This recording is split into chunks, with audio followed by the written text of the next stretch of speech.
there that I must communicate. Yeah, there's a lot of things that need to be. There's a handful of things that need to be communicated.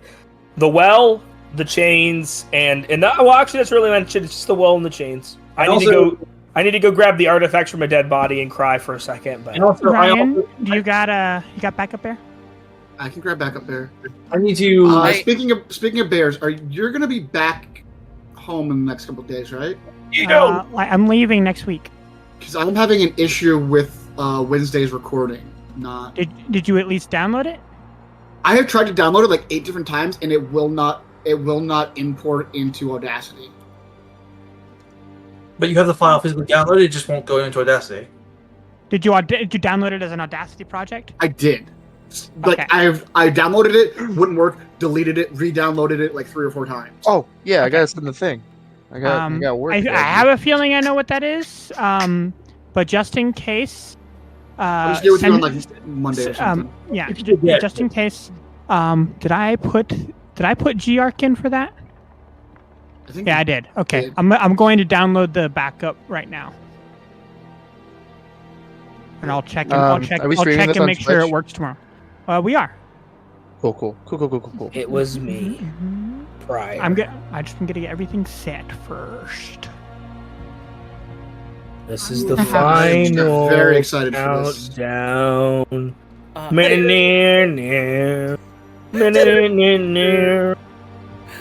very fun. When I tell y'all, I had trouble sleeping last night. I didn't because my new drugs put me out like a light, and it's beautiful. Your drugs, kids. They'll help. I had trouble sleeping because quite literally I was like, my eyes were closing and I was falling asleep, and then soul left my body, remembered that the sinner is the triplets' great grandfather, and then had a panic attack and was awake for like another hour. Oh fuck, this is so bad. Wait a minute, how that means that that Vlux calls your great grandfather daddy on a regular basis. I will. This is the only time I'm going to say it. If somebody at some point busts out the line, and I am all the Novatori, I will lose my shit and give you like 5 inspiration. Hey, you can't pre-announce my lines. You can and you should. You can't steal my Star Wars fan thunder. I was there. I had it written down, and in all of the Novatori. Let's reserve that for Briar, because Briar did specifically write it down first. Because I am very specifically the Star Wars fan amongst you. The egg's here. Egg. Lisa, Egg. You come to us in this trying time. Yes, Hey, I'm an egg you in know, this trying time. Your shell egg. Are you ready to hatch I have it? to level up to level Alright. 1. I'm going to give everyone a heads up right now. We are going to kick off in exactly 5 minutes. We are on the Be Right Back screen on Twitch and set there. The bears are in for recording, so we're all set. We will start in exactly 5 minutes. So make sure you do your crosstalk and everything and I'm going to start exactly on the 5-minute mark. So get your drinks and we'll do whatever else you need to do before that. By the way, can I ask offhand what the vague time estimate on this session will be? It's gonna be long. It's gonna be long. It's gonna be a long one. I would say plan 5 hours. No, all right, no less. I'm not. No, that was actually my question was if we're gonna hit 8 hours. Frankly, 8 hours. I don't think we'll hit 8, but I like 5 or 6. A little over the top. Please. If we're pushing 8, I will be falling asleep in my chair. agreed. Will doesn't sleep. Sleep is for the sleep. Ziggy, can I say something? I adore your tone. I just adore your tone. Who's tone? Ziggy does have a nice voice. I will give him that. All right, everyone. It's been fun. I'm gonna be somewhat Irish. Somewhat I'm okay with Irish. It's been great knowing you all. I've enjoyed this random journey that started halfway through, because Ty was presumptuous as frick. I just like to know that I'll always be in y'all's memories. Yeah, no, we appreciate you, Not if Zach. you're a false Hydra. Yeah. All right, well, let's see. I'm curious. How many deaths do we think are going to happen tonight? What's everyone's personal estimates? I want to hear them. I'm not really interested in. I'm actually really not interested in playing this particular game. I'm not. Sorry. Yes, let's not. No, it's Because I fine. think we all know the Hey, answer how we to this doing? one. You ready? Okay. Ugh. Say, So, I have more minutes to thought. one big question. As far as do we technically speaking level up first and then our long rest, or like what's the order of operations with that? You leveled up after the battle, and then you're going to have your RP stuff, which is going to include a long rest. Okay. Yep. That's how I was able to cast contingency and alacrity and then unprepare both of them. By the way, I'm just prepping this list right now. 5 of you are getting tattoos from me. If we're gonna roleplay all 5 of these, we need to just bang it out fast, because otherwise we'll be here all night. I don't think we need to roleplay the tattoos, to be honest. That can be kind of a down die thing. Yeah, we can say it's happening during the long rest. I'm kind of looking forward to that, but okay. I'll roleplay mine with you, Zala. I mean, because it's gonna be me making a clone of myself. Andrew, you a real hero. Are we simulacrum? Are we doing a simulacrum? Oh no! I would like to point out that the date that we are starting, the date that it is today, is the 2nd of Windrush. Already? Oh man, we're getting close to Blood Rush. Wait, no, that's wild because that jumped a huge amount from where our side was. When did that jump happen? Yeah, you'll see. Okay. You guys were moving slowly while the rest of us. We were moving very slowly. Like it was. We were taking multiple days worth of travel and stuff like that. Yeah, for us it was like the 8th of whatever that first. Yeah, one. we're like 3 weeks away from Blood Rush Bowl, so we need to make sure that we survive. Okay, Nito. So to give you an idea, there has been about 2.5 months from the time that we're starting. There's been a 2.5 months from the time that we ended last session to now. Oh, this is a big. Wow. Okay. Oh, so I've already claimed, we've already been cleaning up Douglas. Yeah, so that's where we're going to start and kind of get into. So that's going to be started about now. So everyone ready? No, As I'll ever be. I apologize for some reason. Nature's trying to call me to the bathroom over and over, so I have to go again. We don't need to know. Everybody mute. Everybody mute.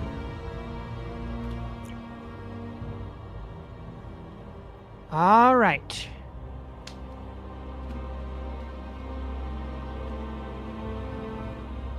Ghost. Chosen of Zor. Mic check. So, I came up with a cheese joke yesterday. It wasn't very Gouda, and it was a Swiss opportunity. Michael, I hate you. That's how you're going to end this? You're going to end it with that? Of course, cheese jokes are the way to go. I know they're pretty cheesy, and the jokes aren't really that jacked up, jacked because it's cheese. Yeah, no, that joke was jacked up. You're right. Briar, Black Spark, Moonwalker. Mic check. Briar Blackspark, Chief Research Librarian of the Cabrim Athenium, for one last time, at your service. Enoki Zakaria, Bladed Tornado. Mic check.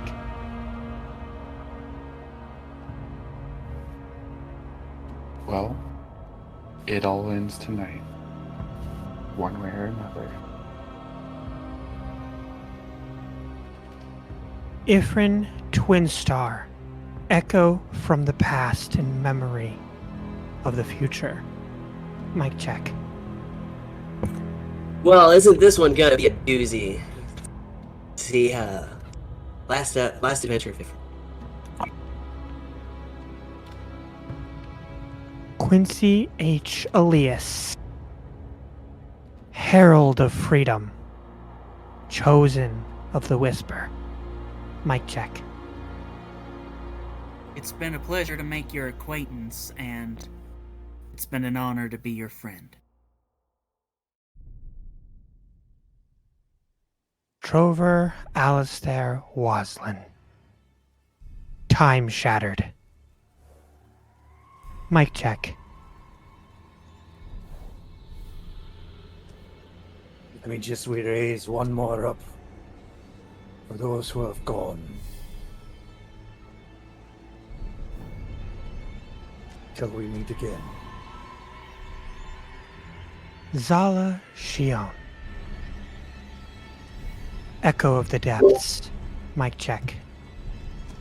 For all the circles that have come past, for all the wasted blood and ink, let this be the last time.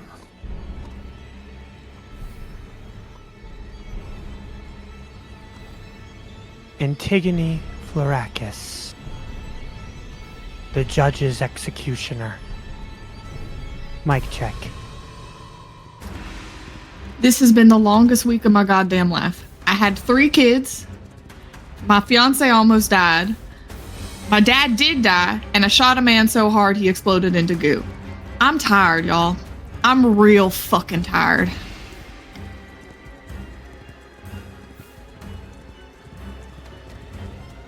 Banjo Cashmore. Firefingers. Mic check. Alright, gang, let's make some music. King Nito Ademi.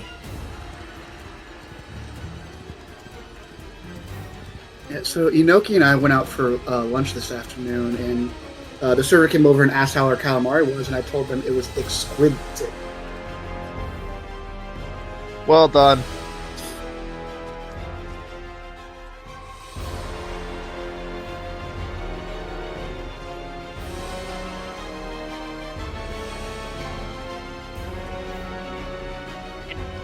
Yes.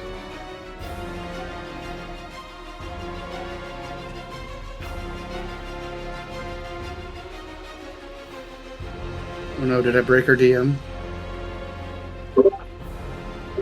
I'm not hearing.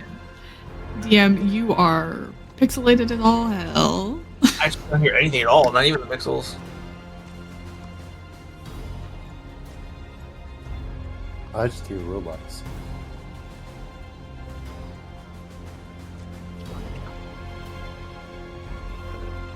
You have robo voice and you're real quiet. Can we not have a dying internet episode again?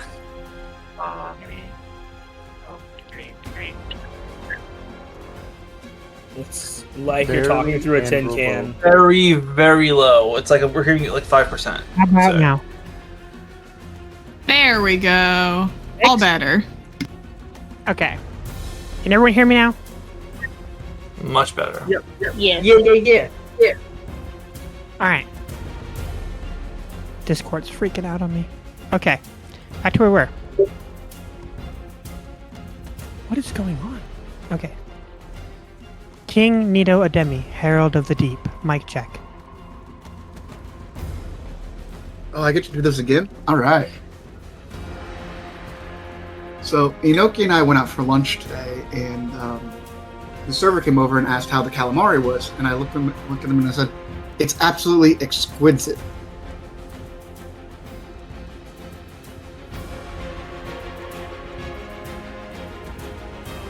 No, go to jail. Yeah, that's probably why your Discord disconnected before. It was trying to save her. Ziggy Hi-Hat. At your service, here to attack exclusively recklessly.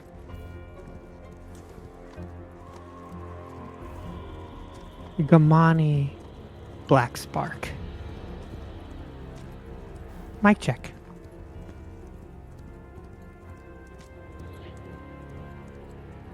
I'm here and I'm ready to kick some goo ass.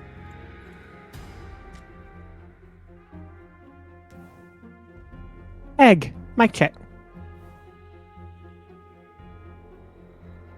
Chitlin. Yeah. Alright.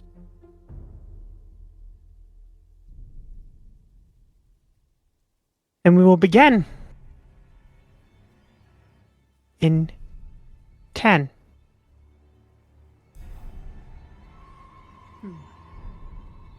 Nine. 8. 7.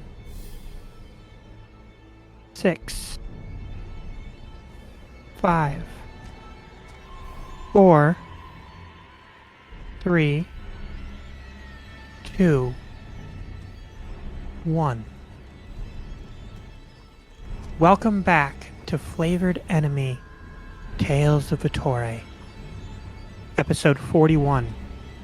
It's not the end.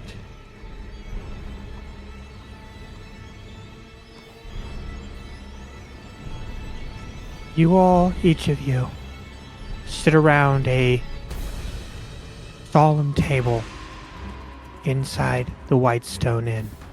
A very, very familiar table.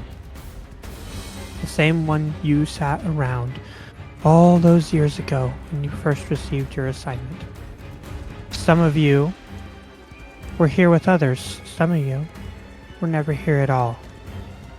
But those of you that were, remember those that you lost along the way. And those of you that weren't here, look around and see the weight upon their faces and know that you are just as restless and hopeless as the rest of them. You all tried and tried and tried to break the entrance into the door. It sat there. An obvious entrance that wouldn't open, no matter how much force or effort, no matter any keys used at all, none of it would work. It wouldn't open.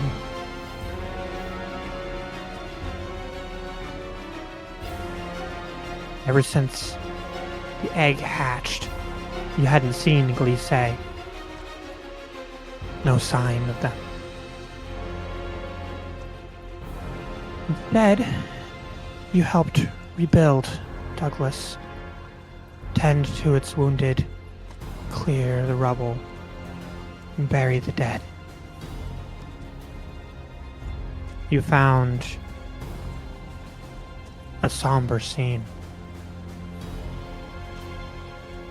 The Magyar friar who you called friend, blood-eagled, ribs pulled out of the chest and out of the back, wings ripped off, impaled.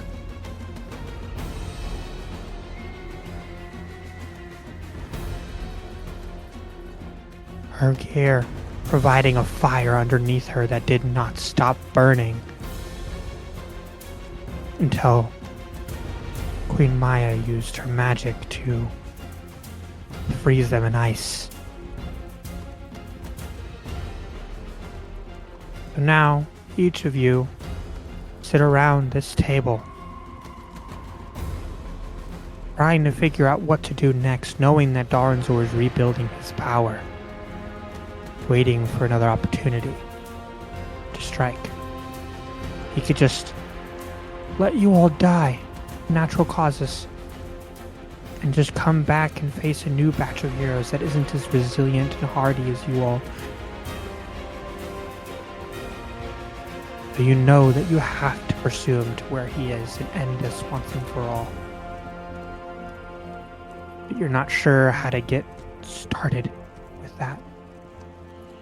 So you all sit around this table looking at each other.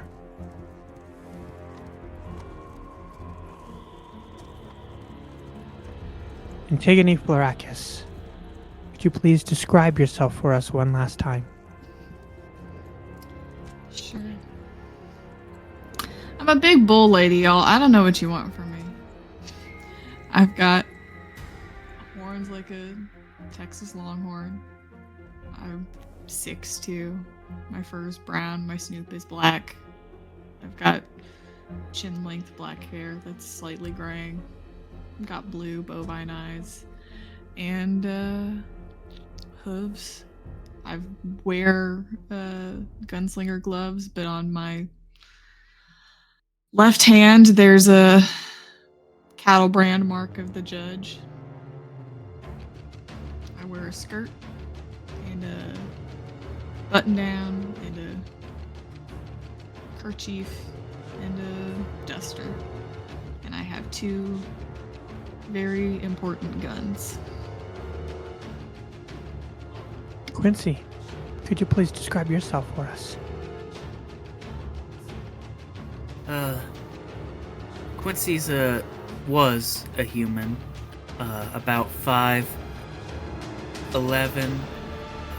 with sky blue eyes and mid-length wavy blonde hair, wearing his signature black coat, simple black jeans, and cowboy boots with a red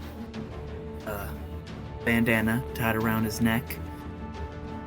He also has his black cowboy hat and 2 large white majestic angelic wings on his back, and a scar running across the bridge of his nose down to either side of his face.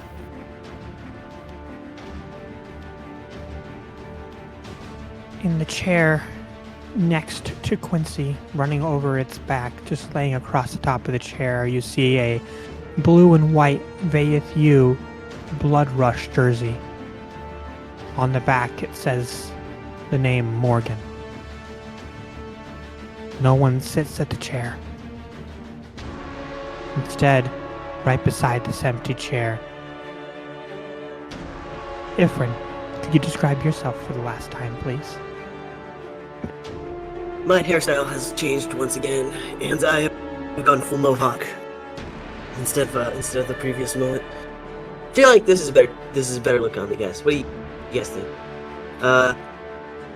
Classic blue robes, muscles filled out a little bit more, and the prosthetic arm looking a little bit more stylish, but more or less the cheeky smile and the big random scattered notebook is still prevalent. He's gotten a whole lot more used to this very special staff of his, and is more or less trying to relax and get everybody else to relax before tackling this problem head on. Next to you sits Trover Waslin. Trover, could you describe yourself one last time? I am 3'4", blue-skinned, green-eyed, red curly hair when it gets long, and red curly beard when it's long. But my beard is slightly trimmed, and there's a leather and metal ring for braid, and my hair is trimmed to where it's just below the ears. My maroon vest that I normally wear has been replaced by a purple one that is completely open, and you can see a scar going over my tattoo of a sparrow above the sea, and a scar going under it. My maroon pants and boots as I'm just drinking there, smiling, trying to hide the tears. Just trying to live in the moment and not be sad.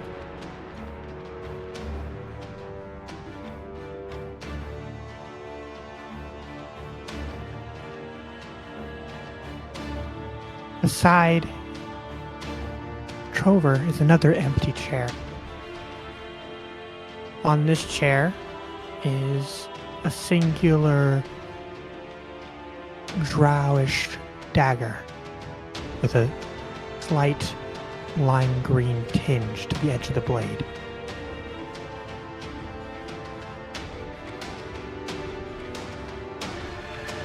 Next to that chair sits Inoki. Inoki, could you describe yourself, please? Yeah. I am a Cauldron-born with cat-like mutations, reddish-brown hair. I stand at about 5'10", a little over 6 foot if you count the ears.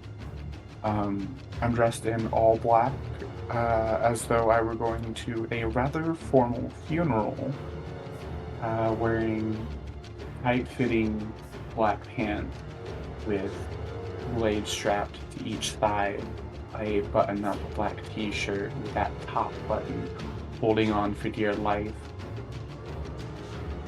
My now signature bracelet with that shiny crescent moon on it is at my left wrist, and I'm just absentmindedly drumming with my fingers on the table, slowly getting impatient, waiting.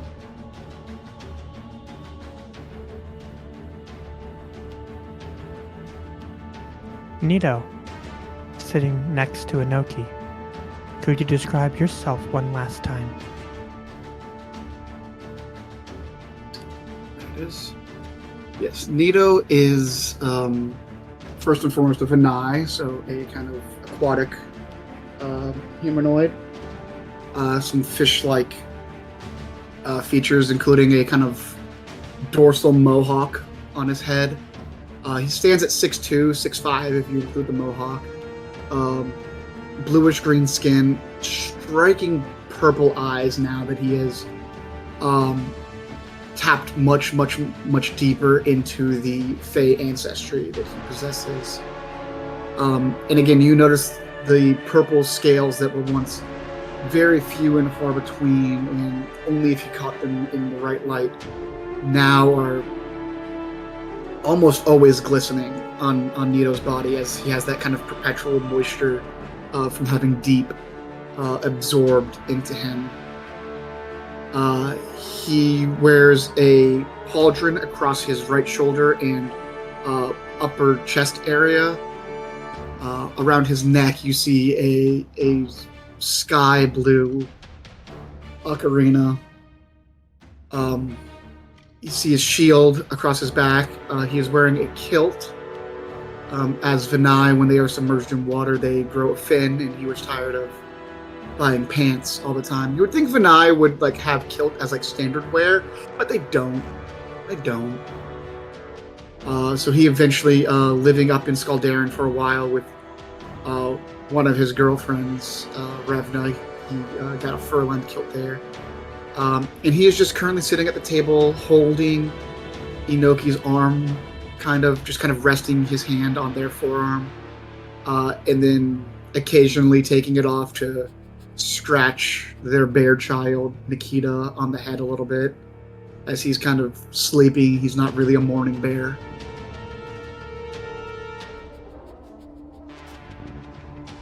Next to Nito sits Ghost. Ghost, could you describe yourself for us one last time? Oh boy. You see a 5'7", foxy boy. He's got black fur, orange around the eyes and lower jaw, the snoot. He's got a couple of scars across his face. He's wearing a long black cloak. Underneath, he's got a red, black, and dark green shirt on. Red, black, and green pants. At his side, he's got a very fancy-looking sword. Had this since the beginning. It's got a gold handle and a cyan or turquoise blue blade. And he's just kind of idly poking, just idly sitting there, contemplating everything that's got to be done. Okay. Next to Ghost, it's Zala.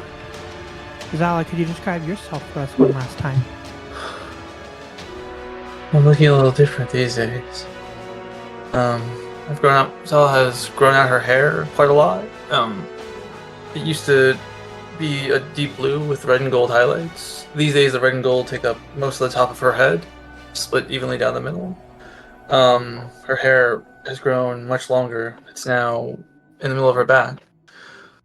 On her body, she wears decorated and luxurious art an adamantine breastplate, just full of paintings she's done in the style of her father, of all the memories she has that she can recall. Wears a pair of dark red and blue gold shoes. Race-wise, a sea elf, stands 5'6", very intense, glowing, differently colored eyes of green and blue. On her back is a trident with, at this point, at long last, 5 marks on it. Zealous pride and joy she made. Staring very deep in thought, had 220 years of memories crammed into her head recently, is still sort of processing what was. But is also looking at her tattoo manual that she's made over the years, just thinking about stuff. Right. In the seat next to Zala is another empty chair, save for the broken shards of a burnt orange eggshell.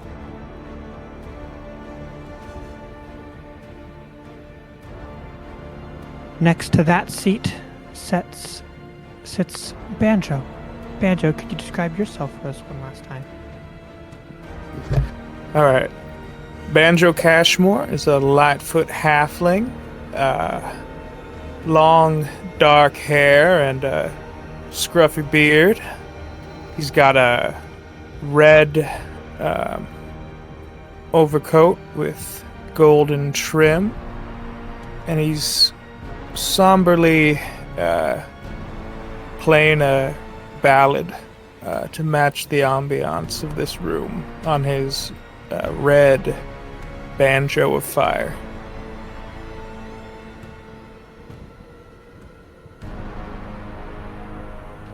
Next to Banjo sits Briar. Briar, could you describe yourself for us, please?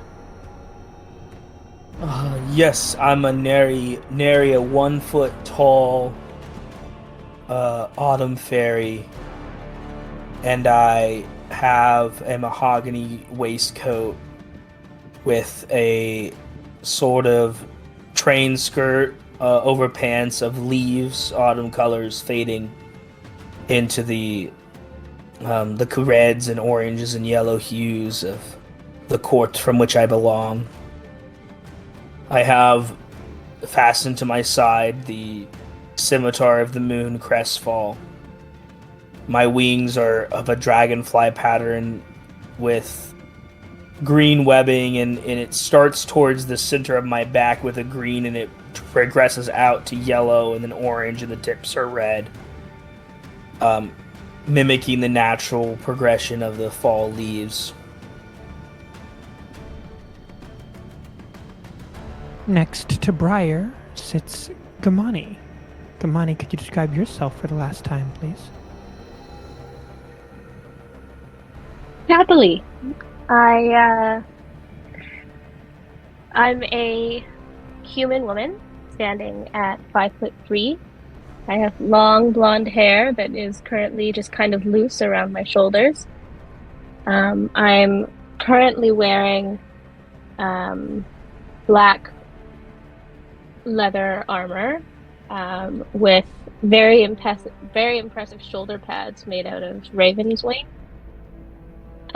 There's a lot of like silver detailing on my armor down by the elbows and up on my chest across my collarbone. Leaning up against my chair, I have Syncruci, which is glowing and kind of sparking with lightning energy. And I'm kind of twisting my fingers together nervously, but otherwise look cool as a cucumber. Next to you, kind of tapping your knee and trying to be reassuring, is Rose, the daughter of the Autumn Princess. Rose sits very nervously, her knees kind of pulled together, but tapping, trying to be reassuring to you, Gamani. She is very fair-skinned with brown hair that kind of falls just past her shoulder, which is nestled into a crown of roses. And you can see that her fingertips are painted on the left hand with the colors of spring and all the shades of green, and on the right hand, the colors of the shades of autumn, in oranges and browns and yellows. And she kind of looks at you and says, "It's all right. Come on, don't worry. It'll be okay, right? Right, Ziggy?" She kind of looks over to you, Ziggy, who's sitting beside her. Ziggy, could you describe yourself for us one last time? Absolutely. So Ziggy is a dragonfly, orange red. We're really on that spectrum. Colors on his wing, as well as the sort of iridescent scales. He's about 1 foot 2 inches tall. Right now, he's out of in his comfort position, lounging on the table, sort of resting. One of the war now, and he's sort of letting part of his weight lean on Rose. He also had on his hair pro has a long mop pushing down past his ears and the neck at this point, and kind of also has a little bit of a under his that have the slightest twinge.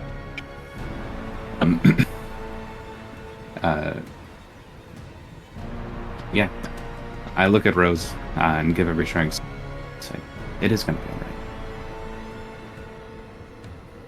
right." As you all sit here looking around each other, each of you knows that Vittoria in its entirety is struggling right now. There's a lot of damage that Darnzor did before y'all sent him packing. The Royal Thruple has sent out humanitarian aids to Albaharan, to Bashrai, to Alteris.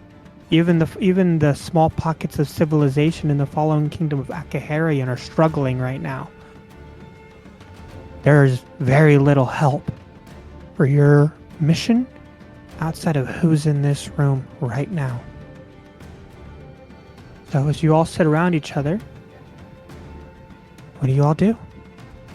I think Briar is having sort of this 1,000-yard stare. And he has his fists gripped rather tightly and just mutters, "When seven sit on thrones united and break the chains of him below, when the necromancer and tyrant fall, then the circle a line become. This is it." Oh, speaking of lines, 3042, and now technically I am no longer willing to hold the scale. Woo. Which means that we need to get that fucker tied to, and I tap Ro, the bitch in here. Which means I need Bamp wherever the fuck he is right now. So, I think Nita was doing what he did last time we were all together here, and he's just passing food around the table. Speaking of food around the table, Quincy. Very funny. Speaking of food around the table, I've in the time that we've been apart, I acquired a bowl in order to cast this, and I do the same thing that I did the first night we set out from Douglas, and I create a hero's feast of pancakes and waffles and breakfast food. So there is just a divinely magical spread of dessert food for everyone here. You look at the platter that you kind of set out for everybody, and you notice that there's a group of 5 well made and beautiful looking pastries grouped in the center. Oh, jeez. Your cooking never disappoints. Well, I'm glad I could do this much at least. You definitely cook better than I do, but mainly I was trying to cook while drunk. Your cooking reminds me of something from a long ago and far away. My mother used to make something like this. Thank you. You're welcome. So just to let y'all know, because I'm gonna roll the 2d10 right now. Or was immune to poison and have advantage on wisdom saving throws. And you also increase your maximum hit points by 9.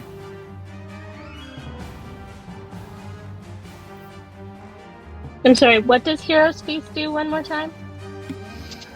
You become immune to being frightened or diseased, as well as poison, and you make all wisdom saving throws with advantage, and you get 9 extra max HP.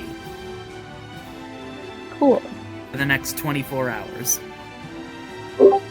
Is the 9 temp HP, or is it just like extend your maximum? Oh, okay. That's just a straight buff on your max HP. It can be re-healed.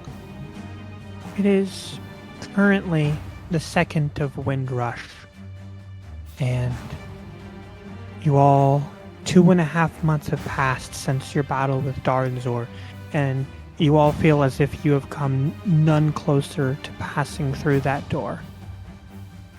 You thought you had an answer. Zali, you thought you had an answer. You thought you had the key, and it fits. The door will not open. And as you all sit there talking and eating breakfast, there's a knock at the door, and in walks Vanth. Following behind Vanth, you all see Glisse. Glisse, could you please describe how it is you look like now? And let us know a little bit about you for the last time.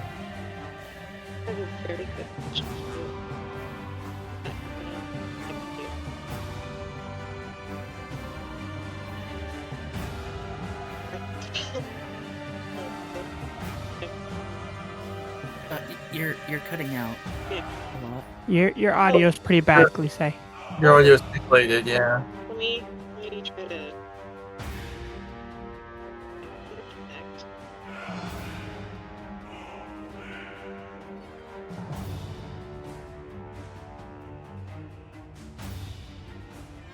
Hello? Can you hear me? That's a little bit better. That's better. Okay. Sometimes you just gotta connect and reconnect. Quincy says, Glisse, you can't, you have to speak in mortal tongue here. Oh, gosh, yeah. You're so right.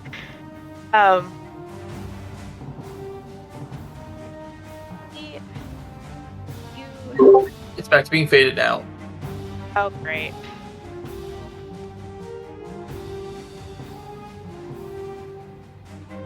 I think you just really need to be right up on that mic.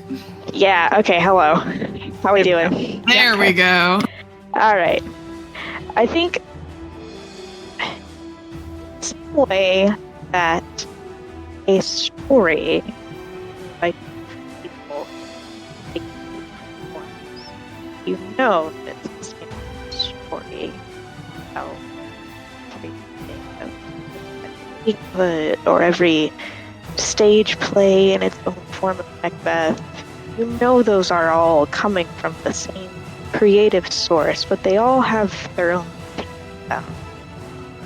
I think they say in this manner of knowing the same facial features and coloring, the stature, the gait.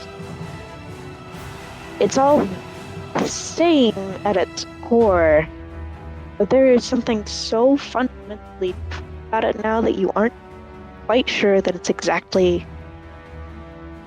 who you knew. The thing that points this out to you is that for Theorem's being a phoenix race were not blessed with wings. So when Lise walks in with wings that are feathered, fading into a burnt orange black at their tips, I imagine that all of you are beginning to question quite a lot of things. The biggest thing for you, maybe even greater than the wings, is that there is a light in Glise's eyes that was not there before. But it's not the light of hope or of faith or some sort of brightness that displays valor. It is angry and determined and pinpoint small. It's targeted. It is all-encompassing. It's a little bit taller. Shoulders are a little bit broader. They're a little bit bulkier. And of light crackles at their fingertips that you know was never there before. Not in your wildest dreams. But it's still Glise. At least, you think. Well, look who I found, everyone. Over there chilling in the abyss. No, really call it chilling. Why were you in the abyss? I mean, they were died. dead, Nito. They died, Nito. That's why they were. I died, Nito. They weren't there on vacation. Wait, I thought Glise was the egg. I am the egg. Do you not understand Practice happy ass down. how eggs work? Glise was in the egg. Yes, and then the egg hatched. But the egg wasn't in the abyss. So how was Glise in the abyss? In the time between the egging and the death, that's where they were chilling. We can explain souls to Nito later. Yeah, I mean, I would. Actually, we probably can't. But we no, really it is don't. Nito. He is too dumb. I would prefer if you referred to me as the Scarlet Plague. That's what Perfect. I was afraid of. Great. Nice to meet you. Happy to have you back, Scarlet Plague. So, I got shit to deal with. Scarlet. I mean, the Scarlet Plague is very long. But like, say Scarlet, that's cool. Yeah, it's more of a like. The official title now is Scarlet Plague. I did inform you of ages. If I just call you like plague, like something shorter, because that's a mouthful every time. Scarlet is a mouthful. Come on, Nico. I mean, plague is one syllable. All right, Scarlet, if that's what you wish. So come have a seat. Come have a seat, Scarlet, and we'll get you something to eat. And Kumani's gonna immediately just grab a plate. I would recommend eating this particular meal, even if you do not require sustenance. I'm hungry. That's great. Eat a fucking pancake. I made burritos. She's not very happy right now, and I would listen to her. Are any of us actually happy at this moment? I'm always happy. Yeah, I know, Ifrin. Your perpetual state of cheerfulness is really sort of a bummer, just in general. It is what we need right now, though. It's not my fault you have a bad attitude. If we go into this fight, died. Tig, though, if we go into this fight angry and afraid, we've already lost. Oh, I'm not afraid. But you're angry. Angry people make mistakes. That will win down there. When we go down there, when we finally get this door to open, and we make it to the spiraling black, it will feed off of that. Yes. And we will lose this fight before it has ever begun. I only have one shot, one chance at putting us on even playing field, so to speak. Well, not so to speak, very literally setting us on even playing field. But if that doesn't work, we cannot give in to despair. Oh, I'm not giving in to despair. I'm very. No, but you're giving into anger. Antigone, may I borrow you for a moment? Okay. Van kind of grabs your hand and kind of pulls you off to the side. And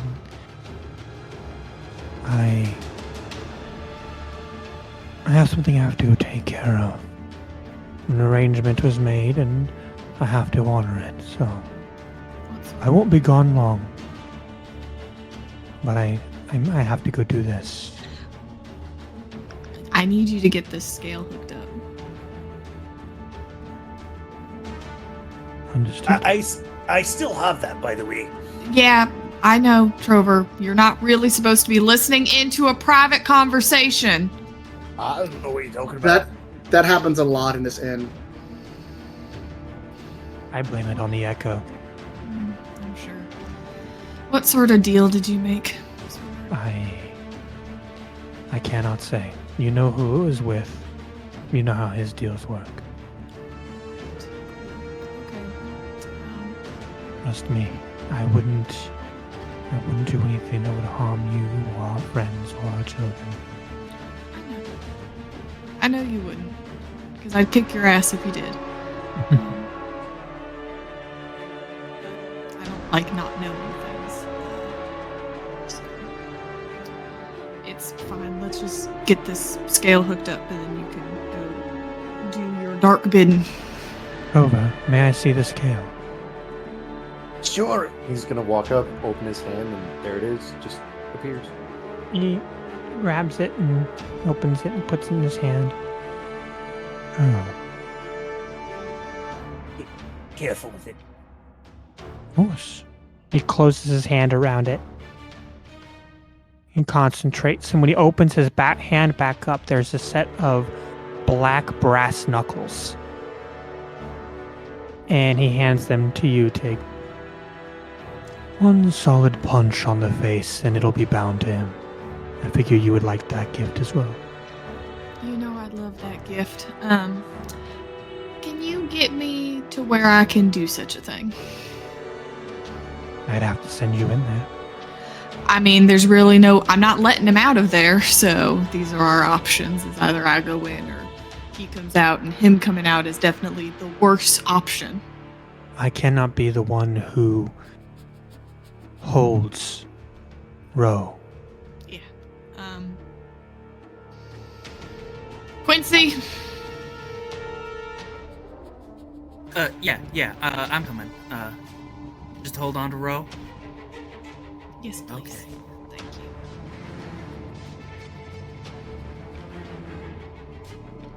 you. I'll be back. Are you ready, dearest? All right. As ready as I've ever fucking been in my life. Antigone. Yeah. I love you. I love you too. Break his jaw, would you? Oh, you fucking know I'm going to. He have the jaw?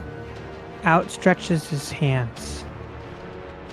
And you feel your body kind of pulled in and tightened as you disappear on the spot with a sharp tug in the center of your navel.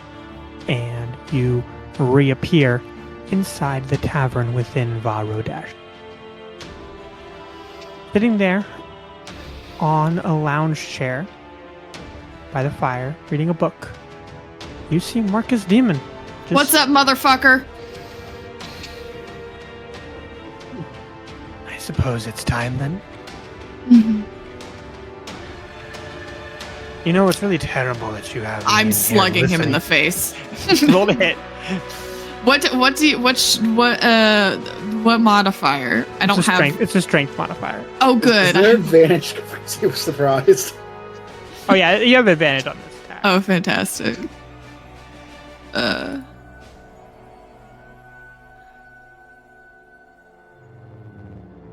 16. Describe to me how you break this man's jaw. Oh, it's just like the meanest fucking right hook. Like he starts blathering on about how it's such a shame that he's in this gun and whatever, and it's just like fucking Daffy Duck bill going around his head, like just all the teeth out. Just this is the most wretched thing. Tig is not a strength fighter. This is the most wretched thing she's ever done with her fists. Yeah, it drops to the floor, completely unconscious. And the brass knuckles are now gone. Wonderful. I spit on his body. Just.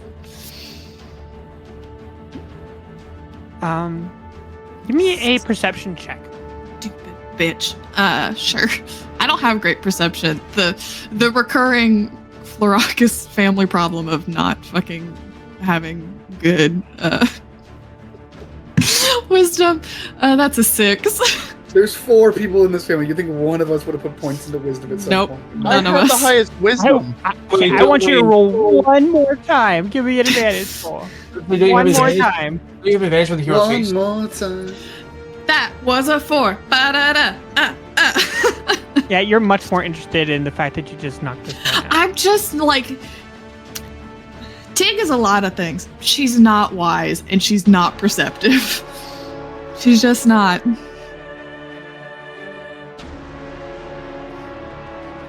So you hear Vance's voice. Are you all finished? Oh, I'm very satisfied. Thank you. And you feel yourself be expanded upon and pulled out of the gun. Quincy, it's a very burning sensation going through your arm right now as you kind of see Tig reappear outside of the chamber of the gun. I think. Ha. Oh, hi. I think this whole time Quincy has just been kind of staring at his friend who was once Glisse, and it takes the like heat and burning of the gun to like break him out of his trance and go like, ow, ow. I'm in a much better mood now, thank you.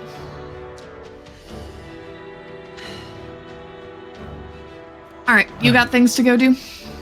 Yes, I'm sorry, dear. I'll see you on the other side. Were we able to... sorry. Were we able to recover the Crown of Fire and the Kusarigama of Solace from the freeze? You still have them, like, and they're frozen, so that way they're not setting things on fire. But you do have them. Well, that's good. Thank goodness. All right. They are nestled in the corner of the tavern floor that you're on right now. So, who here wants to be the champion of power and the champion of truth? That's the start. All 7 thrones filled. Unfortunately, I don't think I can take a throne this time around. I also can't take anything. You've been on a throne before, I'm an angel. I don't know if I can take a throne. I've never taken a throne. I'm willing to try. Do I know that I sort of have one? Yeah. Absolutely. Is that a thing that Tig knows? Briarwood in the past 2 months, Briarwood have explained that Ra Rodesh is the Herald of Hope. But you haven't experienced any kind of extra power. There's nothing has come of it. I just know that in theory, this is what this is. The only other one of them until we find somebody better than me. The only other thing I could think of. I'll take whichever one he doesn't take. What are the 2 of these 4? The Kusarigama of the Moon, of Solace, and the Crown of Flame. But I mean, what do they represent? Doesn't Banjo do fire stuff? I've always had an affinity for fire, I suppose. Yeah, the Crown of Fire belongs to the crown ruler of Lovok, and it represents power. Yeah. Not corrupted power, but power for justice, I suppose. You know, I can take that one. That's one of the things. Well, I think we were teaching me about. I think Or we Banjo. were. Yeah, Banjo. Yeah. The other is the Kusarigama of Solus, and it is the revealing light of truth. I think that might fit me. My truth was hidden so long from me, who I was.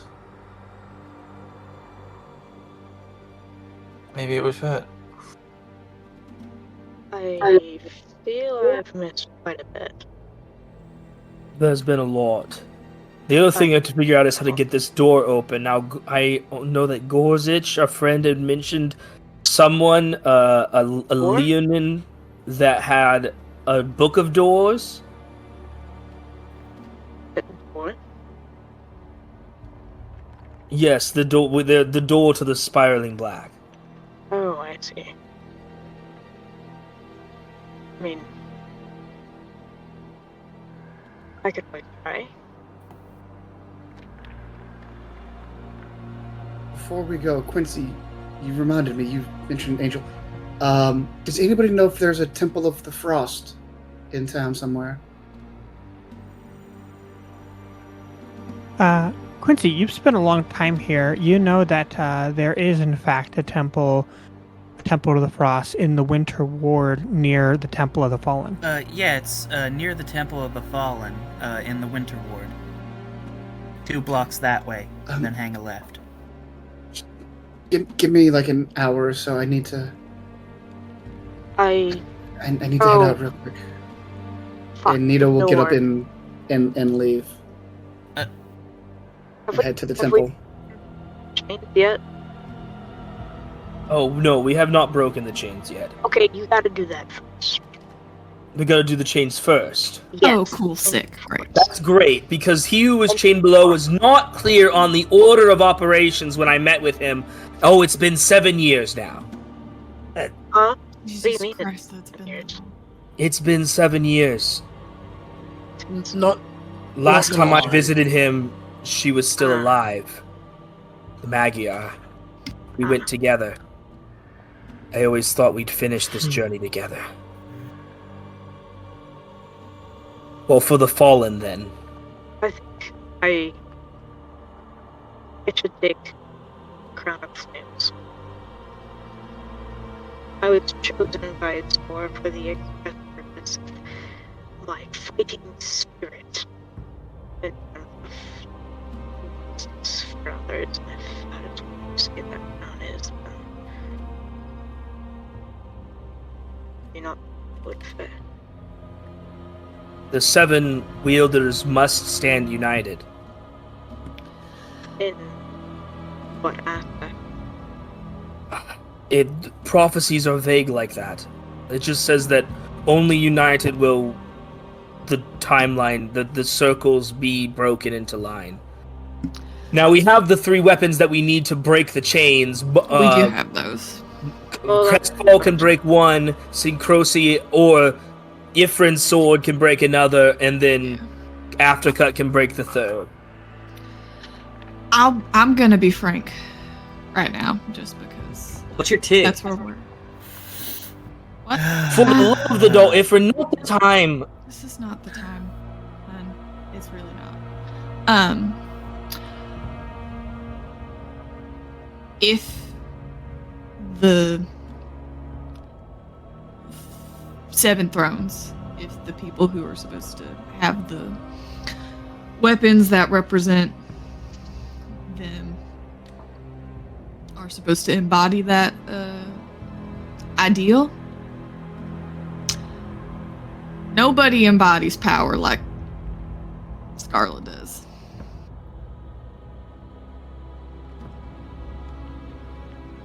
That's just fact. No, you're not wrong. But now, who embodies truth the most? Banjo. Banjo's a bard. That's all truth. That's all stories are truth. Music. It's I just suppose. painted in a different brush, but it's all truth. Well, that's humbling, but I suppose that makes sense. I mean, Rose kind of pipes up, having been quiet most of the time.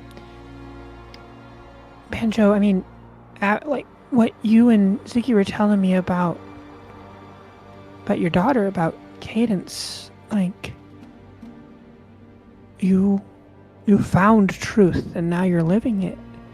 I think there's only one way to find out if that's the right call. All right.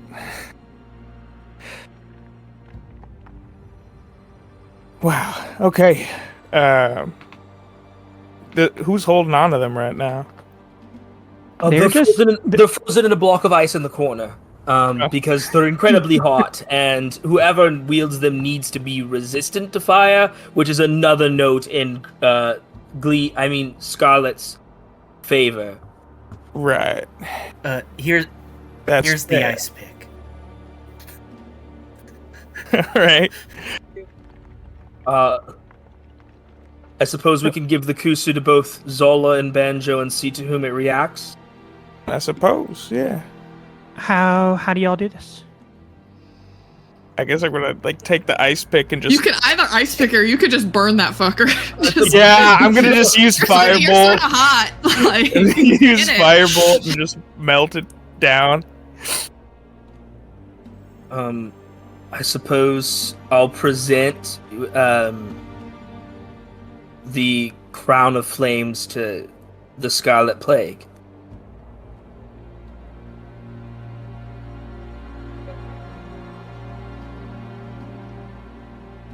So, Banjo, as you approach the ice block and get ready to bring that fireball, the magic starts to come to your hands before, as soon as you take a step towards it, you notice that the ice block begins to melt faster.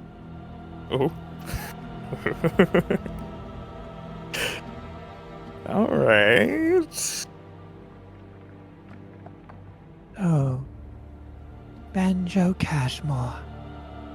Oh. You hear inside your head. Oh. You have chosen to live your truth. I suppose I have. And who have to accept who you are and who you were. Yes. There is a reason that your music rings louder than others. As you keep approaching it, the ice begins to melt further. Until you are right in front of this golden Kusarigama, nestled in a pool of water. You see that the water itself is steaming around it. If you take this, there is no turning back. You will be forever changed. And you will be able to connect to your children in ways you never thought possible. But truth will be revealed to you.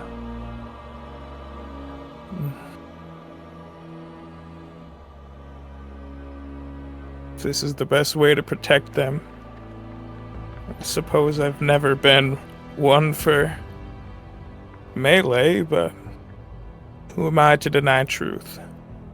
And I'm gonna reach for it. You have chosen then. Welcome, Banjo Cashmore. May you stride among the stars for eternity. As you reach down and grab it, you feel a painful, sharp pinch in your back as your hand touches it, and a searing pain all over your skin. Everyone around, you see Banjo catch fire. Well, what the fuck?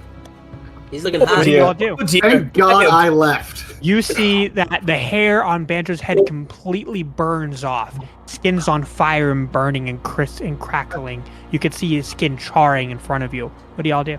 I am Immediately grab a glass of water and throw it on him. I'm just gonna jump on Banjo and try to put him out. The water evaporates as soon as you throw it over there, like before it even touches the flames. The flames are so hot you can't even get close. As the skin starts to crack and burn, the flames start to die down.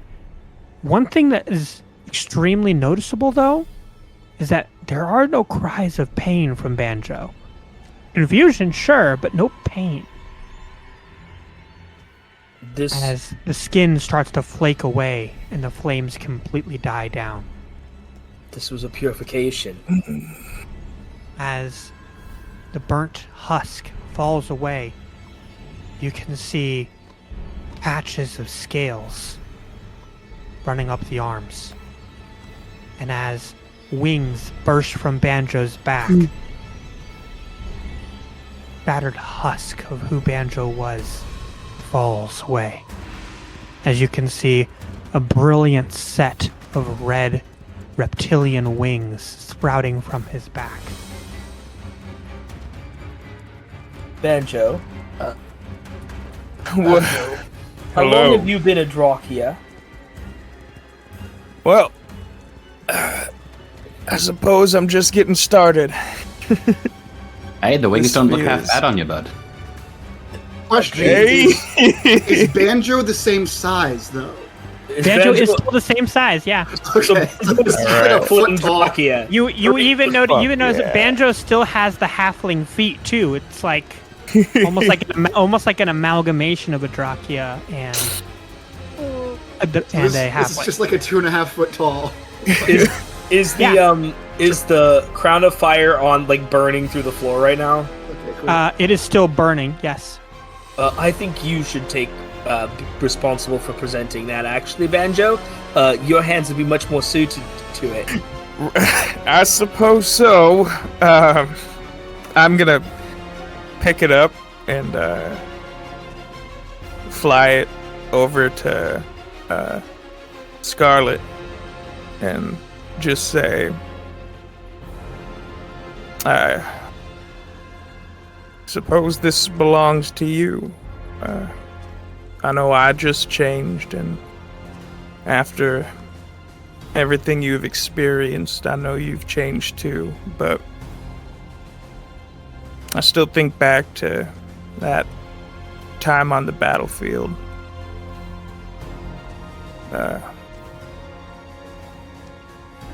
I just hope that we can all make the choices that are best for this world as I hand them the crown.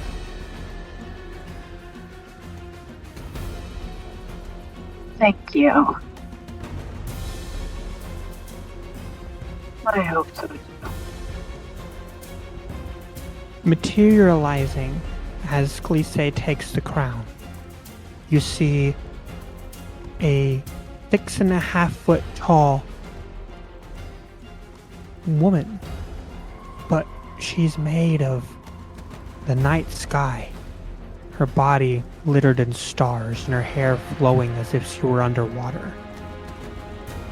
Notice that the air feels really calm.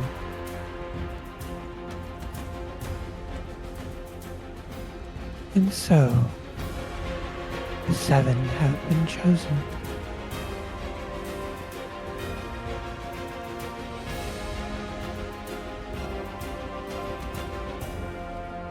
Alright.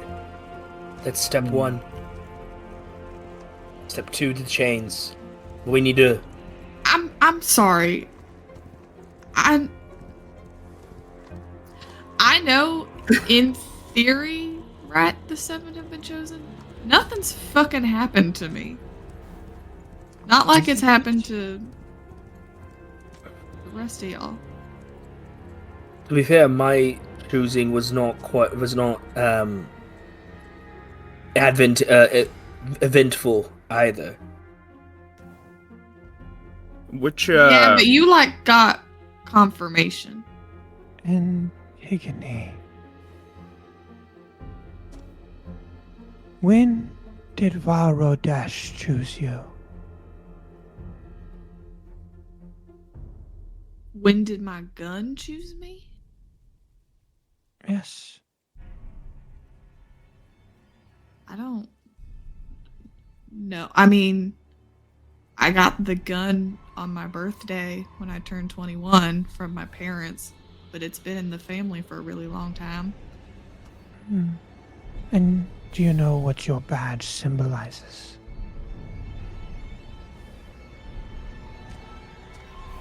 Badge? Valrodesh there. What it's tied to. Same Oh. as the Kusarigama of Solus is tied to truth. Hope, ostensibly. And when all has seemed bleak and dire, what has coincidentally always happened and emanated from you and Valrodesh?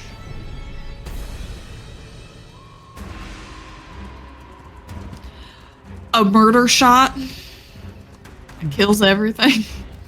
Tiga, I think it's hope. It was your shot that spared my life when we fought in Skyward. And you who took down Marcus Demon. And you who put me into Darnzor.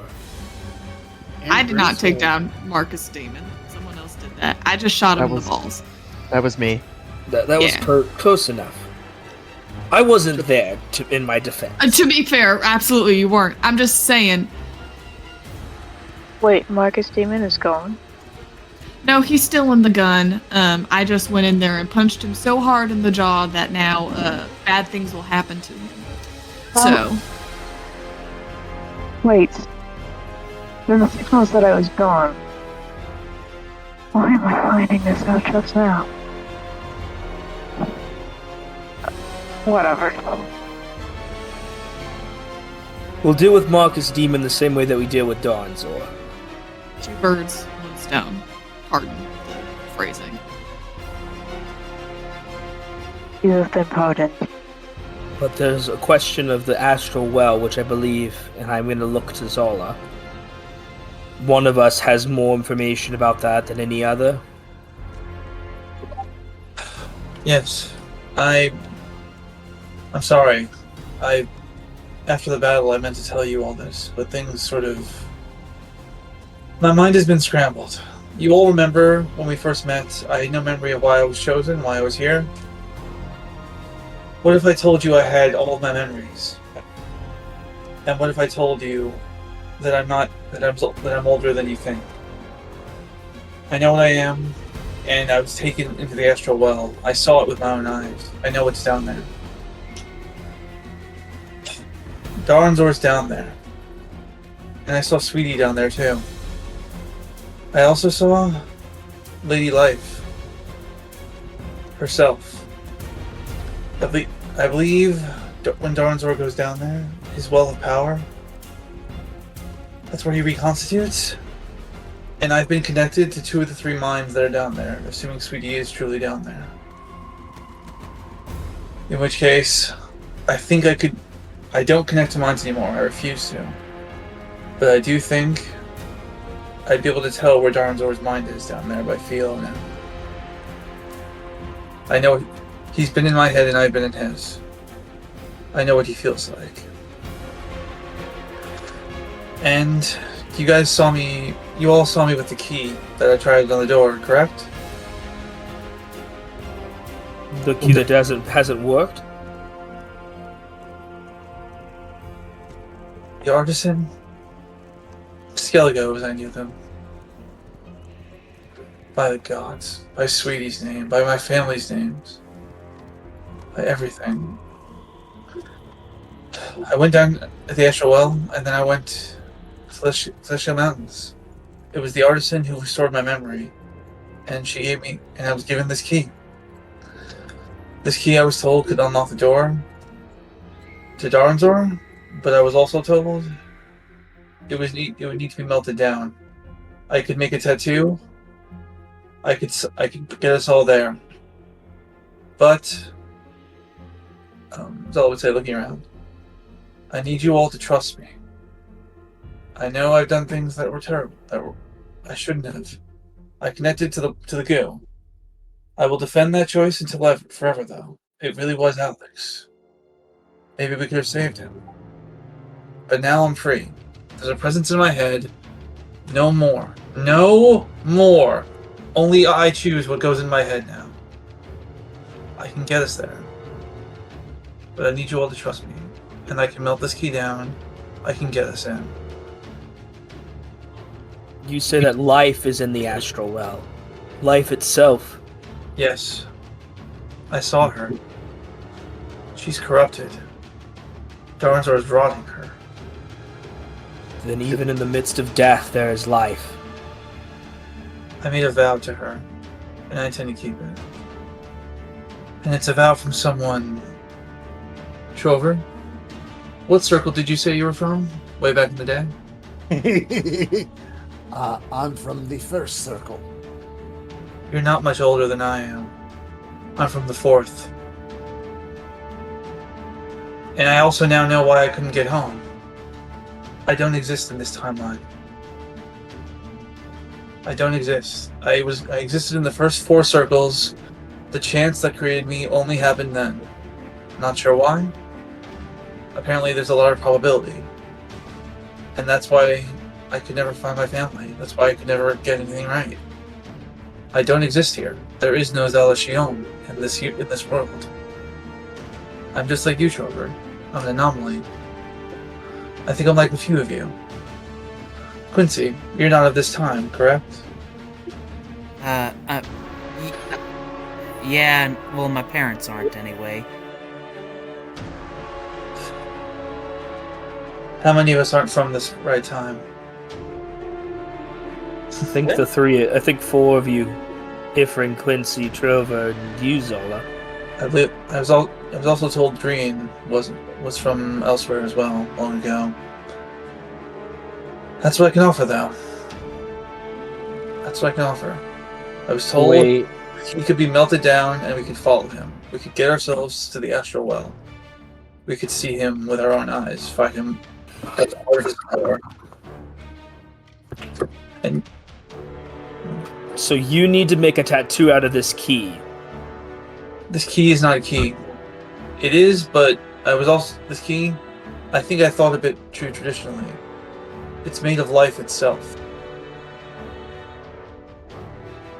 Alright. It was Lady Light who gave it to me, in fact. I'd like a tattoo. Yes, we can do both. While you prepare the way, at least 3 of us, one with celestial gold, one with moon silver, and one with the metal of the star soaked, need to go down to the bottom of the abyss and set free a certain king. That is correct. I turn and look at the voice. She hasn't left. It's the lady. She's just been here this whole time, like watching, being like, "Y'all are dumb." My apologies, Lady Quiet. Could you take us to where your husband resides? Those of us that need to be there. I will. Briar, Ifrin, Ghost. Yay! Come with me. We're See going you on the other side of history. We're going on a trip. In our favorite rocket ship. We need the levity. That was a Pavlov response right there. I think Trover was trying to get a hold of Ghost before we. Ghost, before you go. Swing true. Ghost. I'll try. Ghost. Don't be what some of us are here. Don't be ghosts of the past. Be ghosts of the future, and always have a long one, no matter what happens. I'll try. I guess.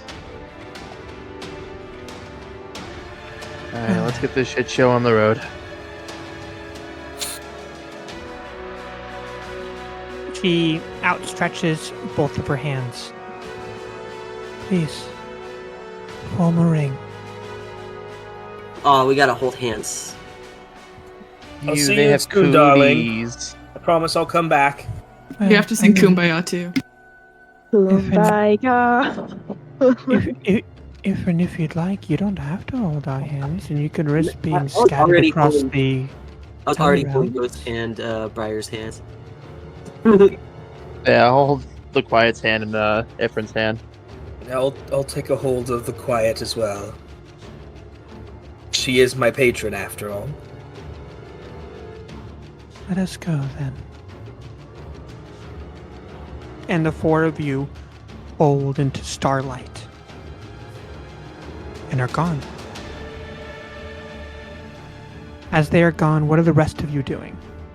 I'm gonna go over to Inoki. Hey, Inoki, you okay? I saw the blast you took from Darnzer a while back. You look fine. Yeah, I'm fine. Although I wouldn't exactly say that I took a blast. What are you talking about?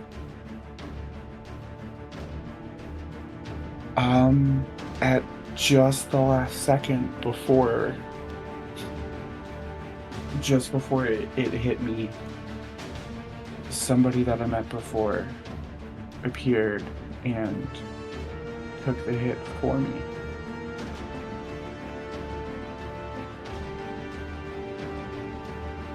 Interesting. Yeah,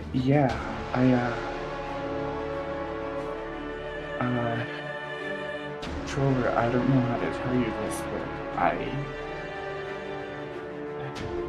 it was Eve. Sounds like something you would do.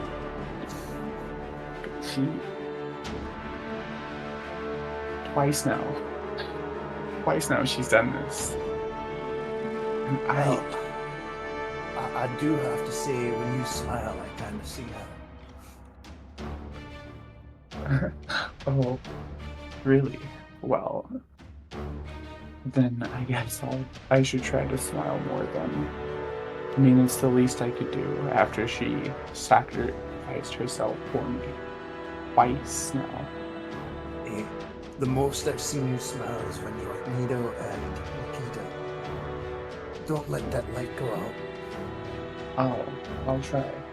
Oh, she gave me something. And I'm gonna reach into my pocket and pull out the stone-shaped tear. And I'm gonna offer it to you, Trover. I don't really understand what this is exactly, but I think maybe this was meant for you. She had a message for you as well. Okay, I'm gonna take the stone. Do I know what this is, DM? No, you don't. I've never seen it before. Interesting enough. What was the message? She said to tell you that she'll be waiting on the other side.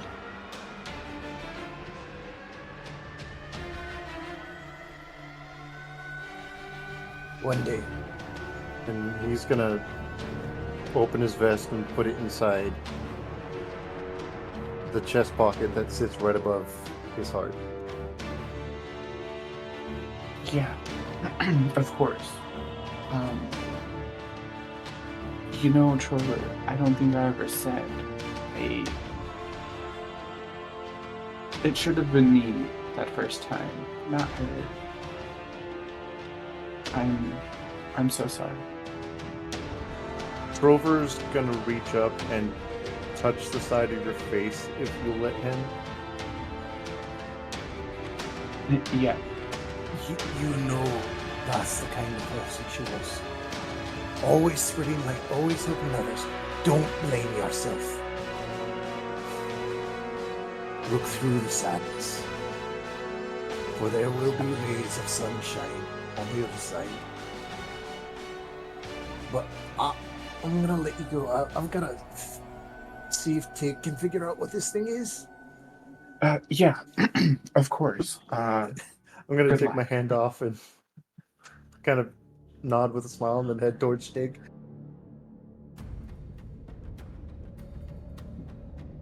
As we cut over to Nito.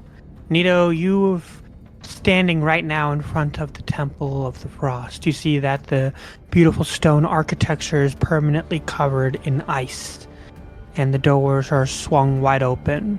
You see that there are multiple priests that are tending to the wounded of the city. I just kind of give a little nod to each of the priests as I see them. And then I finally find one of the clergy. And I go up to them and, is there any place that's best to do an offering for prayer? Yes, my child. Follow me to the sanctuary.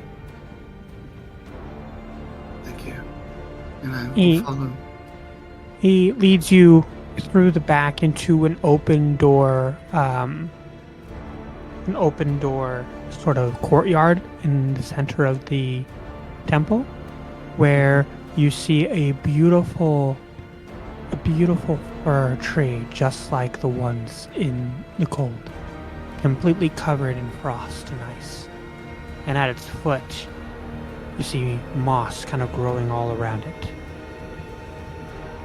It's beautiful. Absolutely beautiful. Thank you.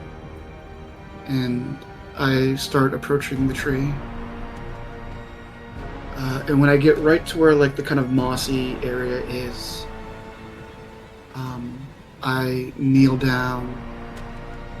I take out my water skin and I use shaped water to kind of get some of the water out and turn it into about a 2-inch tall,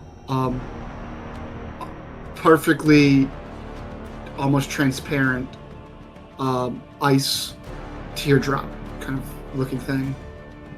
And I just set it on the moss.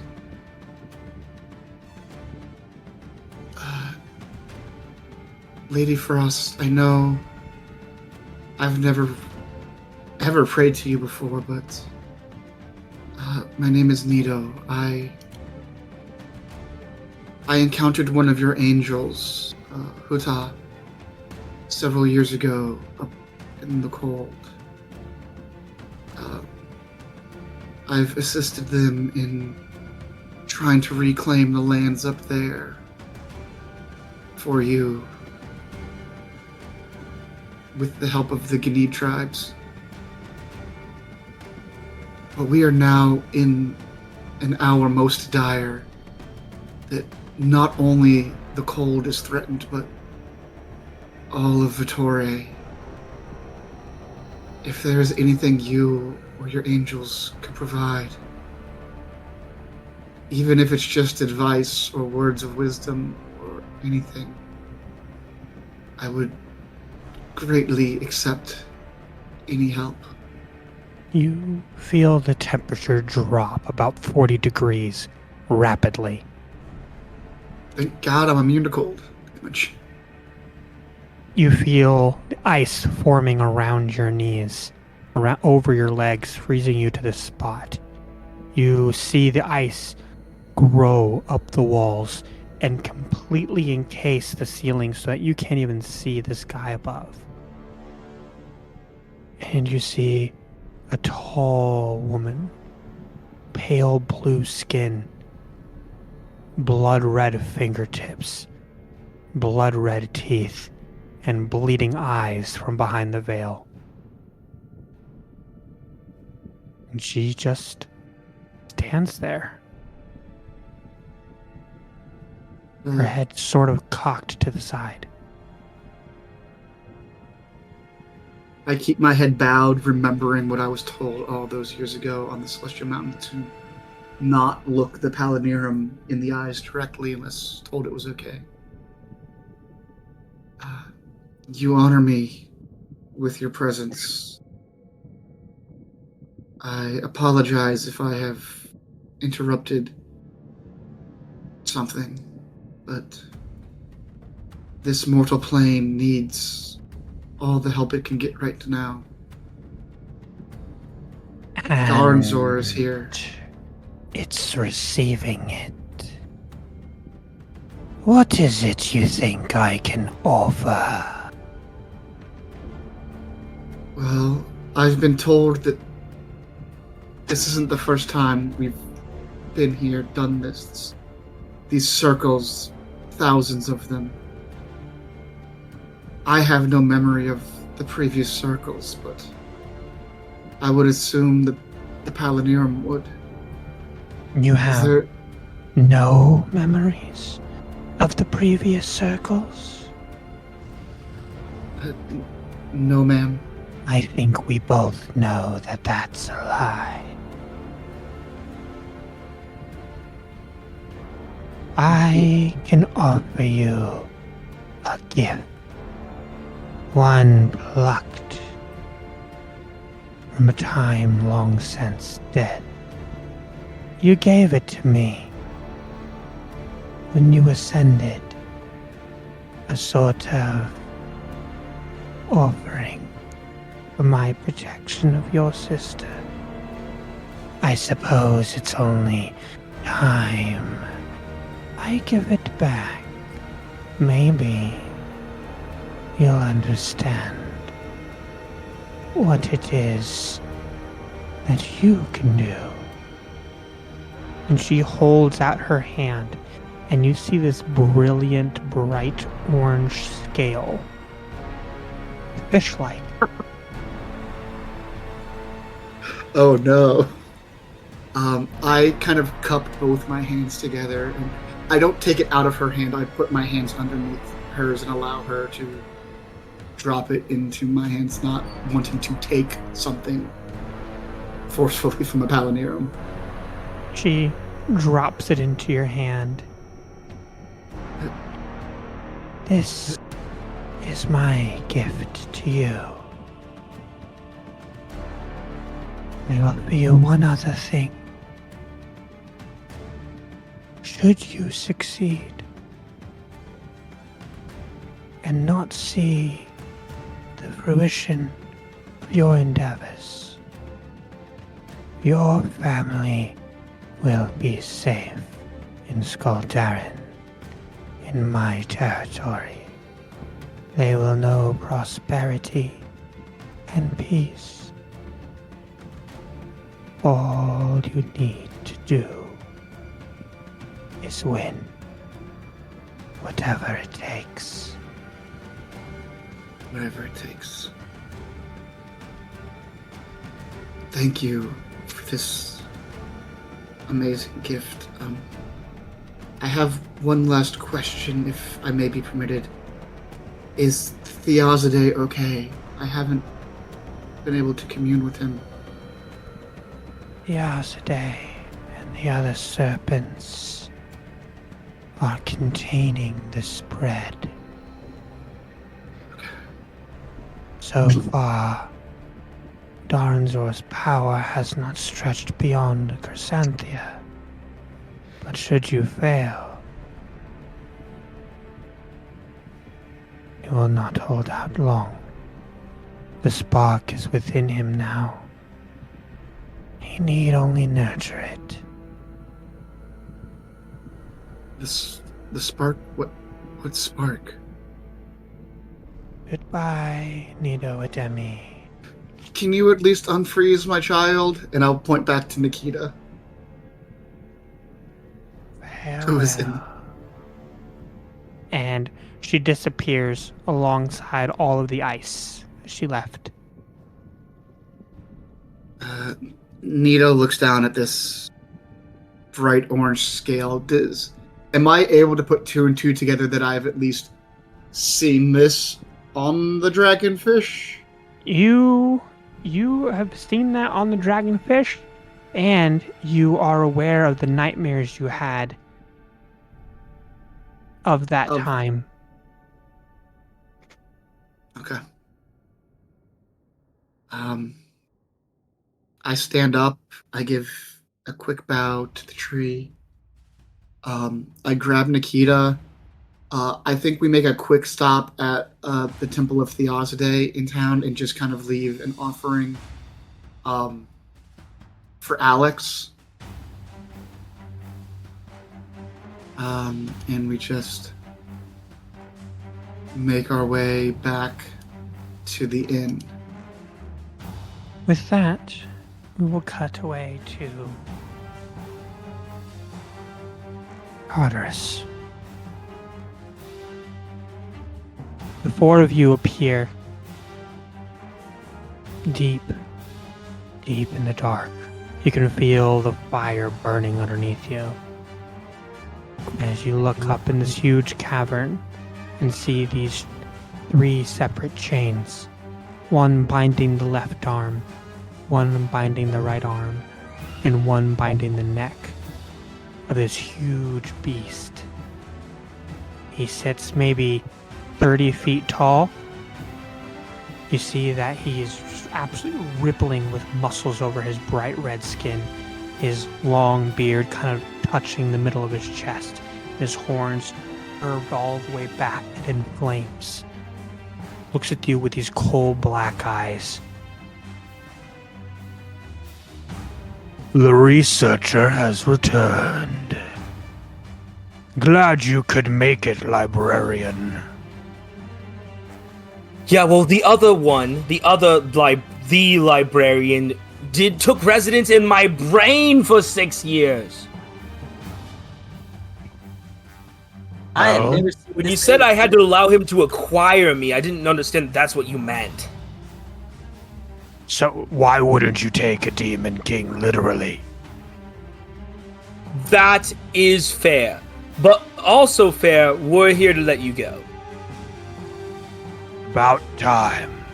So is there like a specific chain that gets cut with this thing? You need to cut. They need to be cut by elements. So you need to cut the gold chain. All need to cut the silver chain, and I get the blue one. Ghost will get the Insidium chain. You are ripped though. Like, what's your workout routine look like? Rage. Constant rage. If you thought that the Scarlet Plague was angry, allow me to introduce you to the embodiment of all rage that has been pent up and chained for literally 367 circles. I literally can't feel that emotion, so I write it down in my book. Guys, we don't have time to fool around, though. No, we There's do always not. time to fool around. Not in this case. And I'm going to start making my way to the chain. So I just gotta do this. Dreamed of this moment for so long. It's time to Now. break the chains and set the circles into a line. All together, all at once. 3, 2, 2.5. Go! 1. Yeah. We all cut down. As your blades all pass through the chains all shatter. And as they do, you see what you saw before was a weakened state. As he rises to his feet, grows about another 35 feet, where he's sitting about 70 feet tall, his muscles compounding on each other, and you see a bright flaming great axe that is about 15 feet tall appear in his hand, and is completely engulfed in flames. His muscles compounding once again further and further until he is filling the entire room. That's more like it. You're welcome. Cycles shall end. Get on that chain diet, I guess.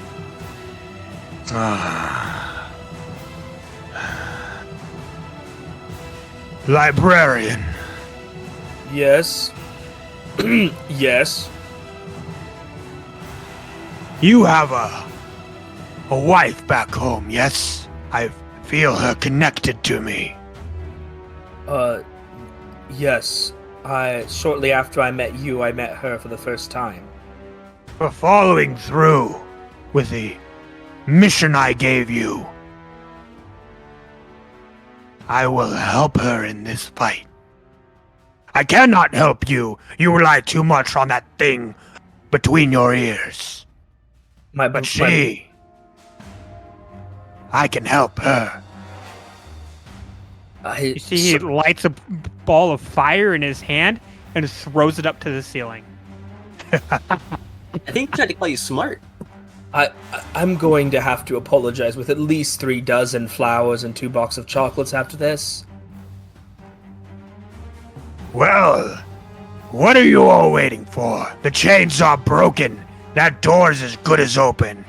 Kick it down and shred that piece of goo, molecule by molecule. You don't have to tell us twice. I intend to. I'm ready. You see, he walks over it. He walks over to the wall, puts his foot to it, and kicks it down as it rips a hole in space-time, and he walks through a portal. Did that guy just... Yep. I have to learn that. He's a flair for the dramatic, really. Lady Quiet, I believe we ought to be away. Well, you can follow him. Oh, that door. Right. Briar's gonna tap his temples like it's all up here. And Isn't it adorable? He still holds the door open for me. And she kind of follows through. And will also right behind him. Yep. Peace out, hell. And I leave. As the 3 of you reappear, you see no presence of the Quiet or he was formerly chained below. You know, the artist formerly known as He Who Was Chained Below. Just shorten that down a little bit. As you all reach in the city of Douglas, right in that same area where the battle had taken place just outside of 8th University, standing in front of that door. Another me walks up, along with my brother, probably. Yes, we've been working on... Wait, you sent the clone to work with me? I thought I was working with the original. Why would I want to do all the boring writing? That's your version. Forgive me for, believing that you would apply yourself for once in your life at the literal end of the world. Thank you, by the way, Mr. Twinsoft, for allowing me to copy spells from your book. Your brother is quite stingy on sharing his research. Yes, so... You can't copy blue spells. Right, I didn't share any blue spells, but, a few other things. We can all pitch in to save the world for eternal destruction. Yes, I mean, there won't be a time to manipulate or keep if we don't do this. There's unison laughing and also unison talking. Oh my goodness gracious! The two of how did you live with one of them, let alone 2? Well, earplugs help. To be fair, we also spent a whole lot of time apart from each other, so I suppose that'll do it. The heart grow fonder and all that. With that, we cut over to Zala. Zala, what are you doing at the moment? I would be, well, that's on me at the end. I would have left the inn, just looking to see if I could find a temple to the artisan around. Is there a temple to the artisan in Douglas? There is, yes. I would have headed there. Okay. Notice that a lot of the clergy are out doing repairs to the city, so it's almost completely empty. Why does this feel so familiar? Emptiness. Maybe that's where you found me back then. I would stand before the statue of the artisan, just start praying a little bit. As you begin to pray, you feel the key float out of your pocket in front of you. You see it turn bright hot and back into its liquid state. and hover midair. Is now the time? Now is the time, Zala. You showed me the design. Okay. I would reach in my bag and pull out a pair of needles just for this occasion. I would suck the ink. And I would put it. I would sketch the design I know so well on the back of my left thumb. So it's on my fingernail, actually, facing out to the world to see. As you finish the key design, you feel the magic seep into your hand. Oh, now, elect your friends. Go through the door. There is only one thing standing in your way now. I ask. And what is that? The well. It must be cleaned. How do we She do that? already attempts to do that now. She requires the assistance of your other friend. Who? Ghost. Ghost. Understood. I have one question before I leave you right now, Lady Art. I'm still gonna call you Skelligo, I think. After this is over, what next? I'm displaced in time, I don't exist. A lot of us don't. One brushstroke at a time, little fish. Next, when this is over, this was your tattoo all along. Bringing me here, all of this. Next up, it's time to go outside the lines, right? That's correct. Let's do it together. By all means, you must make sure that Ghost reaches the astral well. I will do my utmost. He keeps it exposed. If she is to fall, he will not be able to deliver the strike. She So must you survive. must split your focus. One group must take down the astral well. The other must protect her from Daranzor. And what would happen if she were to fall? Then all is forfeit. Go now. The strength wanes as we speak. I will do my best. Is there like any drops of ink that are still floating, or did I take it all? There is a couple of drops still floating. I would put my hand in that ink so that a few drops coat my hand. And I would, in midair, draw the symbol of the artisan, but also Jormungandr. Tattoos through time. Memories. Let's go forward! And I put my hand through it in midair. Understood. Then there's one thing left to do. I don't suppose there's any open shops left. Would there be?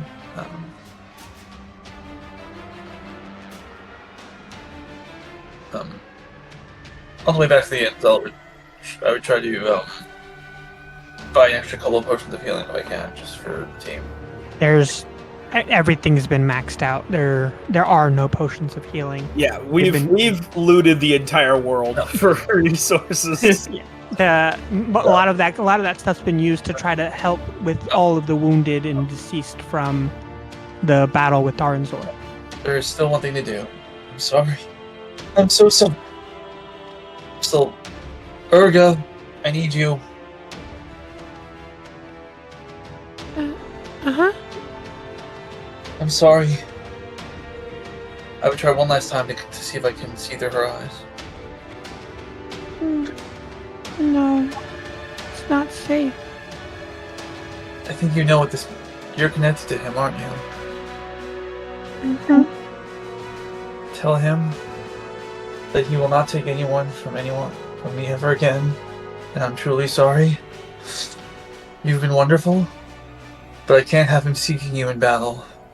I break our contract! Over! A loud pop. The ink splatters. You're familiar. My family. Everyone's gone. Everyone and everything is gone. Nothing left. I'm just outside of everything. Maybe that's okay. Maybe that's okay. And also, I would also reach in my bag and pull out the obsidian piece from so long ago. And am I able to pull it out okay? Or Yeah. can I roll? Would that be? I'm gonna see if it's a mimic since I saw the previous gem that was also a mimic. What check would I roll to determine that? Like a nature check or? Go ahead and roll an investigation check. Okay. Investigation. Ah, good. Okay. Sorry, my sheet just spazzed out for a second. Hold on. Yeah.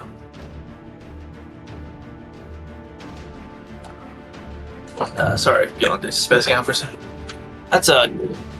Oh, jeez, that's a 9.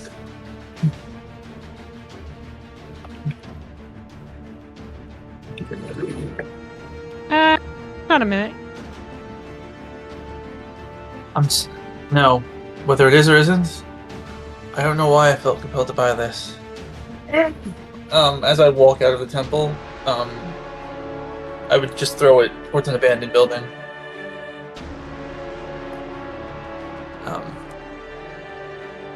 Should I roll like sleight of hand for that or something? No, you do it. You notice that everyone else is kind of congregating outside the inn right now. You all see Zala approaching. What do y'all do? Still, am I back yet? Can you would have figure returned. out what this stone is for me, DM? Sure. If yeah, go ahead and ask. Tig, can you look at something for me and identify it? Yeah, sure. DM, would I have time to ritual cast identify? Yeah, I think you can ritual cast it as you guys are walking towards the door if you want. Would I be able to ritual cast identify and then also before we get to the door start casting infinity bullet? Yeah, you can do that. Okay, perfect. Then I will ritual cast identify on this. Alright, as you all are walking along and Tig's casting the ritual casting of identify, what are y'all doing? Out of curiosity, did I ever have a talk with Rose over these 2.5? No. Oh no. Avoided that conversation. Ziggy! Did I super do everyone's doing the other stuff? Yeah, Briar will also be casting an infinity bullet. And I will also be casting infinity bullet while also offering anybody. Yeah, I know y'all like that combo. It's a good combo. I also want to be clear, just because I want to be explicitly clear, like going into this fight, what I have done to prep for it. Because I don't want to catch you flat-footed, and I don't want to. Do you know what I mean? Like, I just want to be very clear because this is a big fight, and I don't want to be hinky about it. I have the Protector cannon ready, casting infinity bullet. And then, because we've had 2 months to prepare, and I have Glyph of Warding in a bag of holding, as we go into the door, everybody's going to reach into the bag and pull out an item that is going to give them haste. Oh, hell yeah. In addition to that, Ifrin and I believe Ifrin A and Briar also have glyphs for Tiamat the Otherworldly Guise, which gives additional +2 to AC and immunity to radiant and necrotic damage. And Briar also has prepared a Armor of Agathis at 6th level, and has cast Contingency so that the minute we engage Darns, or Alacrity will be cast upon him. And let it be known, Zala has I've prepped a couple of I've prepped a special tattoo so that I can activate the instant we see Darnzor for the first time. I will, like, just before combat starts, I will activate a certain action. to turn on the. Why did my tattoo list just close? Sorry about this. No, you're good. You all. I promise y'all. You're all good with your preparation Okay. stuff. We're I good. just We're good. wanted Nito is doing one thing that's not preparation.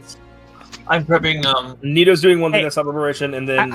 Okay, I'm gonna tell y'all. I promise y'all. We gotta move forward. Okay. Am I allowed to preemptively rage? No.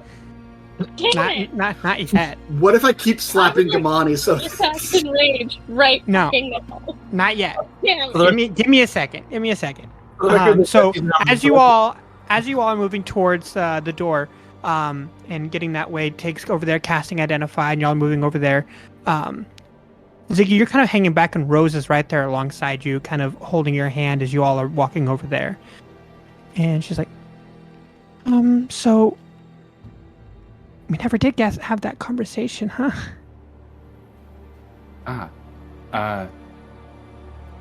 Yeah. I'm really sorry. Listen, I could, put my wings to the air and catch up with them. I hold up my hand with the sort of vine ring on. I mean, I like it. I'm confused. I thought we were already betrothed. Oh, yeah, no, we are. That's different. I suppose you never spent much time in the courts, huh? No, I typically tried to avoid that, to be honest.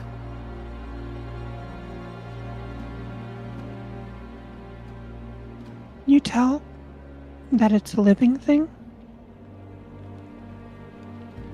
The ring? It's not. Yeah, it's not jewelry. It's a living plant entwined around your finger. Yeah, I can feel that.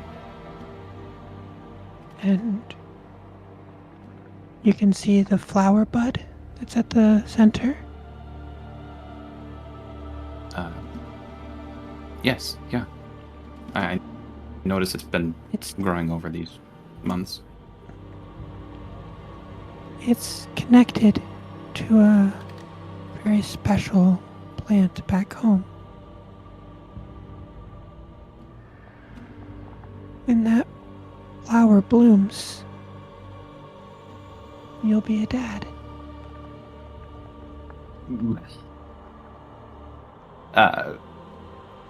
Oh, how in there am I alive? Wow. Oh, alright. Ziggy often feels like he's actually in position on Rose, even though he was sort of pulled into this bargain, and is usually kind of usually around her. But he pulls her in and kisses her, and then says, "Hey, I died 2 months ago, and I'm sorry I didn't have this conversation before I did that. Hey, you walked it off. You usually But- do. Yeah, yeah, I walked it off. And I thought what I wanted was to sort of live for the fight and die for my friends. I'm gonna live, well, for my friends, but also for us. Okay?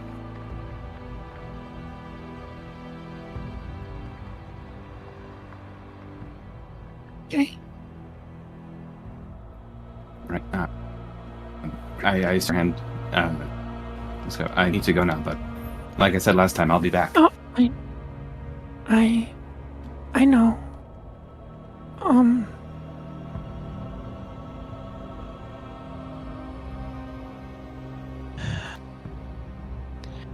Cypripedium.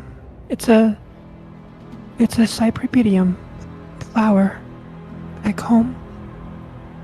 It's a type of fen.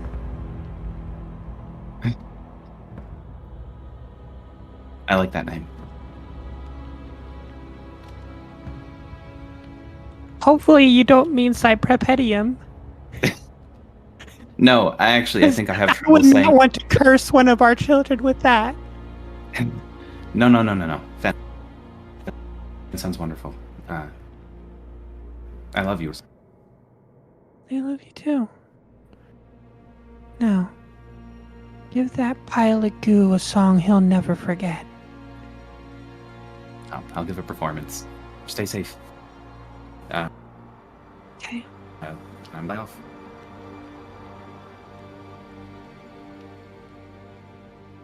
You sort of catch up with everybody else. As all you get over there. And you immediately identify. Tell me.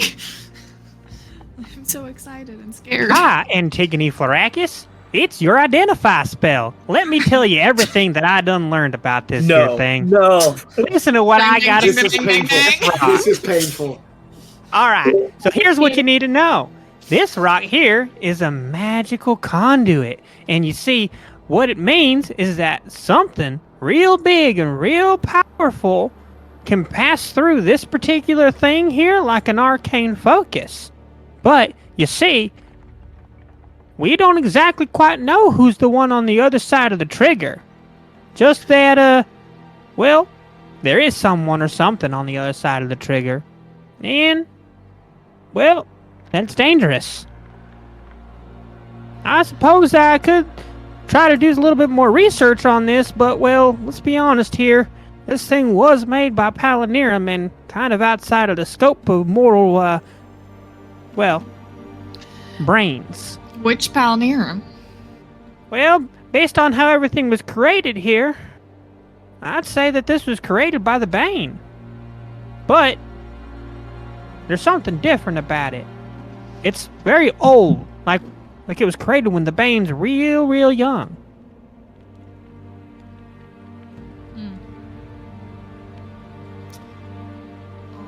Alrighty then. Well, this should be another use of your identify spell. You take care and make sure to drink some water. Bye now. Don't be a stranger. Your magic sucks. I have no idea what any of that was, but can I have my rock back, please? Here you fucking go. Just a reminder that Quincy and Briar both have miniaturized stars in their bags of holding. Oh god. That voice of the identifier? Maybe I It should reminds me of my baby. Giffin. Oh, it'll be fine. Well, Lynn, what to Ifrit? The Cosmoline. With my... Never mind. Don't pay attention to anything else in that bag. Just I just put books in it. just That's use all I the needed. books that are in there. So you can have it back later. Everyone is included in Wii. You have a +2 to AC. Your movement speed is doubled. You have advantage on dexterity saving throws, and you get an extra singular attack every round. You can also use it to dash, disengage, or use an object. Gamani, as you all approach the door, you feel a huge black fireball hit you straight in the chest as you see this bright burning inferno hit you right in the center of the chest. As you feel the sleeves of your outfit rip and the legs of your outfit rip and your muscles start to burgeon underneath them and you start getting filled with this intense rage, just completely filling you up to the brim. For your knowledge, your strength modifier has gone up by 5, or your strength score has gone up by 5 points. Until you were until you are reduced to 0 hit points. If you are reduced to 0 hit points, it goes back to normal. In addition, your rage will continue to last until you go to 0 hit points. As soon as you start to rage. Wow. And you are just Can I angry rage right now? Yeah, you can rage now. I'm gonna stare at the damage to my beautiful clothes. And let out just this terrifying roar. And go into my rage. right now. Briar Fuck starts yeah. fanning himself. As we approach the door, Hey, everybody, look, it's Gamani and Briar. as we approach the door, I would ask Amani and Ziggy, okay, which one of you two wants it? Holding my tattoo kit. Oh, tattoos. Yeah, do Anybody want them it? fast. Gamani Anybody want might attack us next.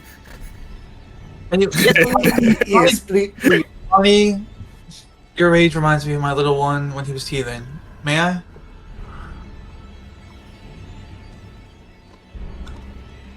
Yes, absolutely. You see Zola just hold a plunger and get where do you want it? Your back? Your front? Sorry, you didn't tell me. I didn't tell you, did I? Put it on my back. Right now. Please don't slap me. Last time, when I pulled my little one's tooth, he did slap me. I inject the needle right in the square of your back. And suddenly a tattoo unfurls on your back. Then I pull out another needle. All right, who's next? Ziggy? I think you and Gamani are of similar taste. Did you want the same? Oh yeah, I like the looks of that one. Hope you. Your back. The matching, hope you don't mind the matching design there. Your back as well? Yeah, I think my chest is pretty full at this point. I'm glad you like my work. I go behind you and inject you. All right. Be next. Be next. Yeah, I've had 2.5 months to think, and I think I've made something a little special for you. Yeah, right here on the left arm. Left arm? Okay, no problem. I would pull out a specially prepared needle. Do not be fettered to this world. Let your will control everything. I inject you. Remember, did you want the main one or the reverse one? Sorry. So, oh, you want the blue one? The blue one, right? Okay. Right. Okay. I inject you. Suddenly, a blue design unfurls in your arm. Okay. All right. Who's next? My favorite. Yeah, hit me with one of them, Zala. One more tattoo for old time's sake, huh? I have to say, Nino, you're of water. Your power is water. Pardon me if I give you a little fire on your back, right? You said. Chest. We're gonna do this on the chest. I inject you. It's only a flaming. You wanted the red one, I think, right? No, I wanted the blue one. I inject you with a blue tattoo. Banjo, I think you also wanted something, right? Yeah, I hope it can show up on these new scales. Lady she'll always be Skellige to me. It was session 16 in my apprenticeship, injecting, and the needle pierces your metal hide and physically carves the design into you really fast. Thank you. Flesh type, feathers, steel. You'd be surprised. I think she once showed me how to tattoo a ghost too, actually. That is wild. Ghost. I didn't think you wanted anything. Sorry about that. No, you're fine. No? Okay. Okay. Does anybody else want anything? We're not gonna have much time. No, I'm good. Okay. And actually, one last gift. How close are we to the door at this point? You're standing right there. As a matter of fact, I need Gamani to roll a wisdom saving throw. Oh. I'd really rather not. You do have advantage from the good I pancakes you do ate. have advantage on them. And you get a +4 from Inoki. Okay. While she's doing that, Zala will whisper to both of them, which one of you wants... Baby! It was a nat 20. Good job. Nice. Wish I hadn't wasted it on a wisdom saving throw, but I'm Well, gonna take it. you don't feel the need to charge through that door by yourself right now. Yeah, so that's there's that. probably good. Zala, It's good. All right, everyone. one last prep. Who wants exploding ink on their weapons? holding a Oh, particularly green, nasty looking. You know, I'll take I don't one think of you those. can put a tattoo on water. No, you'd be surprised. Well, then let's give it a shot. I can give 5 charges. Each one is a D. Each one Can, is a can you D12. stack that? Can you stack them? Because honestly, I think Ziggy could just do some damage. Yeah. Don't you remember? Yeah. No, you remember. You had my Yes. trident when they all 5 went off that one time when you caught my trident when you apologized. To me? Yeah, let's just put him onto Ziggy. Ziggy. Oh, I'll be greedy. Ziggy, For sure. How about you? I was Gamaki? going to say the same thing. Put him on Ziggy's axe. All right. Or On, pick, sorry. on the axe it Yeah, is. no worries. I would put my hands at the needle, and a greenish light emanates. You know what this does, or should I PM you what this does again? Yep. All right, everyone. Is it yes to PMing you or no to PMing you? Sorry. Oh no, I know the damage. Okay. All right, that's good for an hour. Let's kill the green. Let's kill the Gooman. All right, everyone. We know we're ready. Protect Ghost with your lives. And finish this man's life. Don't worry, I'll be on goo distracting duty. I'm going to do the best I can to even the playing field when we get in there. Make sure we're fighting on our turf, not his. I'm going with Ghost. Hey Levy, you want to do that thing? You mean the forbidden technique? Yeah, let's bust it out. If we can. Under any other Really need to- circumstances, I would sooner kill you, but just this once. And he stretches out his hand with like runes carved on it that like flash to life. Would this be Let's a wait till spell? like halfway through. Okay, fine. Would this And he puts his arm back. Would that be a spell? Alright, let's not waste any more time. We have precious little to spare.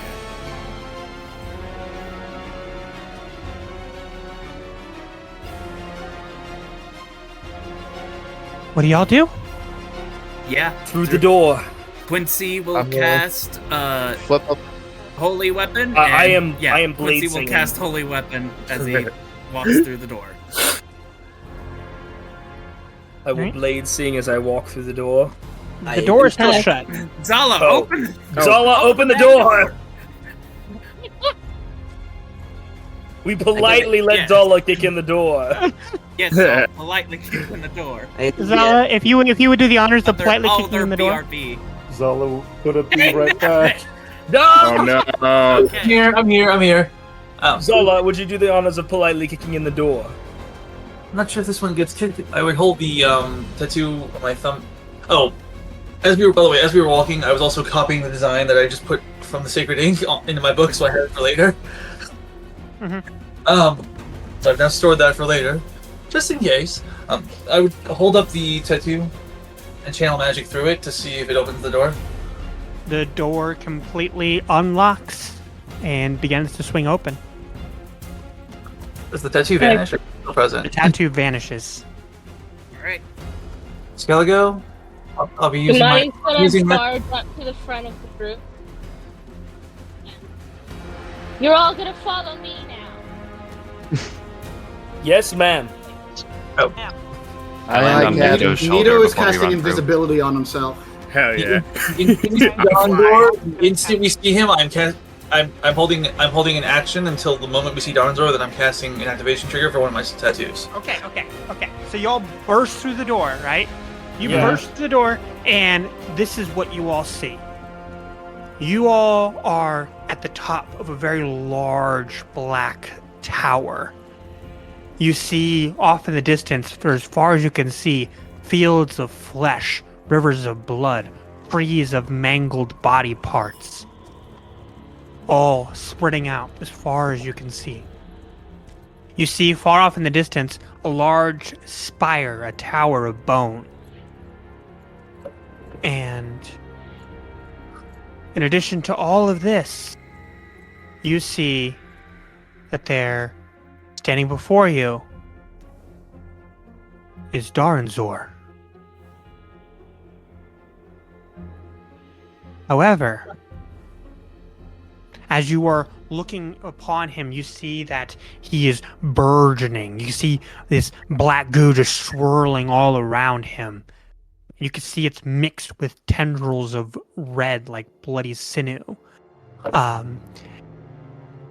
And off in the distance, near that tower of bone, you can see, kind of near that area, you see a small patch of green grass amidst the fields of flesh, where you see a white light emanating brightly from the tower of bone nearby. So, there, you can see multiple very powerful looking undead. You would guess probably Death Knights, who are sieging that tower with the white light burgeoning from the top and that grass circle around it growing.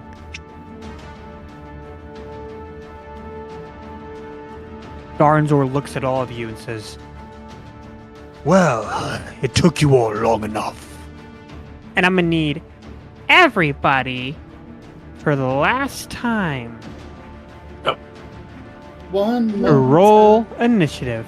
And since I did say I was holding that one tattoo until the instant I saw him, right before we roll initiative, can I activate that one tattoo? Yeah, that's fine. Can I describe it visually very briefly? Yes, after we get initiative done. Okay. Because it's gonna have a big effect. I got a nat 20 for a 21. Hell yeah! I got a 19 for a 24. Same here. I got a 9 for 19. Let's go, baby. 19 as well. I got a rock. I got a worse rock. Oh no. Oh, wait, can we all have initiative? Do we all have a modifier for dexterity saving throws right now? We all have Not advantage for- on, not on dexterity saving throws, not Not on initiative. initiative. For the record, I got an 18 for my initiative score. I do have advantage, Okay. and I still got a 6. And question mark. How about you? Oh, that one? I was gonna do that on. Technically, That's a Ifrin, has a. That one hasn't shown up yet. Nat 20 Yeah. for a 25 initiative, so I guess we'll use that for question marks. Tig rolled a nat 1 for a 9. Fantastic. I love it. Quincy only Uh, rolled a 22. Zala, why don't you go ahead and describe your tattoo as this goes off? As you see Darnzor is immediately getting ready to attack. You realize that this is probably the only thing that's going to go off before Darnzor attacks. You creature of ink, you inky devil, by Sweetie and Urga's name and all you've taken from me, it's time for the wings of an angel. You see black inky wings burst forth from Zala's back. And she starts hovering in the air. And her eyes start to glow black as well. And you can also see the wings sort of shed feathers which coat her body, giving... I'm not gonna say what that does. Or should I say verbally what that does, or should I not? Do you think? I mean, you can describe it as it comes up. Sure. Okay. Yeah. So I now have a flying speed, and black wings and other things. Yes. All right. Darnzor looks at the lot of you and says, Well, I won't be making the same mistakes twice. So, he reaches his hands up and is immediately gunning for you, Ifrin. Oh no. Ha! Called it! You at me, you fucking goo. Alright, so starting off, we're going to do Acre Grass. Okay. Luckily this one's everybody. So I need all of you, every single last one of you, to make a DC 24 Constitution saving throw. Alright, anyone within 30 feet of me has got advantage from my circle of power. All of you would be in that range, so all of you have Alright. Okay. We need it. Anyone within 10 feet of me gets +4 to their saves. All right, that's a 22. Oh, thank God. What do we need to beat? Plus 4. What do we need to beat? What? I'm just gonna roll. DC We need to beat 24. 24. Thank you for. I got a 20, and Inoki, you beautiful, beautiful cat person. Let me know. I got a. All right, hold on. Briar, what'd you get? I had 22. Nito? Are you adding 4? Yeah, with plus 4. With the plus 4, I got exactly a 24. Inoki? I also got exactly a 24. Rover? It would be 22. Kamani?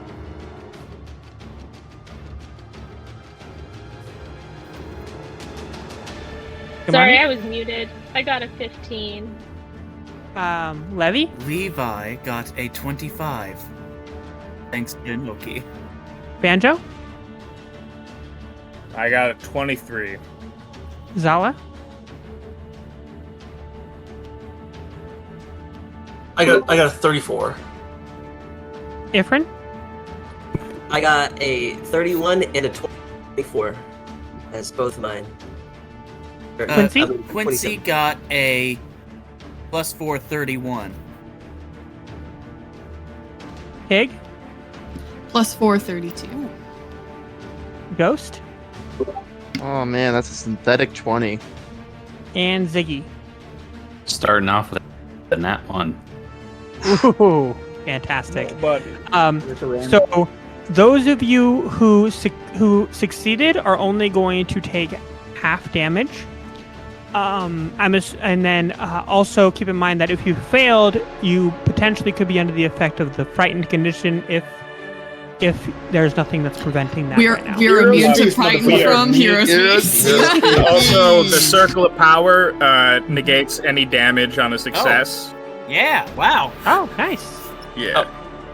What Oh, kind so of if damage? it's just taking no damage. Okay. But if I'm taking damage, I gotta make a concentration to see if I can keep that up. I do have an advantage on these. So on a failure, that's going to be exactly 100 necrotic damage. I'm immune to necrotic damage the moment we walk. That was through the door. that was nearly a max roll, by the way. So I'm going to. On a success, half of that, and resisted would be half of that even further. Yes. I'm gonna uncanny dodge that. No, Zala, on a success, we're taking no damage because of Banjo's thing. Banjo's got a thing. We put with and I nat 20 to concentrate, so Yeah! I'm hurt. Otherworldly guys I makes can me uncanny immune to dodge necrotic too. damage. There is just this huge bush of black ichor as it slings all the way towards you. And you see a lot of you are able to take cover behind pieces of rubble or guard yourself behind shields or weapons. Some of you get blasted pretty hard, Trover and Banjo. But for the most part, y'all are still standing. And then you realize a little bit too quickly, a little bit too slowly, that Darnzor is moving much, much faster here. Much, much faster. As he is then going to make his 4 attacks, his four weapon attacks, as he closes that 20-foot distance rapidly, and is going to make his 4 attacks at you, Ifrin. So that Which first one? one, Which huh? one? I'm gonna flip a coin. A. Okay, that one's directly at me. Yes. So that's going to be a 26. Bro, if you beat a 13, you win. Oh well, then you just need to not roll in that one. So all 4 are gonna hit. Okay. So I'm going to roll the total damage.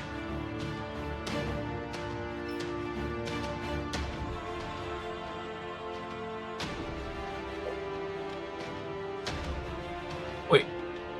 We don't we get +2 because of haste.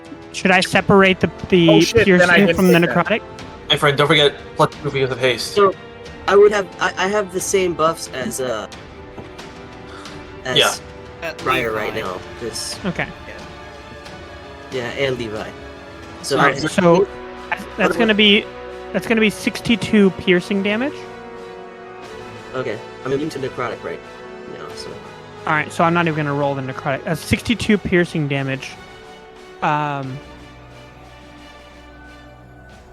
you motherfucker, that hurt! Not nearly as how much the rest of your miserable existence is going to hurt. Yeah, we'll see about that. As a bonus action, he is going to vile teleport out of your range, about 60 feet directly up. So he's overhead, and that is going to be. All of you are going to be taking psychic damage. There is no save against this. Ow.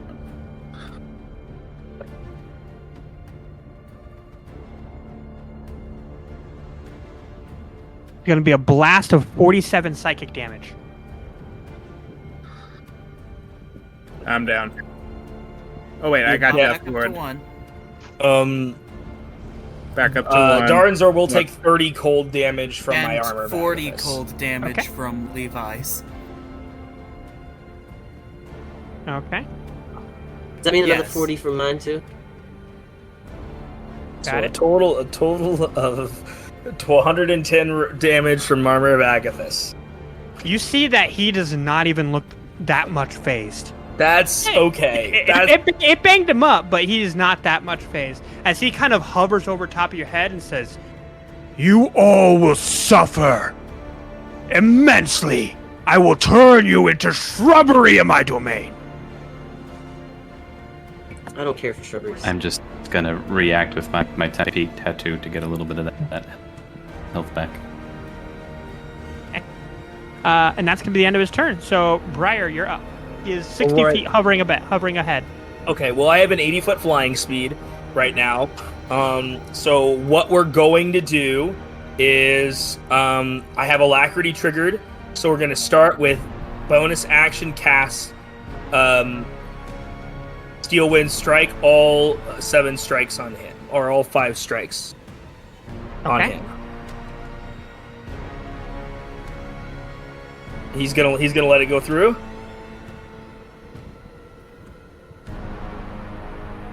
Yeah. Okay. 13, 27, 27 will hit. 17. Mhm.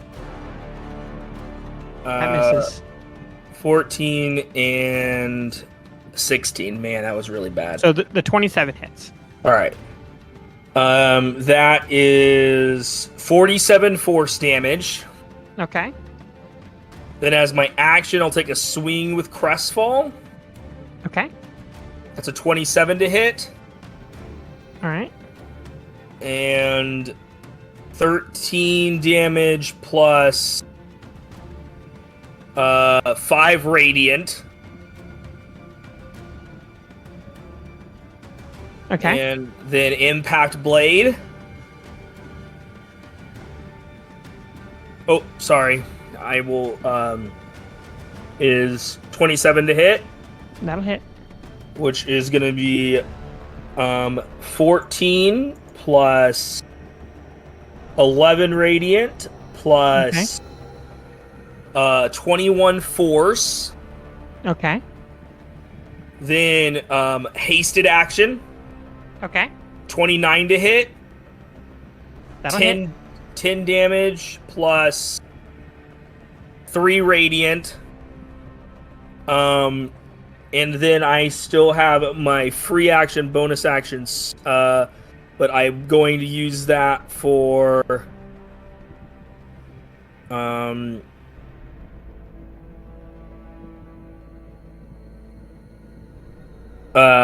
Hexblade's Curse. Okay. So he'll take. I hit him 4 times. He'll take 24 more damage. Okay. You want to go ahead and describe this slew of attacks to me? It is a great Aether. Briar bolts up like a bullet and just is zigzagging across this goo man with a shining silver blade, just sloshing off goo with every single hit. And just sort of kind of channeling Gamani's his wife's rage as well. And there's sort of like this blending of his beautiful dance-like style of combat with her ferocity in this really beautiful union. Okay. At the end of your turn, as a legendary action, he is going to forces the ichor from his hands to hit the ground of the tower floor and issue out to the corners of the tower. And I need each of you to make a Constitution saving throw. The DC is 21. Those of you who failed, let me know that you failed. Everyone else, don't worry about it. And we don't have advantage anymore, right, Banjo? No, I failed my concentration. Totally fine. I just wanted to double check. I'm still within You range. still have a +4 from me. Yeah, I'm still within Well, range. So 24. Luckily enough, I have a soul trinket, so. Yeah, soul trinket's coming clutch. Nito fails. Take that's fails. What'd you say? What'd you say? What do we have to beat? We have to beat. 21. DC is 21. Oh, I rolled a nat Luckily 20 enough- for a 22. I got a 21. I got a 23. Briar failed.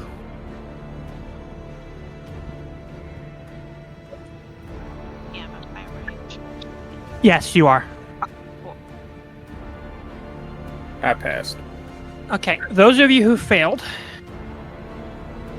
I know it's not going to affect all of you, but it's there is a blast of ichor as it shoots outwards. That's to be 38 necrotic damage. That's halved for me, too, whatever. Oh wait, who's got the thing that reduces successes to 0? Right. That's down. that's You down still now. are take That's it. who? That is no longer in effect. Sorry, DM. Though before we move on from my turn, I do have my action surge.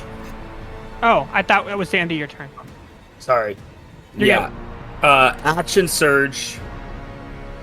And I'm hoping I'm gonna have some backup here because I know he's gonna do that. I'm gonna cast Realm of Rule. Yeah.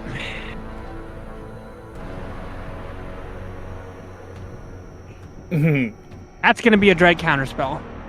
Counterspell. Oh shit. Who's doing it? Banjo's probably better at it.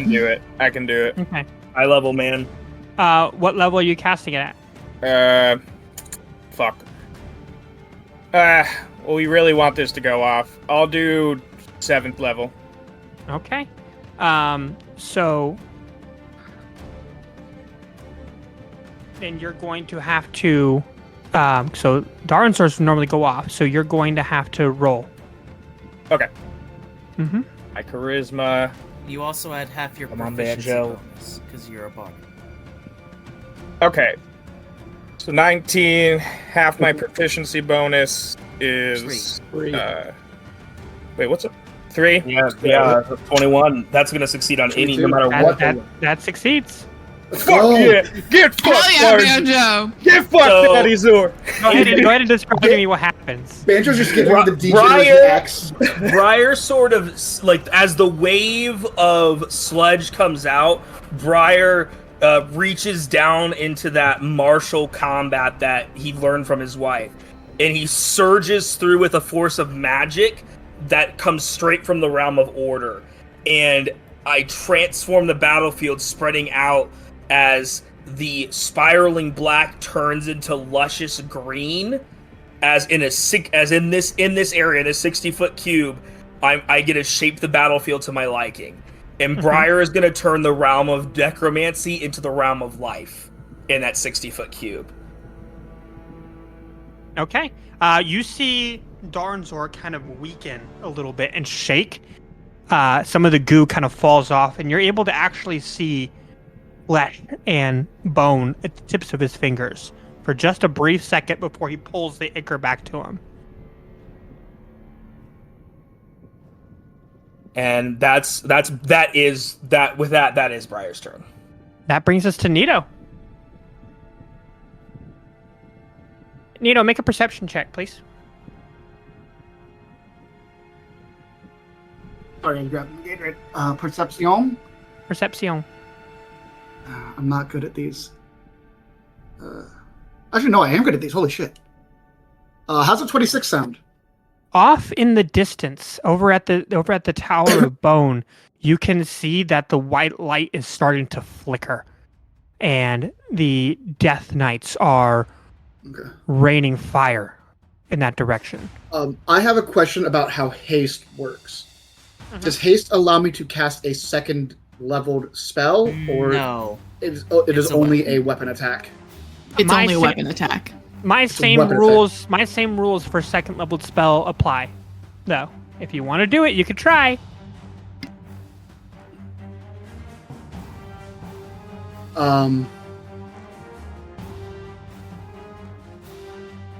Everybody's looking pretty injured, right? Or at least a lot of us I don't know. Go ahead. Those of you who are injured, describe how bad you're looking. I'm fucked up. I'm hurting. I'm injured, but I'm basically fine. I'm basically I'll fine. live. So Briar can take a then bit more. we. I'm hurt. Next I'm legendary limping. action, I'm down. Oh yeah. Okay, so here's what we're gonna do. We're gonna do a mass cure wounds, so that's 6 people. So Banjo, you're definitely one of them. Thank you. Is anybody under half right now? Me. Silver, you're number 2. Yeah, I am. Imani, you're 3. I'm So at that's over to 91. one and a half. Okay, Ghost, you'll be 4. Is Don't there anybody else forget under Nikita. half? I think Ifrin was under half. I think Quincy was also. I thought Quincy was also Not low. half yet. Now, Ifrin's the only other one that's under half. Okay, Oh, so we'll okay. take Ifrin. And then did Inoki take any damage?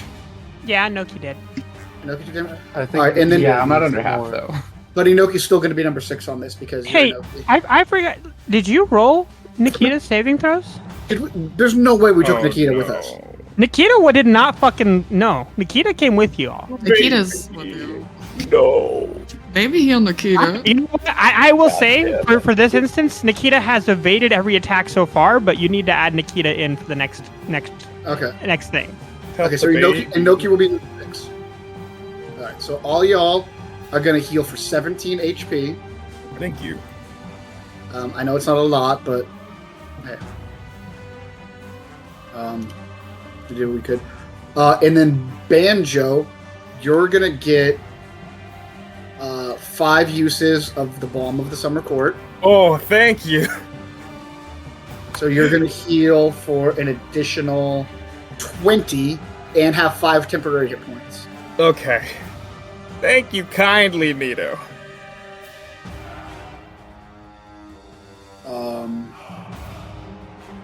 Oh god, do I really want to do that right now?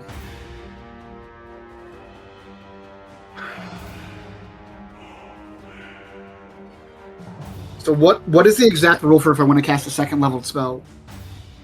You're going to have to make a saving throw based off of your spell casting modifier, and the saving throw is going to depend on what level spell you're casting and what leveled spell you cast previously.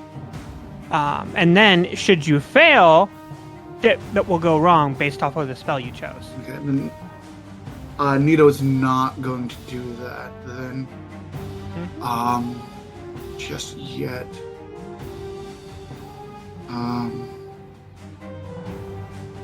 So then that was my regular action, bonus action. Darns was floating in the air. Yeah, about 60 feet up. 60 feet is perfect for me.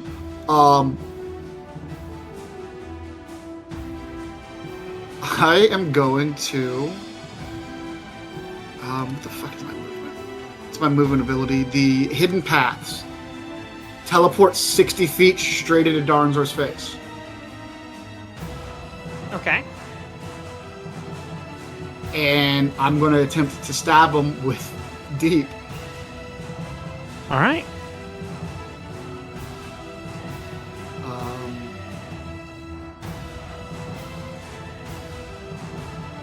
I'm still invisible. Do I get advantage on this? Yeah, I will give you advantage on this. It's gonna hurt afterwards, but I'll give you advantage on it. 23 to hit. That'll miss.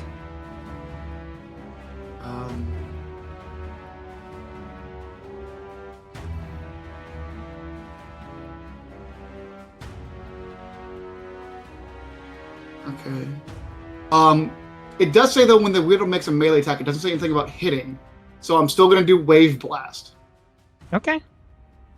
So that's gonna be 60. That's gonna be a strength saving throw. Strength saving throw, huh? Mm-hmm. He's still gonna take 21 damage. Everybody, that was a nat 1. Cool. Fuck yeah! He is knocked prone. As he just starts clattering towards the ground and slams into the tower roof. However, upon being hit by the set attack, his reaction is going to Fell Rebuke. Oh shit! I would say technically he wasn't hit by an attack. Yeah, no, he was hit by an attack. He was hit by an ability. Yeah, actually, fair enough. Because I missed the attack. It was a saving throw. It wasn't a... If it was a spell that made me make a saving throw, then it would still be considered attack. It was an ability. It was not a spell or an attack.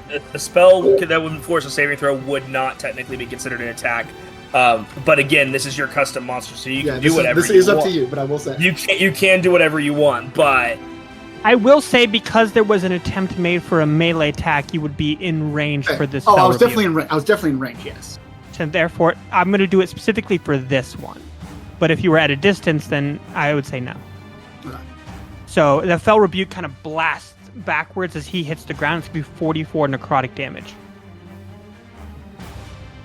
Nito's not looking good. As he just slams into the floor. As I start falling, reaction Feather Glide. Oh, yeah. You knew it was coming. Mm-hmm. All right, that brings us up to Inoki.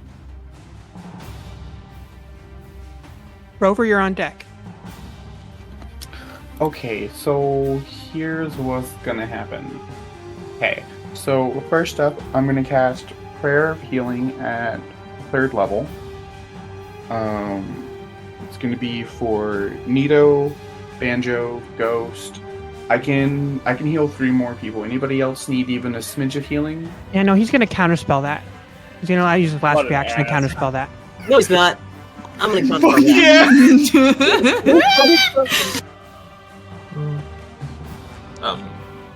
that. You're going to counterspell the counterspell at what level? Let me see. I'm gonna do it at 5th. But I know I'll have to make the check. Mm-hmm. It is pretty much an Arcana check, right? It's you're gonna roll your intelligence. I think it's just spellcasting. Yeah, it's your spellcasting. For you, it's be intelligence. Uh-huh. Ooh, I'm gonna use lucky on that one. Amen to lucky. Right there. That's still not enough. God damn. One more lucky point. There we go. There we go.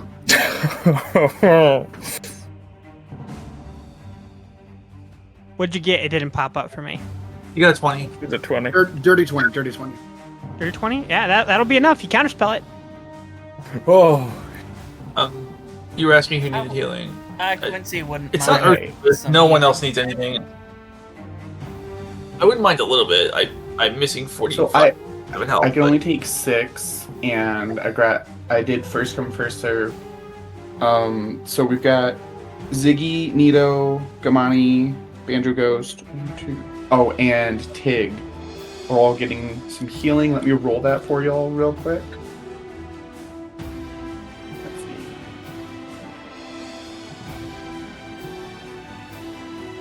To be fair, Zala, Tig is looking more beat up than you right now. That's going to be 22 healing for all 6 of you. Oh, fairness, great help. It's just he's just taking it lately, so. Thank you, friend. Yeah, of course. Okay, now the fun part, going to attack this fucker. So I'm going to do just what I did before, and I'm going to load up a spell onto my Ace of Spades. Okay. That spell... That would be casting a 2nd level spell. He's not in the air anymore. If you want to melee him, you can. So hang on a second, though. So Bladed Tornado gives me an additional action, so I feel like that wouldn't apply. Now, so it gives you an additional action through the weapon itself. It's not you as it's the actual weapon that you're able to grant an additional action through. Got it. Okay. So like it would work for attack purposes, or using a spell through the weapon, but not for loading a spell into the card. Also, Inoki, he is prone, which means a ranged attack would have disadvantage. It would? Okay. But a melee attack gives But advantage. melees get advantage right now. This time good. That is okay. So would the Kusarigama count as melee or range? Melee. Perfect. Okay. Cool. So then I'll scrap loading the spell and tossing the Ace of Spades, and I will be instead using my Kusarigama. Okay. So with the Bladed Tornado on top of everything else, I still have a total of 3 fucking attacks. It's going to be the Kusarigama with all 3 of them. Okay. Does a 37 hit? Yeah, it'll hit. Oh wait, Leaf, that's a natural. Hold on a second. Yep, that's a nat fucking 20. So why don't you load a smite onto that? I was planning to. I mapped out my entire fucking turn like half an hour ago. Okay, so let me roll the crit damage. Roll that percentage. 52. 52 on the crit table. That is going to be Triple, right? triple damage. Yep, triple damage. Okay. So, thanks to a million different fucking things, there's gonna be several types of damage. Okay, so we've got...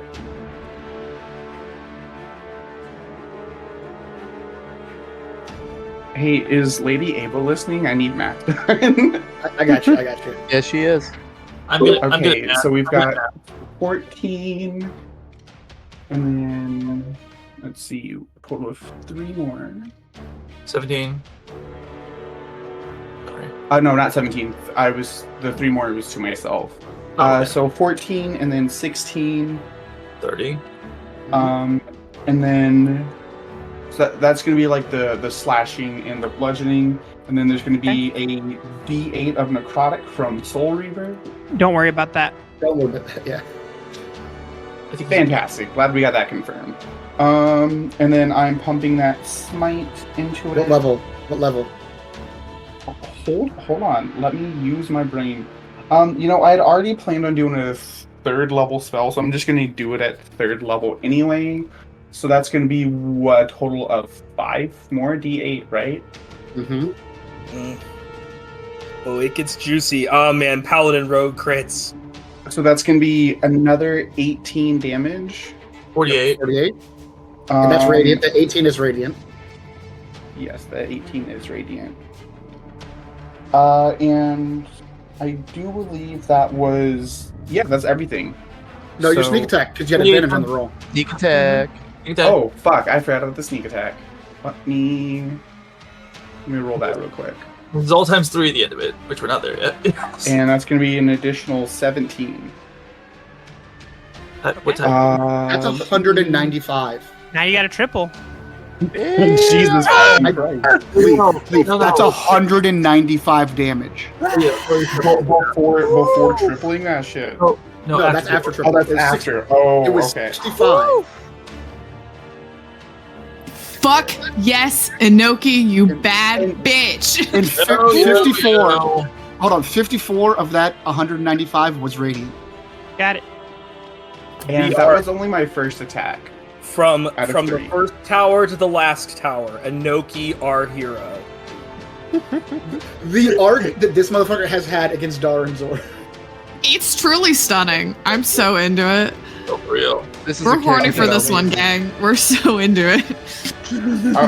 Y'all ready for me to do this shit again? 2 more advantage. Yes, do it again. Do it again. Do it 2 more This times. one is less impressive. It's a 25 hit. Yeah. Leaf, make sure you roll with advantage. Roll with advantage, though. Oh, fuck. With So roll one more. advantage. Roll one more. Okay. Okay, so that's gonna be a 29. I mean, it hit. It hits. Okay, here we go. We've got 11. Remember, you can ignore the necrotic. Yes. All right, I got the 11. And those. And then we've got an 18. Okay.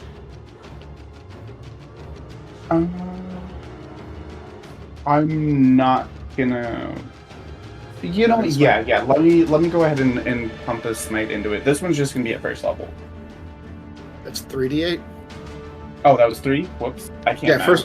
because first level is a d8. So roll 2 more d8. You already rolled 1. So you get 8 plus 6, so 14 radiant damage. 14 radiant.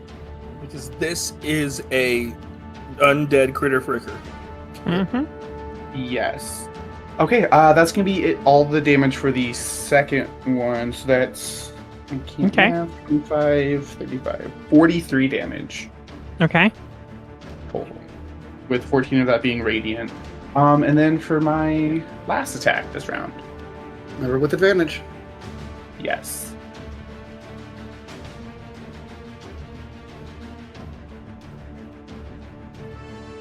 It's gonna be a dirty 20. That'll miss. Fuck.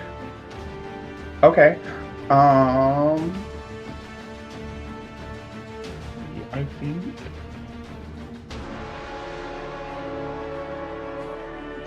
that might be it. Let me double check really quick.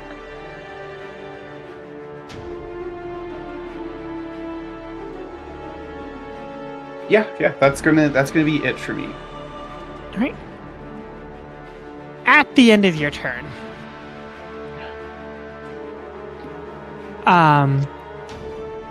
as a legendary action, you see just this rather extremely quick spell just sling right out of his hands. Quickly. And I need... Let's see here, that would be... Inoki, Zala, Nikita, and Ifrin, all to make dex saving throws. Oh, which one would be? Let me put, that one's 1. You have advantage because of haste. And then plus 4 for me if you're within 10 feet. The DC 1 dexterity saving throw? No, just a DC 21 dex saving throw. Oh, I only have the 1. That's why I'm like, wait, what? I got 28. Alright, let me just roll that. Hold on, that's with advantage, right? Oh wait. Yeah, because you're hasted. You're hasted, Right. so you have advantage. Okay, that is a hold on, 10. Hold on, plus modifiers. Hold on 1 second, sorry. And if you're within 10 feet of Inoki, you have a plus 4. Am I? I don't think I am. That's a 17. That's a fail. Alright. For those of you who failed, you see this extremely bright black lightning just shoot from his fingers and arc towards all of you. It's to be 35 lightning damage for those of you who failed, or half as much on a success. Okay. I can't now. 17. All right. And that'll bring us up to Trover. Okay, so Who's on there? we're hasted. Gamani, you're on deck. I have normally 50 feet of movement. Hasted, I have 100. So I'm gonna run my full 100 feet, but as a bonus action, step of the wind. So now I'm 200 feet towards the bone tower. So you like sprint down the tower wall to the Just a ground, blue across the blur. river, like striding over the river of blood. And you can use your hasted gone. action to dash again for a total of 300. Yeah. I know. That's Yeah. what I was just thinking. Well, I'm going to use that. You can actually make a full. Just go. Well, yeah, are you going to use your regular action as well to dash? I'm using everything to That's just 400 go. That's 400 feet. 400 feet. That's 400 feet in 6 seconds. You're only 200 feet away from the tower now. Can I ask how tall the tower is? The tower is about 100 feet high. The other question is, where is the blinking light? That's at the top of the tower. All right, now I gotta get up there. So that'll bring us to Kamani. Question mark, aka Levy, you're on deck. So I want to start with Manifest Echo, bonus action. Manifest Echo. Real quick, how far from me is Daranzor? Daranzor currently is like kneeling on the ground about 30 feet away from you. Okay. So then I'm gonna get right up in his grill, and I'm gonna manifest my echo on the other side of him. Okay. And then I have just a shit ton of attacks to do real quick here. You did remember to up your strength, right? Yes. Okay. Yes, I did.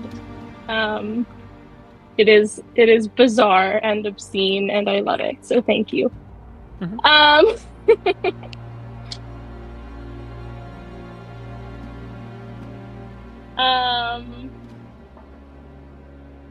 I'm gonna just do my attacks, I guess, and they're all at advantage, aren't they? Yes.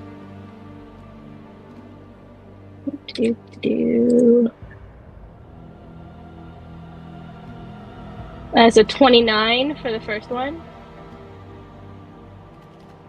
That'll hit.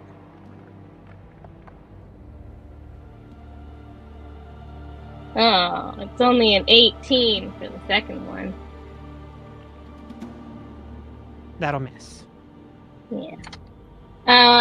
Wait, Lonnie, the tattoo I gave you, you could use that for the 18. I have to declare that I'm using the tattoo before I roll the d20, though. Oh, right. Ripperoni. I am going to use. I'm gonna action surge, and I'm gonna use the tattoo on this next one. Okay. No! Wait. 2 4s. How does this happen? Oh, jeez. I hope I didn't jinx it. I'm sorry.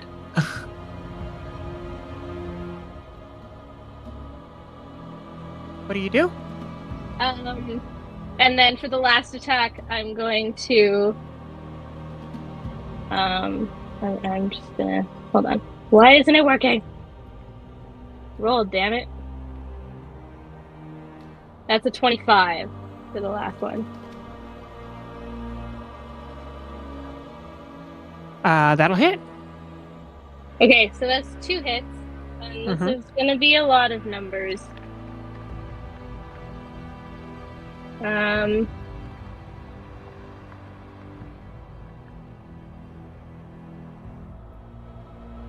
We got a 9 plus D12. Is there any radiant or necrotic in that? No. Okay, then you could just add it all up and give it to me total. 9 plus 8 plus.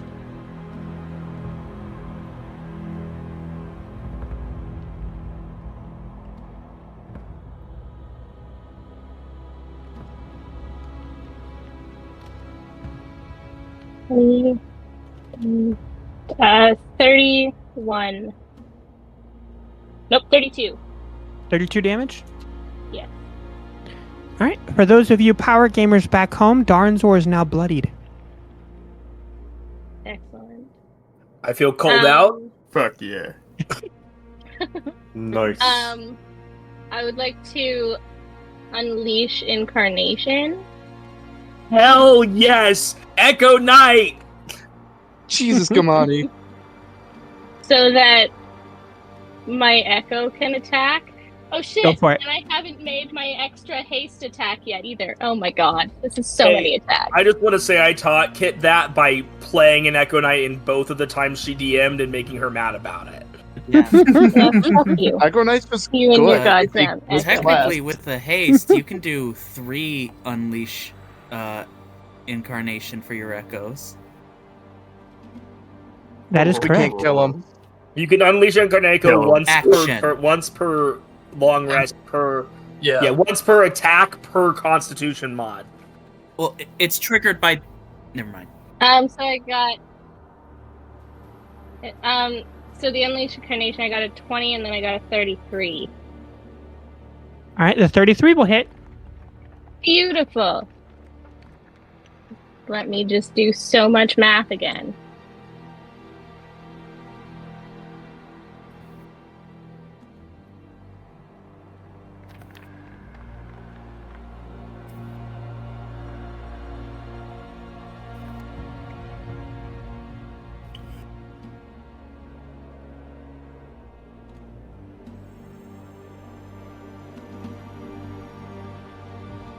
$40.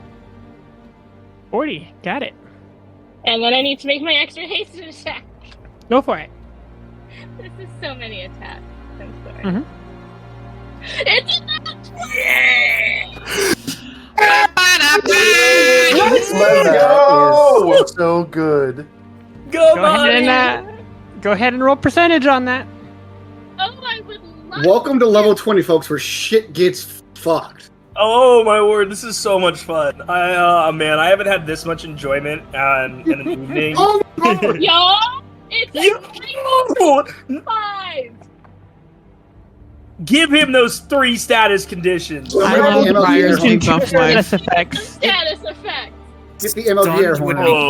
Hey, dude, you might get your restrained Or now. restrained. Hey, hey. The DM gives us a list. Isn't that triple and then 2 status effects, I think? Yes, and the DM gives us a list of status effects that Monty can choose from. Yeah.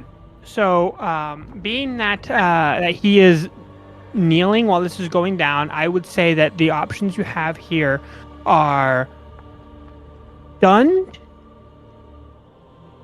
or if Gamani would like to make an athletics check, a DC 20, and pin Darnzor, I will allow restrained. Stunned is a better status condition than restrained, objectively. Yeah. Like even though it triggers Damani Tig's gets judge. 2, don't they? It's all right. It's not going to. It wouldn't trigger anything too exciting for me. So like it's fine. The other status effect. So you can choose between one of those two. The other one is going to be a continuation of prone. Oh hell yeah! Yeah, keep that man prone. Hell yeah. It's not even a man. It's not even a furball anymore.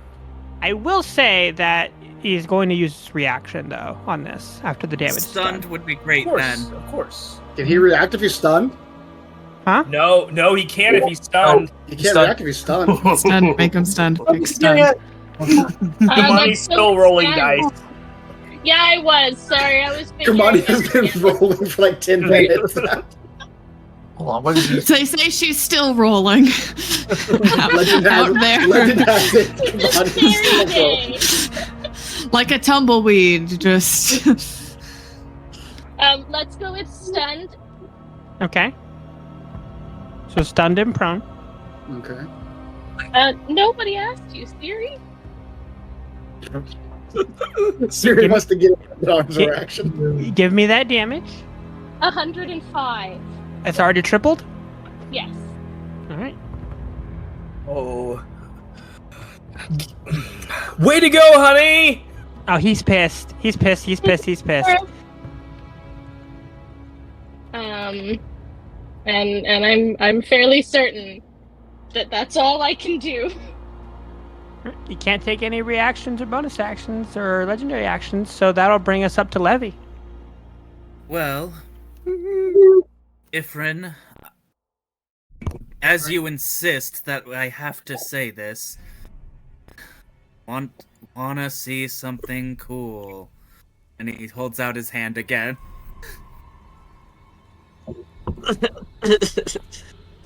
Yeah, I got stabbed. That guy hurts. And Ifrin grabs your hand. Ifrin A grabs your hand. Yes. The one the with the two tattoo. of them then both transform briefly into just pure magic, fuse together into one being, and then solidify into a knight-wearing, space, like, starscape armor. And, like, brilliant draconic wings flowing behind them. Wielding both Ifrin and Levi's weapons. Yeah. Ifrin and Levi's Levi! weapons? Ifrin. Who's Levi? Levy. Digivolve to... What's What's the new name? What's the new name? I think I heard of Digimon once. It's like What's the fusion name? It's like number monsters, right? So that is the mystery being. Fry. I'm gonna need both y'all to say that in unison, just for the one time. What? Say what in unison? What are we saying? I want you to say. I want you to say your name in unison. For one time. Okay. Okay. I don't know about that. I like that. What? Because we didn't decide earlier. Wait, what did you say? You cut out. What name did you? So we didn't decide it earlier. We tried, but which one did you like then? Let's go. Let's go with Lifrin. Wait, 3, 2, Lifrin. 1. Lifrin. Yeah. Delay. Yeah, Lifrin is yours. We'll fix it in post. All right, Lifrin, it is your turn. You have used. I would say with that you used your action, but you still have bonus action and movement. Yep. I have alacrity on, unless their buffs don't transfer. No, it transfers. Awesome. So then you would use your bonus action. My bonus action. So that means you have an action, your movement. Yeah, I was looking at the spells, and everybody is a little bit too close for me to do the thing I want to do. So, screw it. My bonus action is going to be to steal and strike this dude. Oh, and Okay. also it's an advantage. Because of otherworldly guys, we can use our intelligence rather than our strength or dexterity for our weapon attacks. So you can, they should both be at plus 16 right now. Because our intelligence is plus 7 in this form. Oh. Yeah, crit. Yep. I love it here. It's gotta roll that percentage. I can't do anything about it right now. The judge is real.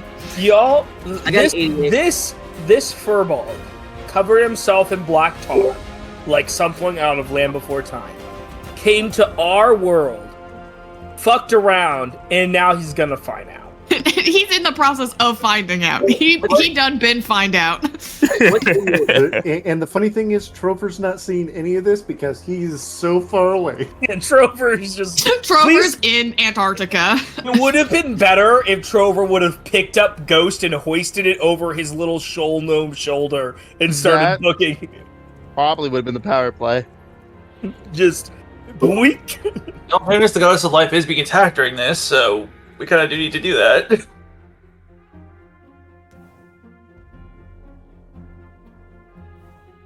So what's 88? That's 88's going to be the. Let's see here. I think it's triple damage and 1 status effect. Where did it go? I gotta. Does it look like triple damage and 1 status effect. So okay, so 34 times 3 is.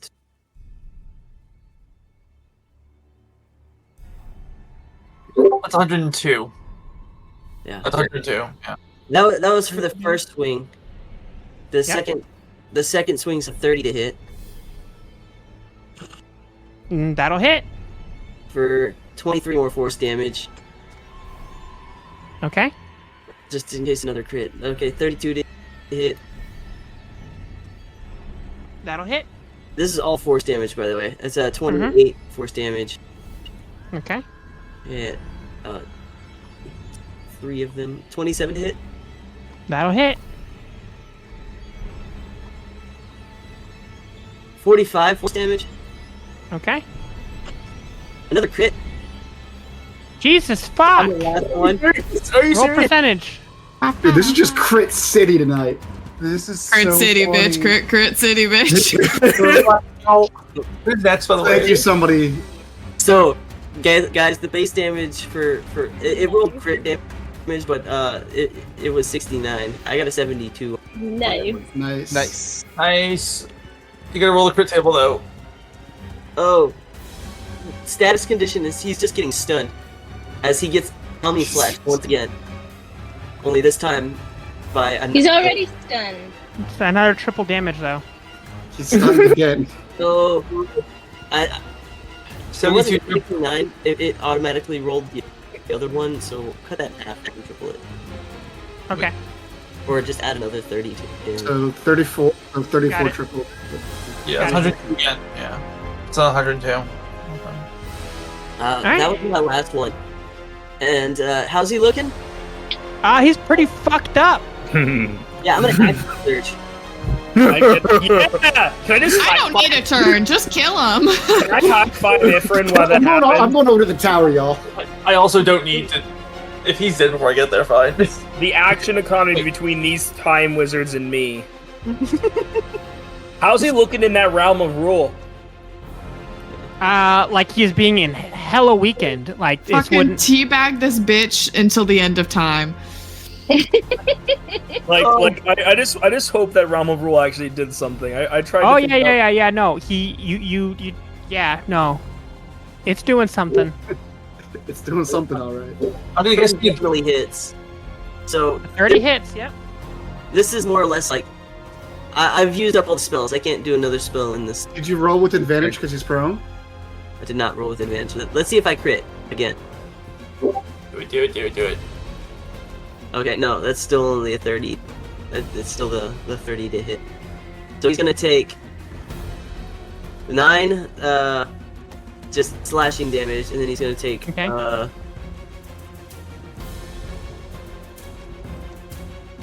take an extra. He's gonna take an extra 3d6 fire damage. Okay. That's gonna be an extra 12. So 21 fire damage.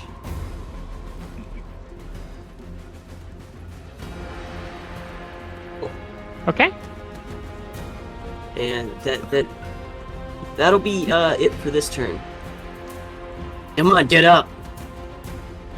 I want to hit you again. All right.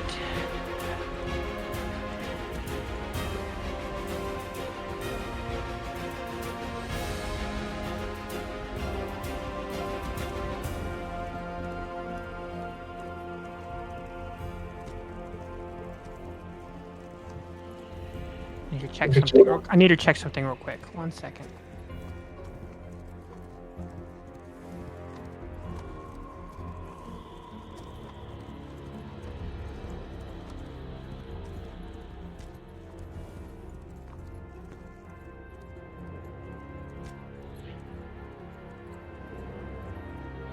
Okay.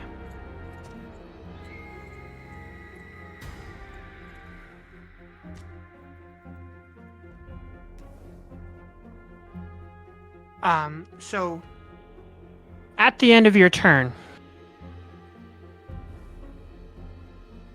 you see that from the floor rises up 6 Death Knights surrounding the perimeter of the actual tower itself.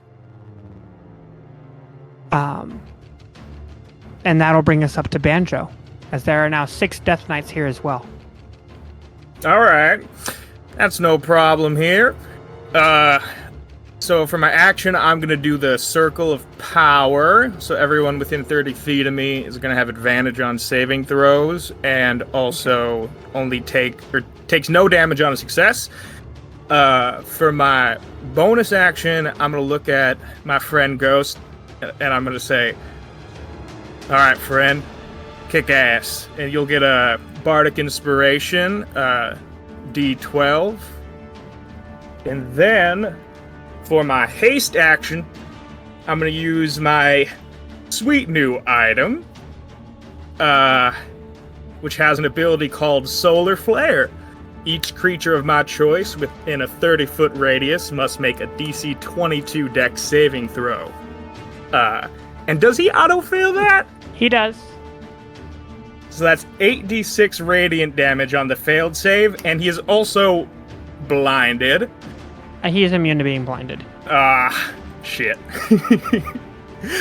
Alright, let me roll that damage here.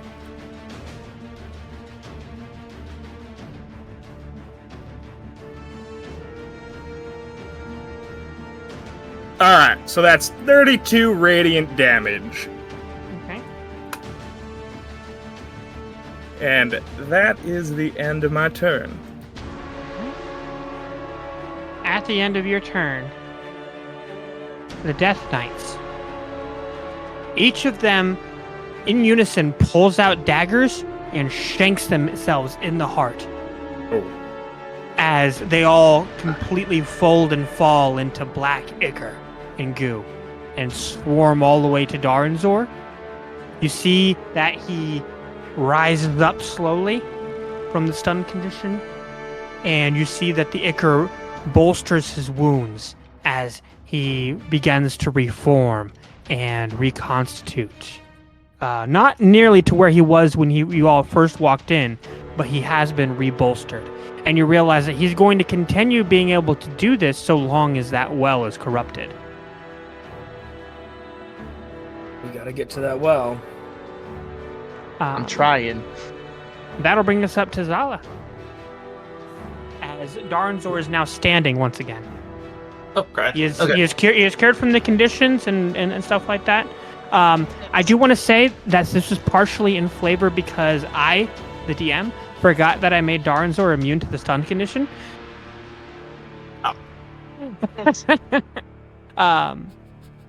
So just a heads up for that going forward. So after Zala, Ifrin, you're on deck. Well, I guess not Ifrin anymore, but your clone. Oh, sorry. Yeah, sorry. My bad. Yep. I forgot because I didn't put you in here. Glisse, you're up. Then Zala. Then Ifrin's clone. Can we, by the way, get the turn order written down, maybe? Maybe in flavor in general, because that would probably help. Okay. Alright, so, alright, I get attack action. Zala, it's Glisse's turn. Oh, I thought it was my turn. Yeah, because it was a mistake on the DM's part. Oh, okay, my bad. You're right after. Oh, okay, I'm on deck then. Mm-hmm. What's that? No, we haven't even made it through a full initiative order, really. Zala had a thing go off before initiative started. Glisse, your audio again. Yeah, it's great. We're living. Oh. Yeah, I'll fix it in post. It's no big deal. Yeah. Boy, do I have a turn for you. Oh, great! I love it. So I'm gonna put my friends and I would like to confirmation that it needs to /RP clicking him, etc. You do still have advantage, but he is no longer stunned. He should still be prone, though, right? He's still prone. I'm saying you still have advantage, but he is no longer stunned. Right. So first I attacks. And an action turn, and then my bonus action I can also use an attack plus. So we're gonna go in order. First attack I'm going to make with Black Soul. Okay. With advantage. Let's go. I love advantage so much. It's so great. Alright, does a 27 hit? A 27 will hit, yeah. Sweet.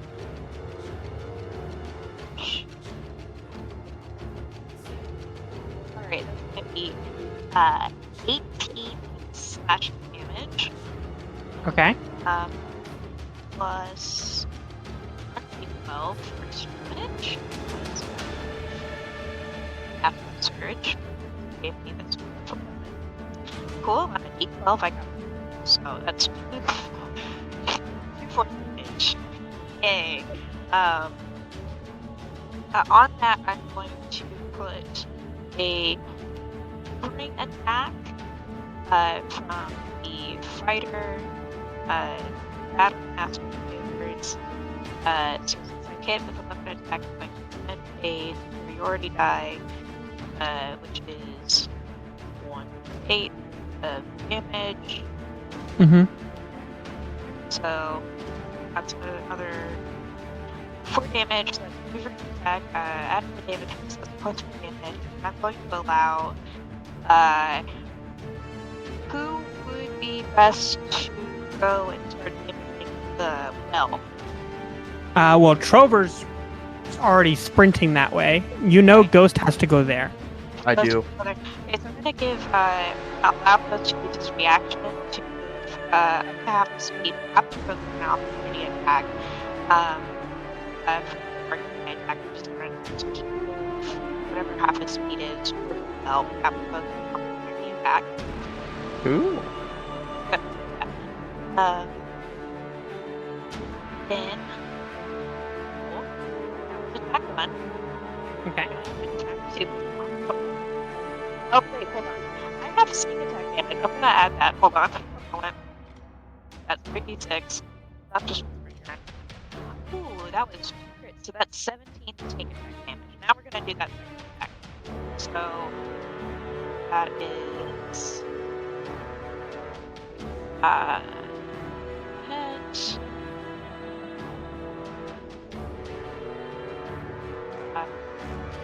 25 hit. That'll hit. Cool. So we're gonna do another 2d6 damage. Alright, that's 13 slashing damage. I think after this turn on that one, but not. Yeah, it is my turn. Okay, so that's done. Okay. After surge, and then what was that? I think I'm gonna do another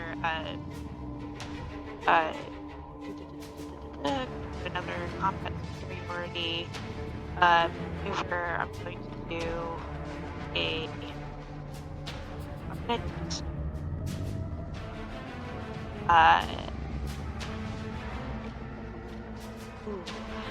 think I'm gonna do another maneuvering attack, and then I'm gonna allow probably the pig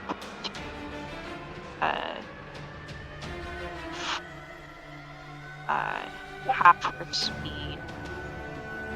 Well, 1 damage, cool. So it's extra 1 damage. We love to see it.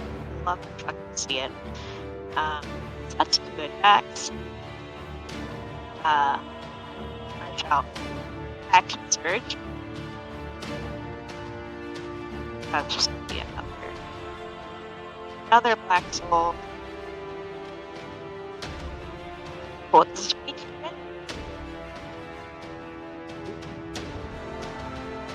Okay. 24 hits, correct? 24 misses. 24 misses. Alright, that's fine. And then we're gonna use bonus action. Okay. Offhand weapon. Oh, I'm so glad I have advantage. Oh, that's a second hit. I got a nap one, so nap one. Yeah, that'll miss. We're then, and we're going to use from the Crown of Fire, Inferno's Judgment. Okay. Okay, so I'm going to try and select as best I can a point within 100 feet that only affects Darnsburg. That has like a 30-foot radius. Okay. So if I can do that, that would be awesome. Yeah, you can do that. Okay, cool. He has to make a DC 22 dexterity saving throw, which he automatically fails because he's prone. Correct? I wonder if he can use a legendary resistance on that. He doesn't auto fail dex saves while prone, only while stunned. Only while stunned. Okay, so he needs to make a DC 22 dex saving throw. Well, that's a fail, but he's going to use a legendary resistance to succeed instead. Okay, well then he's gonna take half of the damage that I'm going to deal to him. So, let's see how much that. Oh, that's right. It was 10 fire damage. Oh, look at that! I'm rolling 10 dice. Oh, look at that. He's gonna take half of whatever 43 is. Okay. That's 21. He's looking pretty banged up again. 21 fire damage. Yeah. Okay. He's looking pretty fucked up again. Is that it for your turn? That's correct. Okay. And like, it's like a column of steam, isn't it? Like, it's like instruction that we could radius. Oh, ash. Fully gone. Okay. Just fucking completely burnt to all shit. Yes. At the end of your turn, as a legendary action, he's going to slam his fist into the ground. And I need those of you still at the top of the tower to make a DC 21 Constitution saving throw. Do I count even though I'm floating? We all have advantage because Banjo did his thing again. Yeah. I automatically fail. Why? I can't roll above a 22. You can not 20. Yeah, not 20. Yeah, you can add 20. And if you get a +4 from Inoki. Well, okay. I rolled a 24. DM, am I in this? Even though I'm yes, because it's a sphere. That one more time. You said the 21, right? Oh, I'm gonna use luck. You said 21, right? DC 21. Let's go. I rolled did it. Thank you, Inoki, for saving the day again. Dude, Inoki's aura. I rolled exactly a 21. Is that the paladins are good? So those of you who failed, that's going to be 48 necrotic damage. If it meets it, it beats it, right? Yes, and if you succeeded, it's half. If you succeeded, it's none because of Banjo. Banjo is my hero. Oh, thank God. Let's go. I forgot I was immune to necrotic damage anyway. I feel like you just T-pose into the necrotic energy. 3 was my highest. T-posing into the sunset. I T-pose and shield people. Dards or Desers are T-posing. I gotta make my concentration check. Trover sees the wave way over at the other tower, just like, huh. Alright, I think that's a pass. That's a 26 on the concentration check. Yep, No. that'll pass. Nikita's down. Yeah, Nikita is down.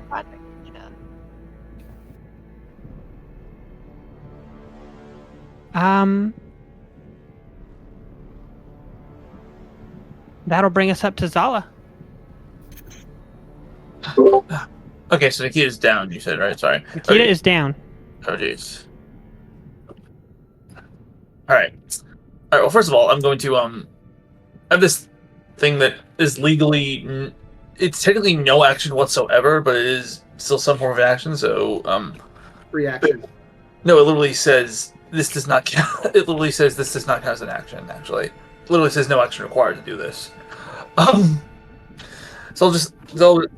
Gatekeeper. Suddenly I have a 10-foot aura around me. Everybody within 10 feet of me will from now on, in this last 10 minutes, everybody for the next 10 minutes, if you're 10 feet around me, you get advantage on saving throws against spells and all magical effects. Okay. Nope. Then I'm going to okay. I get regular action and haste action, right? Because of okay. So, how close am I to Darnzor right now? About 30 feet. I'm gonna look at everyone and say, I said I would wish to do this myself. I made a promise, and I think it's time I move on. Alright. And double movement speed because of haste, right? So I'm going to for my first action, take 80 foot of 80, oh wait no. First thing I'm gonna do, I'm also going to use an action to activate something special. Gates 5 open! Can I visually describe this since this is the first time I've done it? Mm-hmm. You see 5 glowing gates appear on Zala's skin at different intervals, where her chakras would be, and they spring open, and suddenly bursts of radiant black energy just pool around her entire body, epically spreading out, merging with the wings even, so that she's basically a phoenix made of ink at this point. Okay. Should I say what that does, or should we just say it as we get to it? Should I say what that does, or say it as we get to it? No, go ahead. Okay. Well, first of all, I immediately gain half of my hit point maximum as temporary HP. So let me add that. My temporary, my HP is 248, so temporary HP is easy as 124 temp HP. Check. As well. Next thing it does. Okay, I get an additional action on every turn, which can only be used to take the attack or the dodge action. I have advantage on all attack rolls, saving throws, and ability checks, and my speed is doubled again. Anything else for your turn, Zala? Yeah. Yes. I still have 2 actions now. I have my haste action and my gates action now. Well, the gates action doesn't take effect until your next turn. No, I thought it took effect this turn. Didn't you just say it takes effect next turn? No, it takes effect this turn. It takes effect immediately. No, I was asking you, I said we'll get to it as we get to it, or do you want me to say it now? That's why I asked. Okay. So, alright, so that means I have 160 feet of flying speed. Hold on. So, yeah, you can only activate one gate at a time. You have to activate as an action 1 gate at a time. Oh, as an action, hold on. You can activate the tattoo, open one of your gates of power. No, it says you choose which gate you will release each time. That's the reason I picked this, is because I interpreted that meaning you could open as many gates as you wanted. Not that you. It literally says as an action you can activate the tattoo to open one of your gates of power. I misread that. I should not have picked this tattoo then. I misread that badly. I was opening that say as in any one that you choose, not that you have to go in order. Yeah. So you would literally go from top to bottom one at a time. Communication problem. Shoot. That's gonna badly affect my. That basically ruins everything I had planned for this entire combat, actually. I may message you a different tattoo to have taken then, because literally that is the entire way I planned this. Solid, just keep going. Yeah, sorry, I'm just needing to rethink this then. Okay, well then I'll use the haste movement action to dash to take 160 to go 160 feet towards the tower. Okay. That's all I can do. Right. Yeah. Oh wait, then I shouldn't have gained temporary hit points then, because that's a little. That's correct. Yeah. Ifrin, that brings it up to you. I messaged you a different tattoo, man. What? So this one is regular me, and regular me has fused into the other one. So we're gonna wipe that one away. Okay. So it's the 15 instead. He is going to look at everybody. Go. Okay, well, time to do what I was created to do, and he's gonna grab Ghost, like just by the collar or whatever. Who else is going? I can go. Who else is going to tower? I think we should bring Quincy. I can. Actually, no. I can stay here and still help out at tower. You should bring one healer. I could Yeah, that's go what I was to the thinking. tower. Do we want with y'all. Banjo? Do we want Banjo or Nito to go? No, keep Andrew here with Oh, John's, or I would say Quincy. Okay, you come with me. I'm and going. We're just gonna. And Quincy, you too. Go before you leave, because my gun is here. What? You can take you can take 2 of us with you. We can take up to 10 people. Would you mind bringing my bear? Yeah, I sure. don't want him near Darnzor. Yeah, sure. Thank you. Remember, this is the Ifrin without the tattoo, so he can't upcast this. But I can do up to 8 willing creatures, including myself. And I can see the place I want to go to, so I'm pretty familiar with it. So I'm taking Nito, Ghost. Tig, are you coming with me? I think you should come with it. And then I can go with if I'm amenable. I'm taking those 5 people, and we're just gonna pop. We're gonna pop out of existence as I teleport us onto the tower. You also teleported me. No, because you ran 160 feet away, I think. Yeah. You need to coordinate. Everybody within 10 feet of I would get within 10 feet of all of these people, and it has to be within 10 feet of me. Alright. So I teleport us all to the top of the tower. Okay. Do you have anything else with your turn?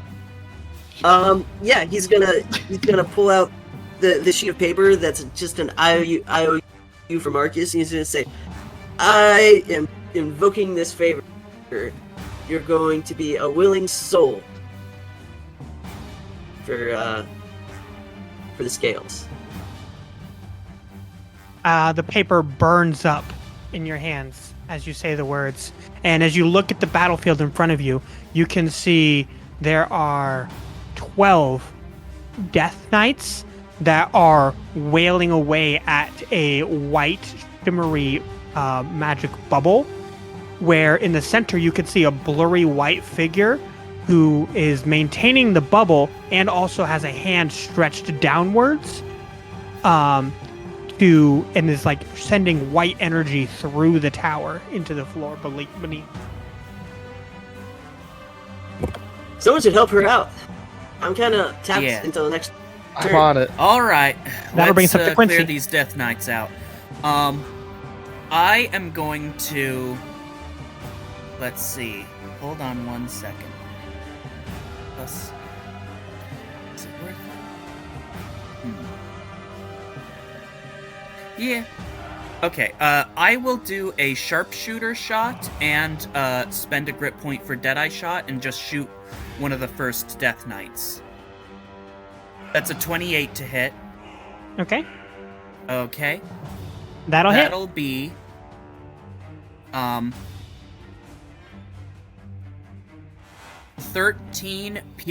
23 piercing damage plus another 13 radiant. Okay. And then let's see.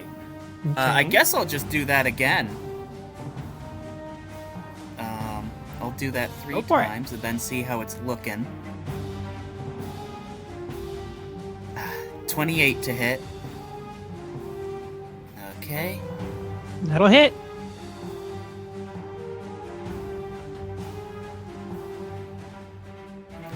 I'm gonna re-roll. 21 piercing damage and 27 radiant. Mm-hmm. Okay. Okay. Yep. He's Third bloodied. shot. I have a question about these Death Knights. Are they like all around us, or are they just like in like a group in front of us? I mean, they're kind of like surrounding this white bubble. Okay, so they're which like is making three. the center. They're like 360. 30 to hit for 31 piercing damage, and then 12 radiant. Okay. That's 3.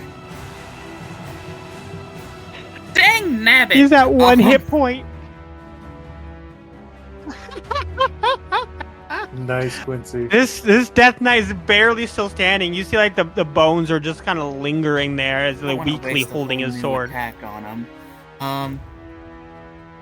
Let's see. That was my hasted action and my regular action. I'm gonna bonus action attack a third one, or just a second one rather. Come on, please. Please hit. Please crit. Please crit. 26 to hit.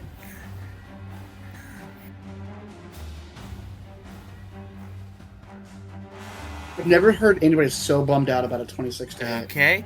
That 26 will hit. I just need a crit. 19 radiant damage. And then... Okay. Is it... I already yeah. I already have a... that'll be...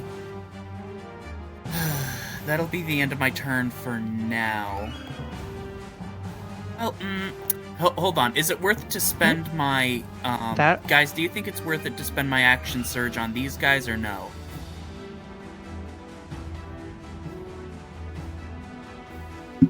I mean, I would say yes, because the faster we go, has action done. surge, 2 more attacks on the... yeah, 2 more attacks on this, on these Death Knights. Okay, that's a 27 to hit. Go for it. And 25 That'll hit. to hit. Oh, and... That'll hit as well. That's a 24 piercing damage.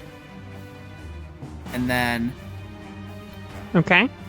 38 piercing damage. And then, hold on, let me roll the radiant all together. 26 radiant.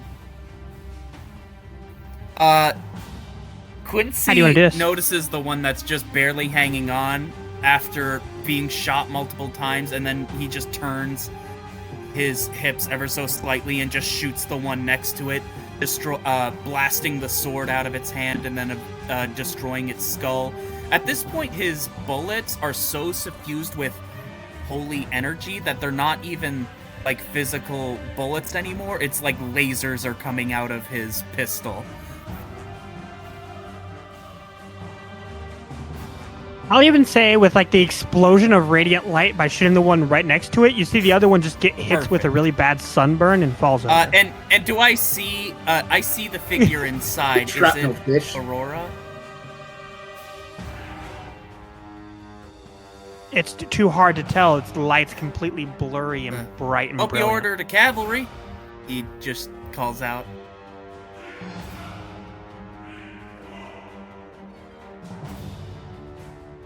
Well, you've always been my hero, Quincy.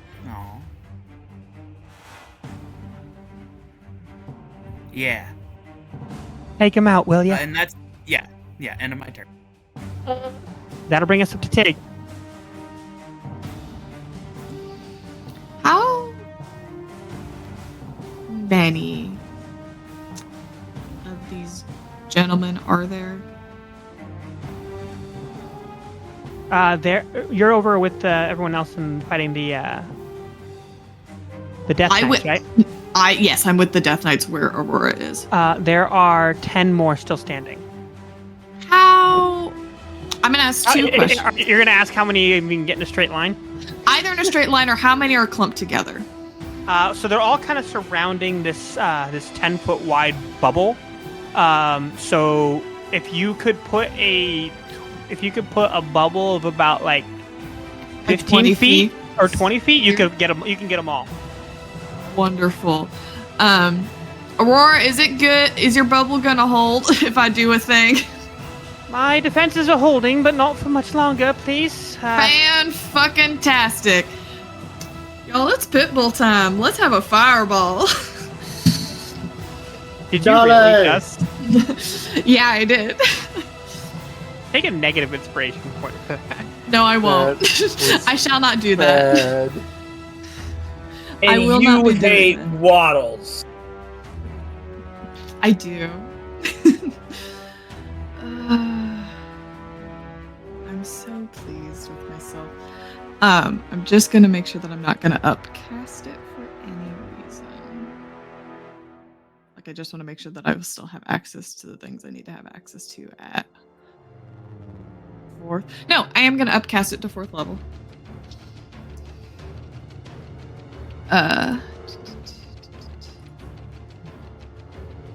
I would love a dexterity saving throw from these guys. Okay.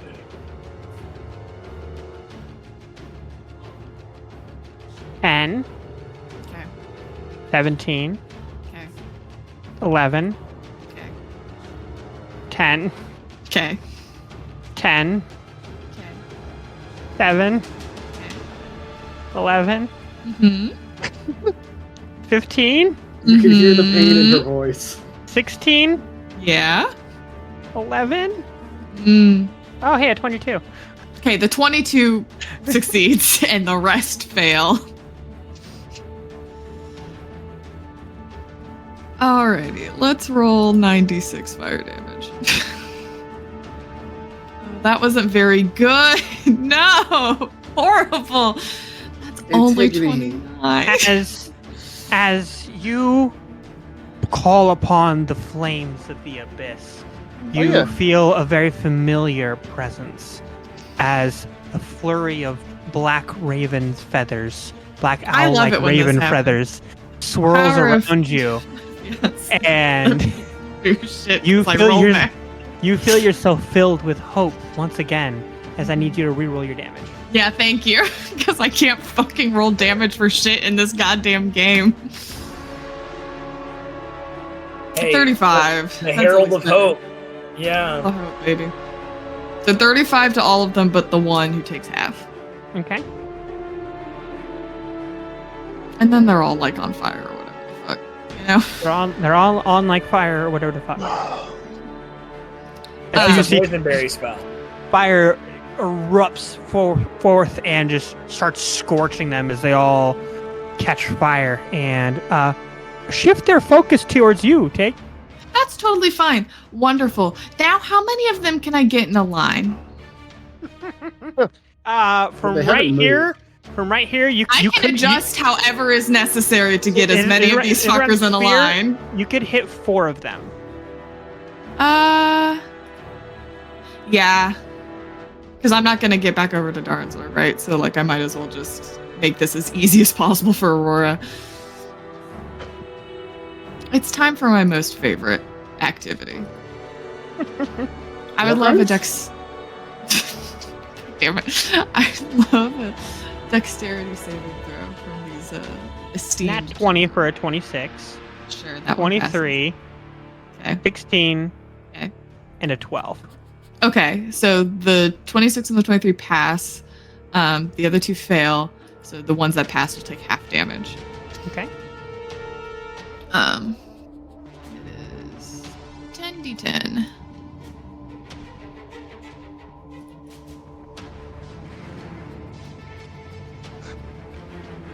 $79. Force damage. They are still standing. Don't worry, I can get them. Yeah.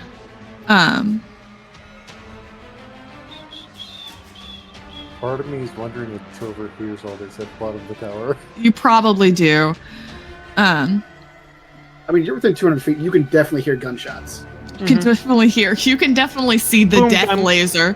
Well, why does that sound like Tig? Because it is Tig. She is tall and has a gun. She stands out. Yeah.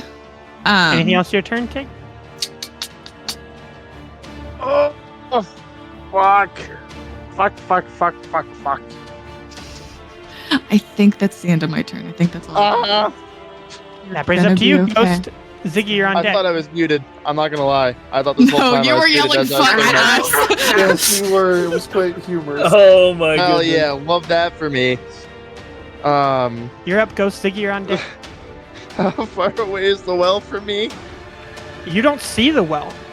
How far away is Aurora from me? Aurora is just inside the bubble, about 25 feet away. Oh, I'm walking my ass in there because I have 80 feet of movement because hasted. All right, you immediately pass the bubble as you see Aurora there just covered and drenched in sweat, trying to maintain both the shield and the energy pushing downwards. Where am I stabbing? It's down there, the bottom of the tower. You have to go through. Cool. Now, here's the fun thing. I'm going to ghost walk. Okay. So now... Isn't that how you normally walk? Ha! Ha! Ha! Ha! And Now's not I the got time, yelled at for Ryan. my pitbull joke. Now's not the time. So, as a bonus action, I'm going to use Ghost Walk. As a bonus action, I assume a spectral form in which I have a flying speed of 10 feet, can hover, and attack rolls have disadvantage against me. I can also move through creatures and objects as if they were difficult terrain, but I take 1d10 force damage if I end my turn inside a creature or an object. I stay in this form for 10 minutes or until I end it as a bonus action. And I have a fun little thing called a feat named Mobile. So I can pass through this tower without taking the disadvantage I can pass through the tower without having difficult terrain, essentially. Correct. So I'm going to use my movement to go all the way down to the well. All right, so I'm going to point out, you go down, and you're going to pass through the first floor, which means that you have to reach the bottom of this tower. So, you used your 25 feet of your movement, right? Yep. And so then I'm down to 55? Yes. And then you pass through, and so you are not to the bottom of the well yet. How far away is it? You can still act hasted action dash and bonus action dash. No, I used my bonus action to ghost walk. So do you want to use your hasted action or dash? You cannot see the bottom from here. It's just pitch black in here.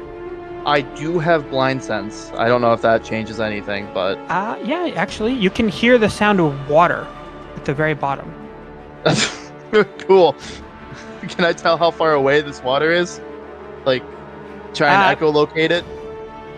You make a perception check. That's fine with me, because I'm good at those. 16, because I rolled a 3. It's probably about 400 feet down. Excellent. I'm going to flip up my invisibility hood and then make my way through floors. But I'm going to stop before I phase through the next floor. That makes sense. There are no floors. It's just empty and hollow. Empty? Oh, yeah. Cool. Yeah, I'm walking all the way down there. All right. I'm going to then... Because you said 400 feet. I had 55, 8, 9, 10, 11, 12, 125. I'm going to action surge and go another 80 feet down, so I'm 205 feet down. Okay. And I'm also invisible. Okay. That will bring us up to Ziggy. All right.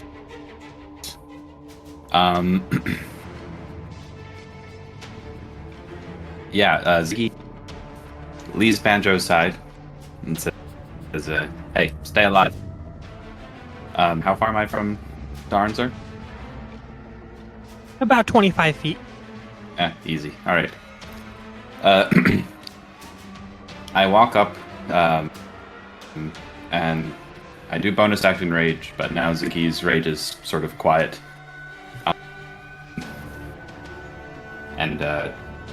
Apologies, but Ziggy looks down at Darnzer and says, I prefer if you were standing.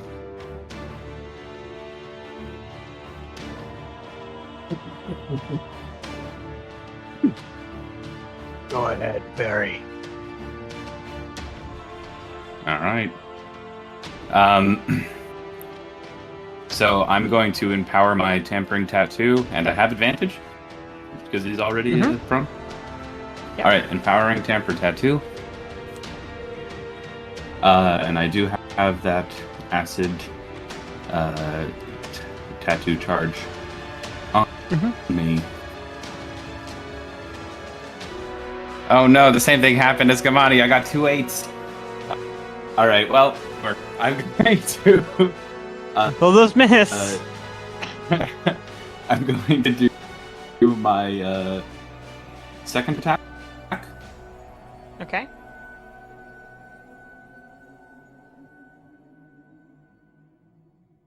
Okay.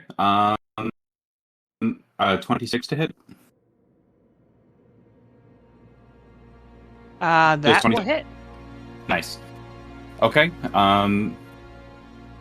And I'm going to, as a Paladin of Galzarine, I'm going to pump a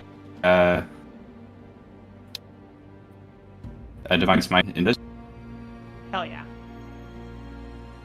So first, Gal damage is or Dalek damage is 11 piercing plus 4 thunder. The ink charge procs, because this was my first hit with it. So that's 5d12. I guess I actually don't know if acid hurts him, but that's 45 acid damage. And then I'm assuming I get the... You see that the acid washes over him, and you see it does sear away at the goo. Nice. Okay, cool. And then I'm assuming I get the 3d8 for a smite, since Darnzer is undead. Yep. Great. Okay. And so that is 11 radiant damage. Got it. I'm now going to take my haste attack. Dude.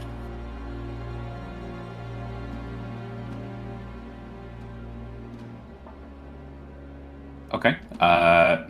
30 to hit. That'll hit. Great. I'm going to do that.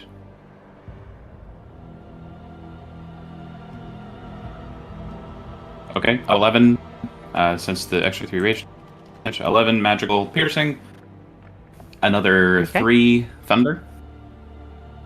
Okay. And now I'm also going to action surge. So here we go. I've also taken Snyder. Bonanza here.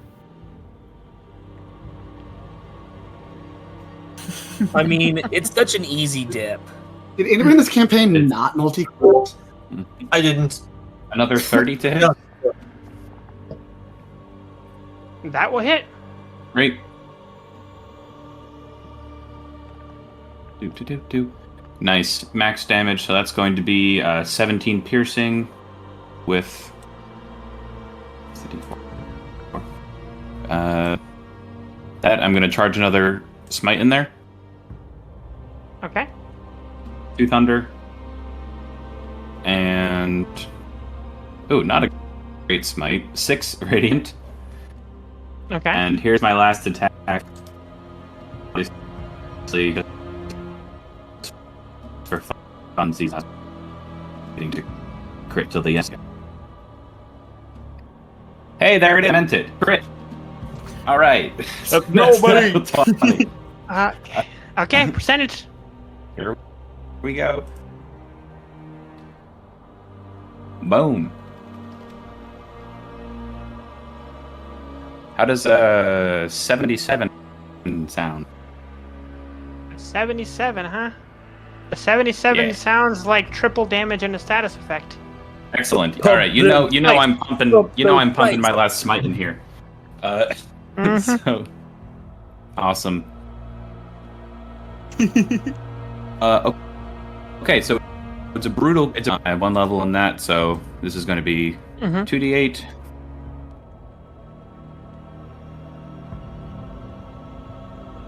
So that's starting with 10. Nice. Full roll on the 4 thunder. Total of 14 right now. Add the 3 rage damage. That's 17. And now...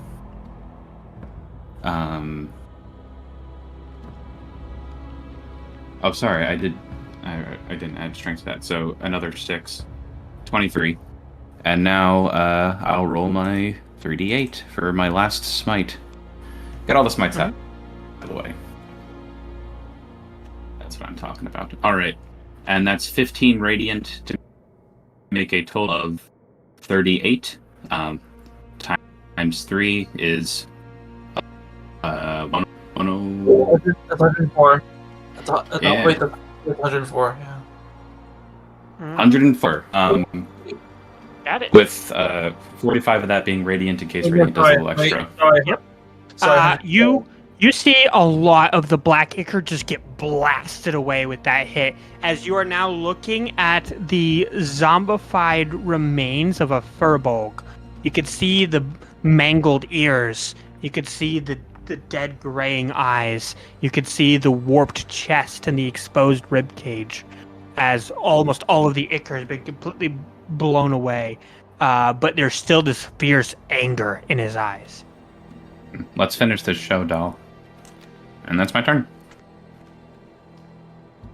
All right. That'll bring us up to the Death Knights back over on the other side.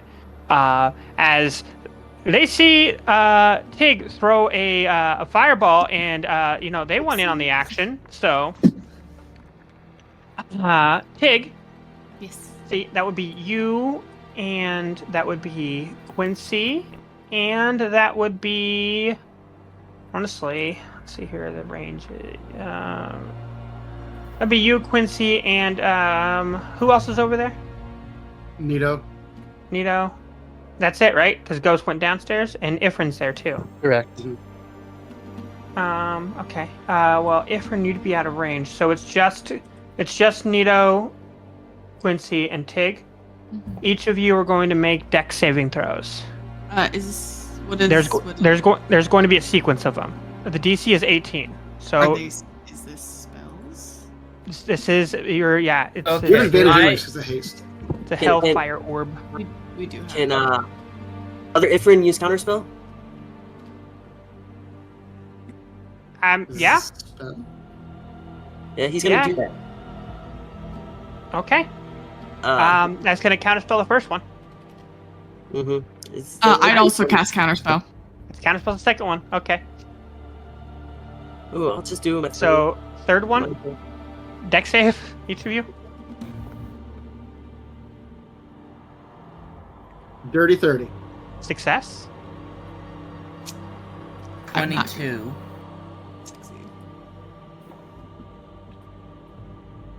That's a success. And Tig? I got a 12. That'll be a fail. All right. So for this one, it's going to be 31 fire damage and 32 necrotic. I'm resistant to necrotic. Is that okay? And or half as much damage on a successful one. And 8. Okay. I'm not looking great, y'all. As there are, I am going to use there my are reaction still to cast 7 barrier remaining. to protect all of us. Let's see. I'll make a Okay. wisdom check, and I'm casting it at 3rd level. I'm gonna use a luck point to re-roll that. Okay. Much better. So 22 times 3 is 66. So that'll absorb 66 points worth of damage for all 3 of us. Okay. So that should Not for absorb the all one of that. I meant the next 2. Yeah, the next ones. Oh, for the next one? Alright, okay. Yep, so everyone this next make your one, save. make that dex saving go again. There are 5 more. Fail. I mean, I'm going to save against these, but even the half damage is going to take me down.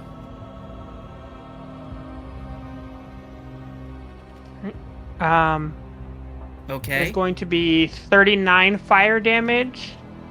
Okay. And 42 necrotic. So minus 39, minus 42 necrotic. Okay. So we each take 15 if we failed.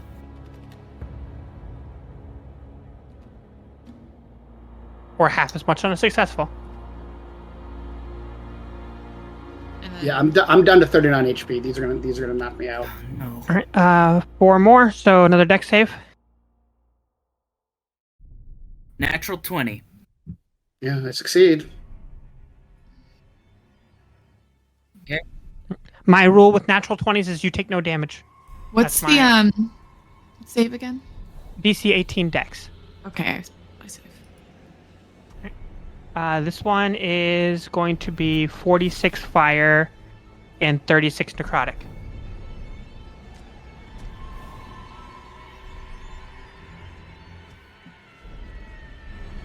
And Hold on. next, I'm trying to do math here. What's no that? worries.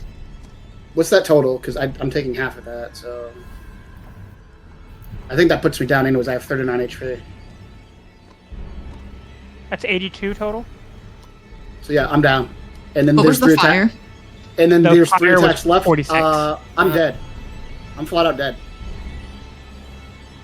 Well, maybe someone else could still do something with their reaction potentially. They have already used this for counterspell. I'm dead. I used barrier, so I can't. I do have Revivify.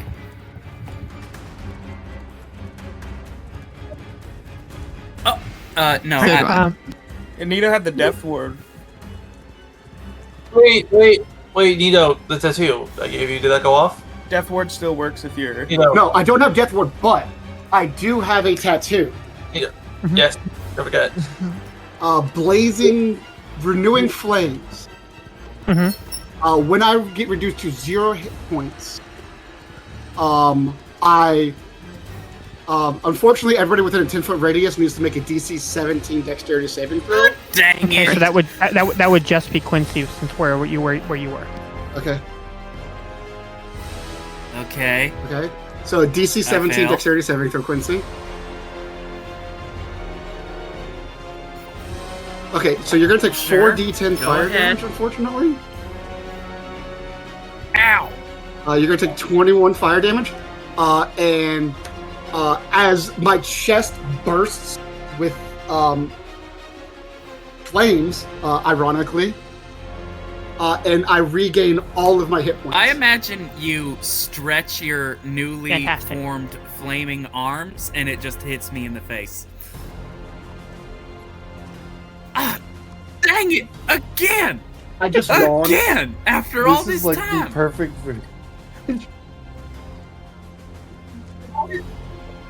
Now make those dex saves again. You get Alright, so 3 I get more. 3 dex saves. Alright, that's a 29. That one succeeds. I failed. 21 succeeds. And a 22. Alright, I'm succeeding on all 3. So I'm still taking half damage on all this. Which is still gonna fuck me up. That's 33 fire and 34 necrotic.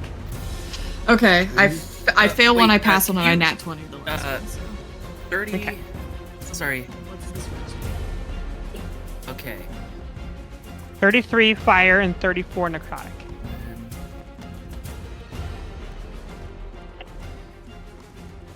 Luckily, they only get these hellfire orbs once per day, so you don't have to worry about this next turn.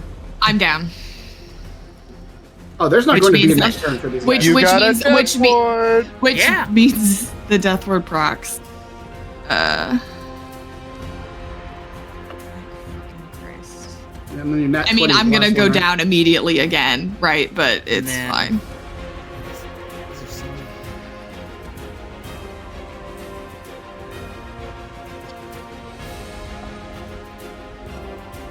Yep. Next 2. You guys ready for the next set of damage? Yes. Yep. Alright, that's going to be 37 fire and 41 necrotic.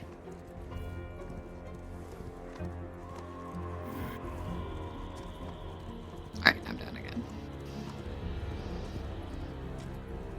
Which means I'll have a failed death on the last, Yeah. which is fine. And then I got you, Tig. I know. 34 fire and 35 35 fire? necrotic. Okay. did succeed. 34 fire, 35 necrotic. As they're just pelted one after another of hellfire orbs from all of these death knights turning their focus towards you, which while that happens, the light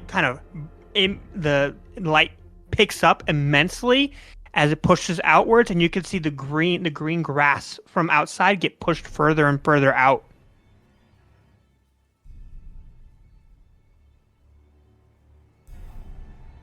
And that'll bring us all the way back up to the top with Darnzor.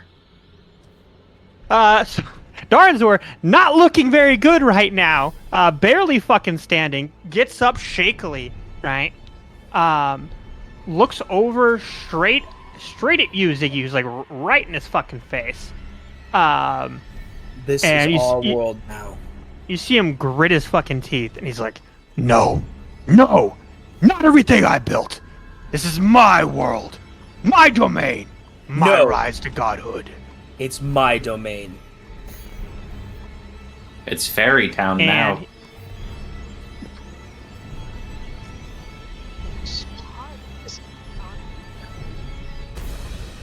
Welcome to Fairy Town. Diners, drive-in, and die. That is a nat 20 on you, Ziggy. No. Hey, you know, Bring it. Game of a silvery barbs happen. Oink. Yeah, it would be. Roll that D100. Let's see what happens. Is this getting silvery barbs? Yes, I have Yeah, silvery fuck barbs. it is. Well, actually, right. no. I'm gonna do something even better. I'm gonna probability. You're gonna make it in that one. You're gonna probability flip it? Oh, Yeah. Oh shit! Fuck you, Daddy Zer. Why do you all hate me? We don't hate you. We started hate this. Zor. You started We this. love you. That's why we hate this guy. Yeah, get fucked. You I'm gonna threw be a 12 dad. fucking hellfire orbs at us. I don't want to hear shit. You see the magic just fizzle out in his hands as he looks down. Performance anxiety, we get it. Lifrin, what do you say while the magic kind of sizzles out in his hands? You're not dealing with the average time wizard here. And angrily, Remember he's last going time you to- thought you killed me? Angrily, he's just going to fling his hands forward, and I need all of you to make that DC 24 Constitution saving throw. All of you that are on top of this tower. All right, I am going to cast barrier. Am I still technically? Wait, I'm floating. But I still I'm. Yes, it is a 300-foot cone. Okay. We have advantage. This is the Banjo group, so we do have advantage. Yep. No, that's a what save you said? That's a what save? And Inoki's here Save. too, so you have a +4. So Okay. I still failed. I'm sorry. What does the barrier do? I am going to cast barrier at 4th level, which means that I'm going to create a magical barrier around us that is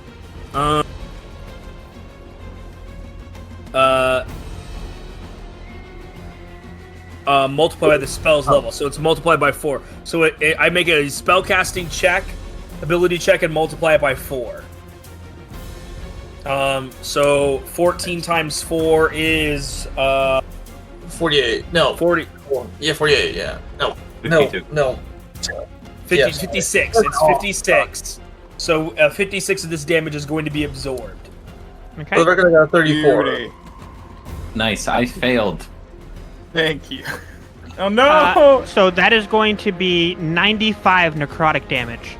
All right, 95 minus 52. And then the 56. anyone 43. successful gets negated completely. All right, 43. Successes takes. So failures take 43 damage. Would I be too far away from you though to get affected by the negation? Yeah, you're You half. are. And then Ifrit and I are immune because we have Tasha's. That's 94 halved.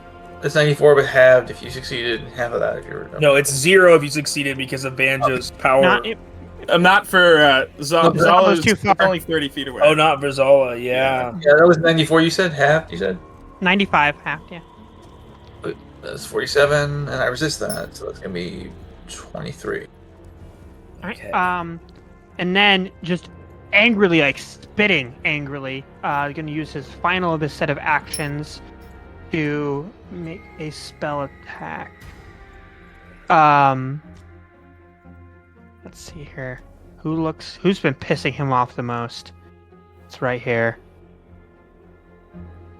All right, it's either Banjo or it's either Banjo or Ziggy. So I'm gonna do the thing here, and I'm gonna flip a die.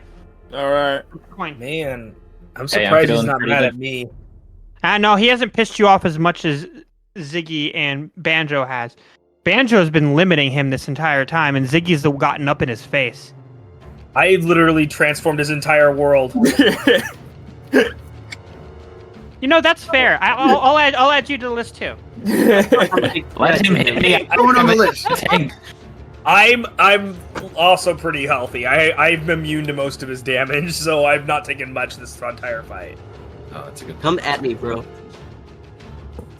Come at me, bro. Who would win? No. This is what you need to do. This makes so much more sense. Oh no. Okay, so he is going to bonus action Vile Teleport, which is going to hit all of you with psychic damage. There is no save against the psychic damage. I'm down. Ow. I will roll my concentration So check. that is going to be. Mona's got a bunch of health potions. That is going to be 55 psychic damage. Is that including me, who's farther away? And he is. That does not hit you, Zala. Okay. And he boots upward in the air about 240 feet as he teleports out of there, and then immediately is going to use his action, and you see him create a shimmering shield of black ichor all the way around him as he casts Globe of Invulnerability. All right, that will barrier was used up on the last effect. Right. But he's out of Realm of Rule, but it doesn't matter because I lost concentration. I only rolled a 10 with advantage. Oh wait, well technically it's a 15 because I get to add my intelligence modifier. As you see the necrotic energy just seeping back in as the Realm of Rule is broken. I rolled really bad on my concentration check. Yeah, I'm and down. he is now inside the Globe of Invulnerability. Yeah, there's really not much she can do about that except for this spell. I believe very specifically does. And Do you think it has one? action, bonus Pulls. action, and teleport. Okay, that brings us up to you, Briar. All right. I am gonna see the Globe of Invulnerability, point my finger at it, and cast Disintegrate. which immediately destroys creations of I magical am going force. to, as a reaction, Dread Counterspell. No, you're not.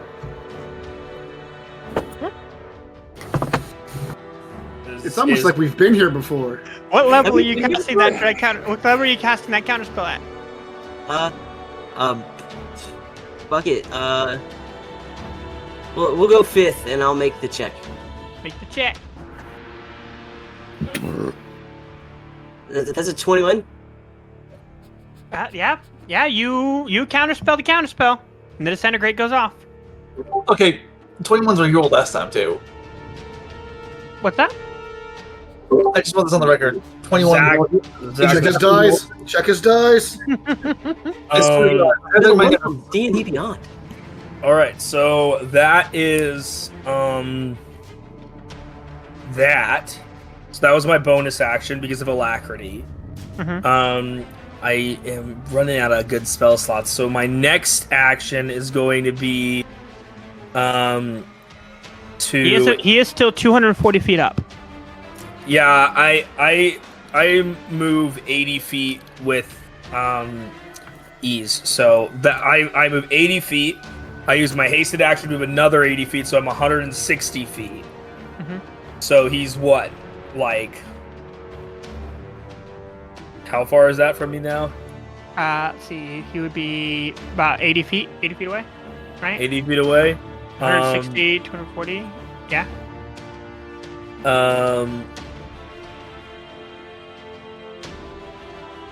Great. Then as my action, I'm going to cast and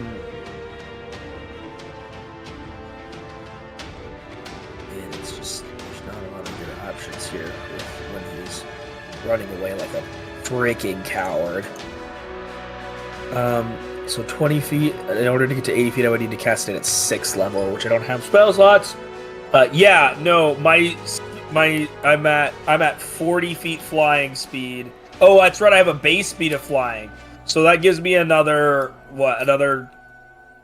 So I'm actually moving 100 feet. So I moved 200 feet. So you're 40 feet away. So I'm 40 feet away. Perfect.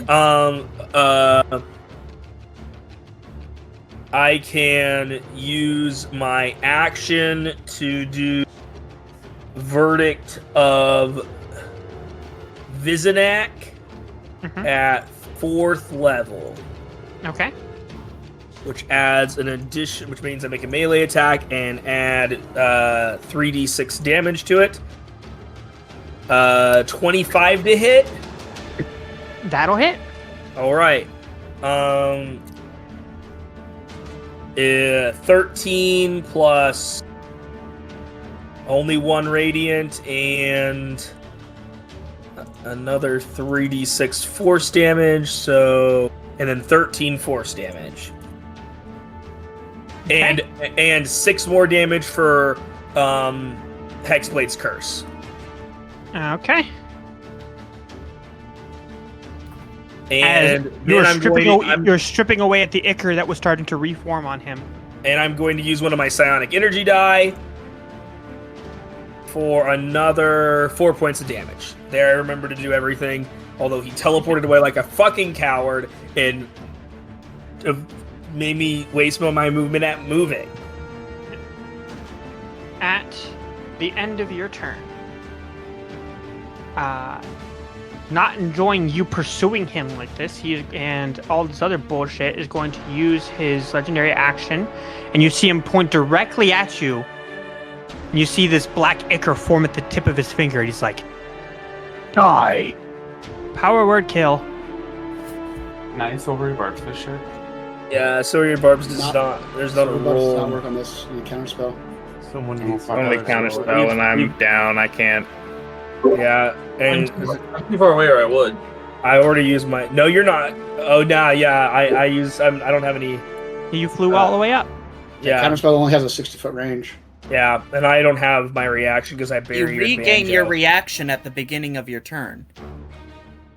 As the. Oh, it's my turn. Yeah, that's right. I will. Oh shit! I will attempt to counterspell. Go for it. Nope. I rolled As a 3. Fuck. The necrotic energy. I can't. My max level is. I don't have enough levels to beat him. I would cast it at level 9 to stop him. The necrotic energy shoots out towards you, and you see it connect right with your chest. And as it does, you feel yourself fall. Gamani, you feel yourself drop to the ground. I do immediately stabilize because of my Parapat of Health. Mm-hmm. But you are falling, and you are not over the tower, so you're falling towards the ground. Yeah, I will fall 60 feet and around, which means I still have plenty of distance for someone to save me. But Gamani and I both stabilize because we have Parapats of Health. That's correct. And that'll bring us to Nito.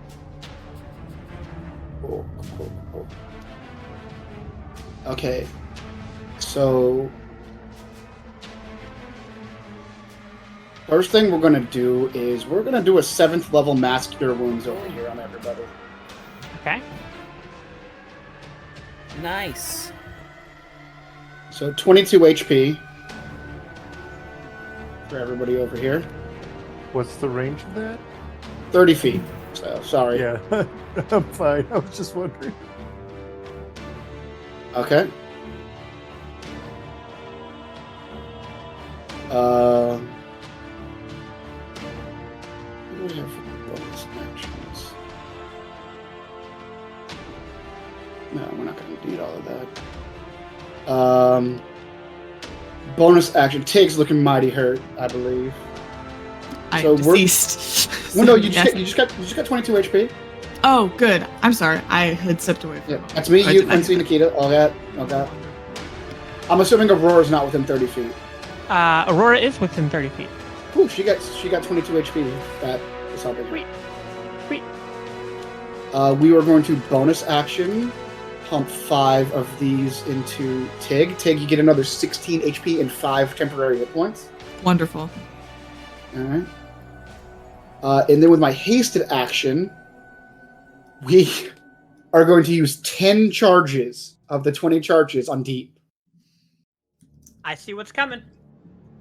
As Nito kind of rises into the air a little bit, as water just begins to swirl around him and then rise up into a tsunami-sized, 200-foot tall tidal wave appears out of pretty much thin air. As just the water on his skin just keeps spewing water into the air. And I'm going to need a DC 30 strength saving throw from every Death Knight. Yeah, no, they all automatically fail. There's no way. Awesome. So because they fail, they also get washed away because regardless of size or weight. Mm-hmm. And they're all going to take 25 D10 damage. Don't even bother. How do you want to do this? I want to roll this first of all. 131. Oh, that's so good.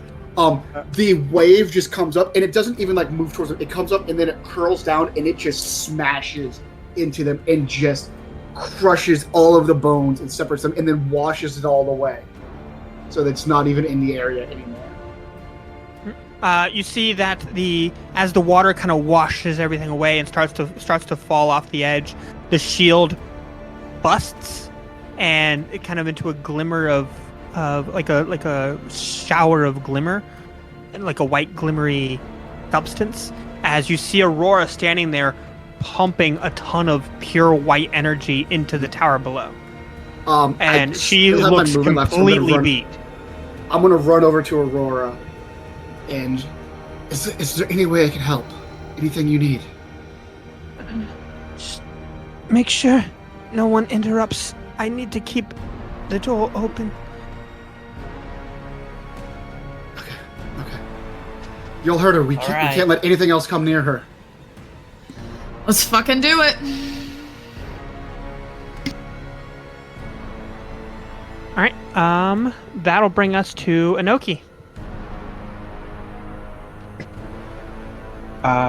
Fantastic. How stupid will you allow me to be with the thing? What do you want to try? How many leveled spells will you allow me to attempt to pull off? You can try to pull off as many as you want. There's consequences, though. There is consequences. Oh, yeah. What kind of save is it? It's going to be your spell save DC. So it's going to be your whatever your spellcasting modifier is. So the modifier? So okay. Which spell? Which spell class? Is it paladin? Is it the warlock stuff? It's paladin. Okay. So it'll be your charisma modifier you'll be rolling with. Okay. So I need to know the levels of each spells and what spells they are. Okay. And in your what first order one you're is casting your first them. one is free and always happens. Mm-hmm. So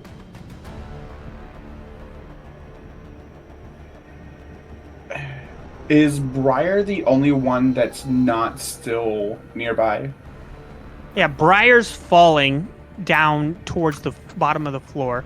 Everyone else is still near you, and Banjo and Gamani are both down. Except me, who is. Don't forget Scarlet Plague over there too. Yeah, Scarlet Plague is also over there.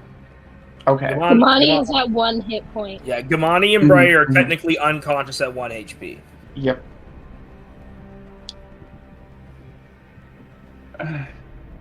Fuck it. So I'm just going to go with Cure Wounds for Briar and Gamani. Mass Cure Wounds or Cure Wounds? I just Cure Wounds. I don't have Mass Cure Wounds. Cure Wounds has to be touch. Oh. Mm-hmm. How far away are y'all? You can get Gamani in the air. How far away is Briar? I just fell I was like 60 180 feet in the air. Yeah, I just fell 60 feet from 240. Yeah, so I'm 180 feet up in the air. Fuck it. I'm not gonna be able to. Are you sure you want? I can heal them up too on my turn if you bring me back. Get Banjo. Because otherwise we don't have any other heals. So then I'm gonna hit Banjo and Gamani then. Okay. Hit Banjo first. Yep. Banjo, then Gamani. Anybody else in the need for heals right now? That's over here. Thanks, baby. Yes, no, anybody? I don't. I think I'm too far away. I mean, I'll. Okay. I want to heal myself, but I'll take them out. Yep. So it's going to be 1 at 4th, 1 at 3rd, 1 at 2nd. Banjo, what are you at? 0. Fuck it. Okay. So Banjo, Gamani, and then Ziggy, that order, 4th, 3rd, and 2nd level. All right. Okay. So your first one goes off. Okay. Okay, let me. That's going to be 19 for you, Banjo. Thank you. Now you're going to need to roll a charisma saving throw. And for your knowledge, the DC for this one is 16. Okay. 16 exact. Okay, you succeed. So your second spell goes off. Okay. That's going to be a total of 19 as well for Gamani. And your third one is going to be DC 22. Charisma saving throw. Okay. Nope, that one did not. Okay. So what you're gonna do is you're going to roll the healing. Okay. You're gonna roll how much it's gonna heal for. Okay. And as the magic kind of spirals out of control and you lose where the source is, you end up pulling it from yourself instead and pumping it in still. But you're gonna deal with whatever you heal for. You're gonna deal double that in damage to yourself. Okay, so that's 13 to Ziggy's and 26 for myself. So 26 damage for you, 13 healing for Ziggy. Cool. As the magic kind of reverberates and rebounds back at you as you kind of siphon your own life force to pump into Ziggy. Thanks. I will do whatever it'll fucking take to make At sure the that... end of your turn, as a legendary action, Daranzor is going to use this here. Okay. So targeting strictly towards you, Inoki, for fucking up his fucking plan again, targets you specifically as this ichor just kind of pours directly out of the center of his chest in a line directly at you. And I need you to make a DC 24 Constitution saving throw.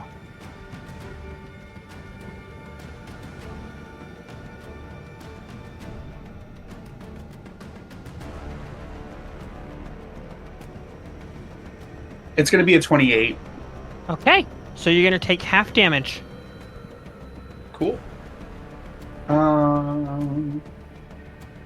And the damage is... Can I use evasion on this? Yeah. Bad. So that would have been 125 necrotic damage.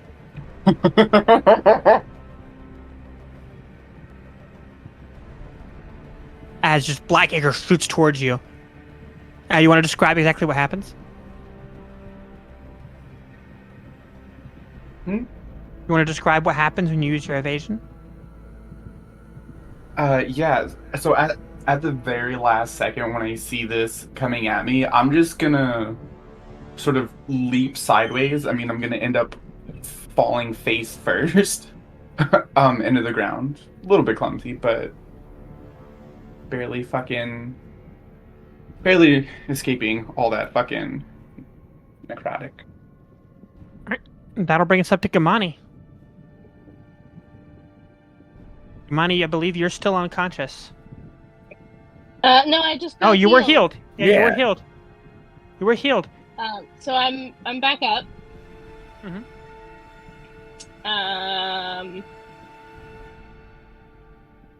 Is Darnzor still way up in the sky? Yeah. Still 240 feet up in the air. There is nothing I can do to get up there.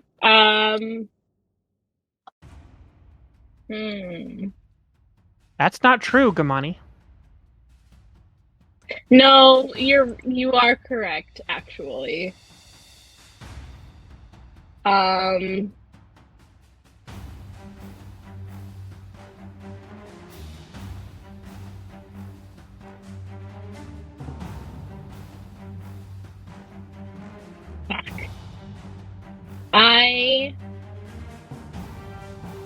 I'm gonna use Syncrusi's Raven's Flight ability. As a bonus action, I can sprout wings, and I have a 60-foot flying speed. So you still have your because action and your movement. Because that of fly haste, speed's doubled because of haste. doubled. So I can fly up 120 feet. Yep, with using just your movement and still have an action.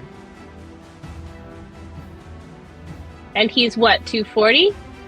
I'm 180. You're also hasted, so you can use your dash as a bonus as a free action. Oh, then I'm gonna dash. If I can use the dash as a free action, then I'm going to dash up into his face. This is such a bad idea. He's gonna kill me. I'm gonna do it anyway because we need to kill him. I'm gonna. That's what's This is happening. such a barbarian thing to do. I would like to point out your strength dropped again. And you're out of rage. Oh yeah, because I dropped. I dropped to 0 hit points. Okay, that's fine. That's fine. That's fine. Sorry. And I Can grew you bonus wings action as rage bonus before you action. attack them? No, because I grew wings as a bonus action. Oh, rip. So I'm just not raging right now. That's fine.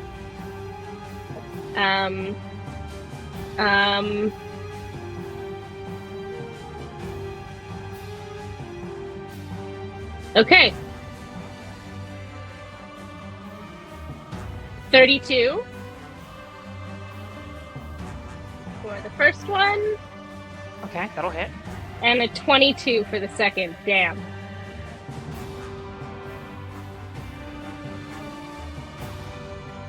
Gives us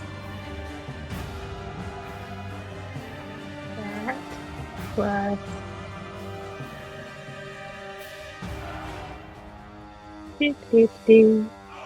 That's pathetic.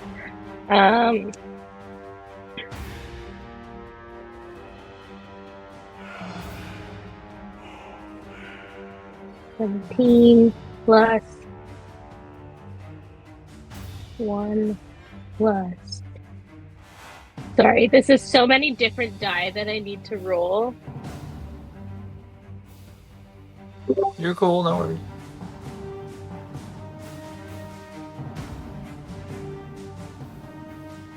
Uh, 26 damage. Okay. As you smack him with Syncrusi, he just kind of like looks at you and just spits. Is that all you got? You'll get what's coming to you. Anything else and your that's turn, the end Gamani? of my turn. No, that's it. Oh wait, my extra hasted action. No, your hasted action was the dash. That's correct. Oh, okay, cool. Never mind. Thank you for saving me from making a fool of myself. I'm done. That brings us up to you, Trover. So, if I remember correctly, this tower is 100 foot tall. How thick are the walls? You'd guess probably about 3 or 4 feet thick. Good. Do you want to Kool-Aid me on this? Is that what you're doing? No, if you'll let me, I want to use 2 bonus actions, but one is going to be my hasted action. So what I'm going to do is, for my bonus action, I'm going to Ghost Walk, which means I can fly, and I can go through things. For my haste action, I'm going to use a key point to try to get up this tower.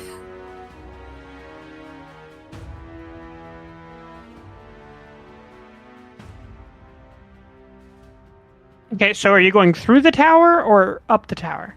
I am going to go in and up as quickly as I can with my Step of the Wind and Ghost Walk to try to shoot to the top of this tower. So you go through and you immediately feel your footing leave you as you are now hovering over the black emptiness leading downwards towards the well itself. Now, I do have a question. The stone in my pocket, is it doing anything? No, not that you know.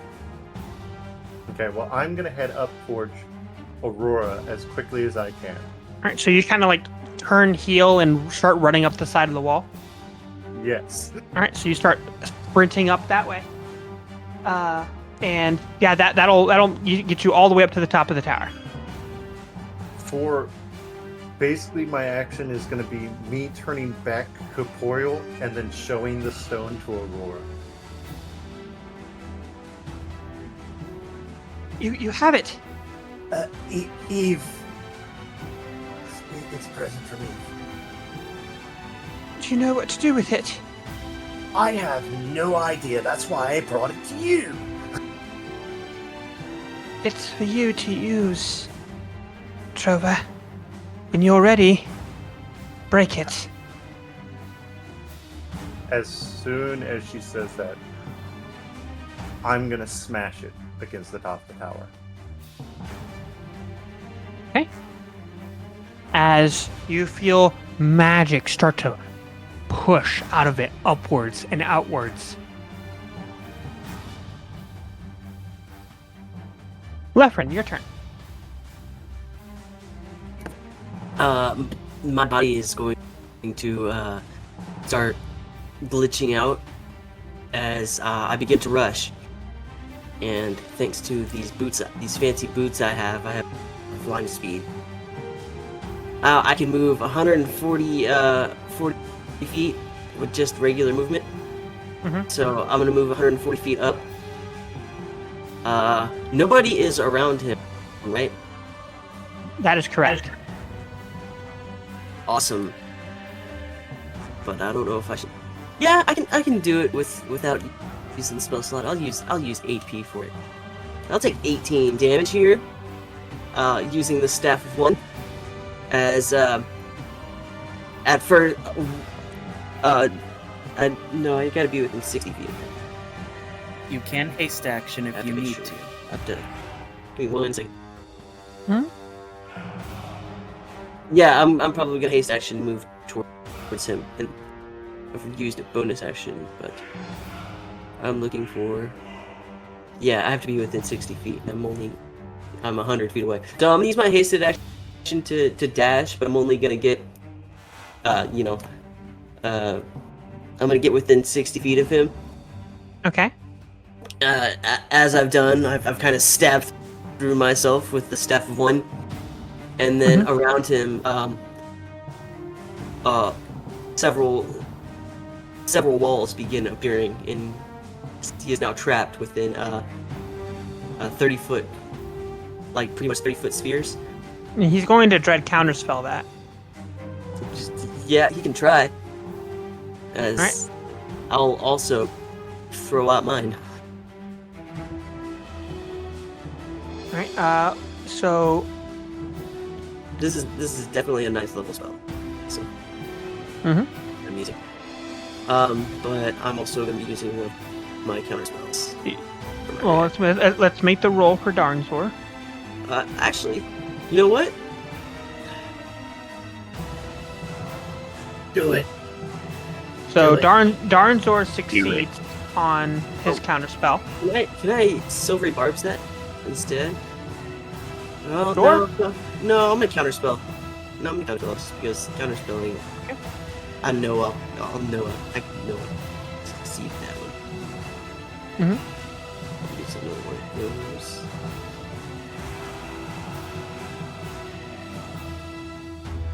Yeah. Ooh, that's an 18 to counter spell this. That will fail. Damn, Yes, are you... they do. Gotta Just be a 19. barely. Do you have lucky? I do have one more luck point. I do have one more luck point, which I will use. You need a 19. I rolled 2 11s. I got The 7. Darinzor's counterspell goes off, and since it's a dread Oh. counterspell, Hold on. Since I get my reaction off, or I get it again at the end of my next turn, I'm gonna counterspell as well. okay. I'll do a 4th level counterspell. Mhm. All right. Should I use my lucky? I don't know. All right. Fuck it. I'm gonna burn my last lucky on this. Mm-hmm. I believe in you. The heart of the cards. The heart of the cards. What was it? I said God it damn too, it! but I was muted. Why did you both roll the same thing? I hate it. I'm so Talk about bad. the odds. As Guys. Darinzor dread counterspells, you feel the feedback of the magical energy as 13 psychic damage seeps into your brain. I shrug it off like it was nothing. I was like, ah! My wall! No! There's more where that came from. Time wizard. Well, that's everything I can do. That brings us up to Banjo. All right. Let's see. I'm gonna give Ifrin a bardic inspiration. Or actually, really debating. It's all right. Ifrin. I'm gonna give Ifrin a bardic inspiration. Lifrin, yes. And then, all right, we're gonna do the same. All right, I'm gonna cast Wish.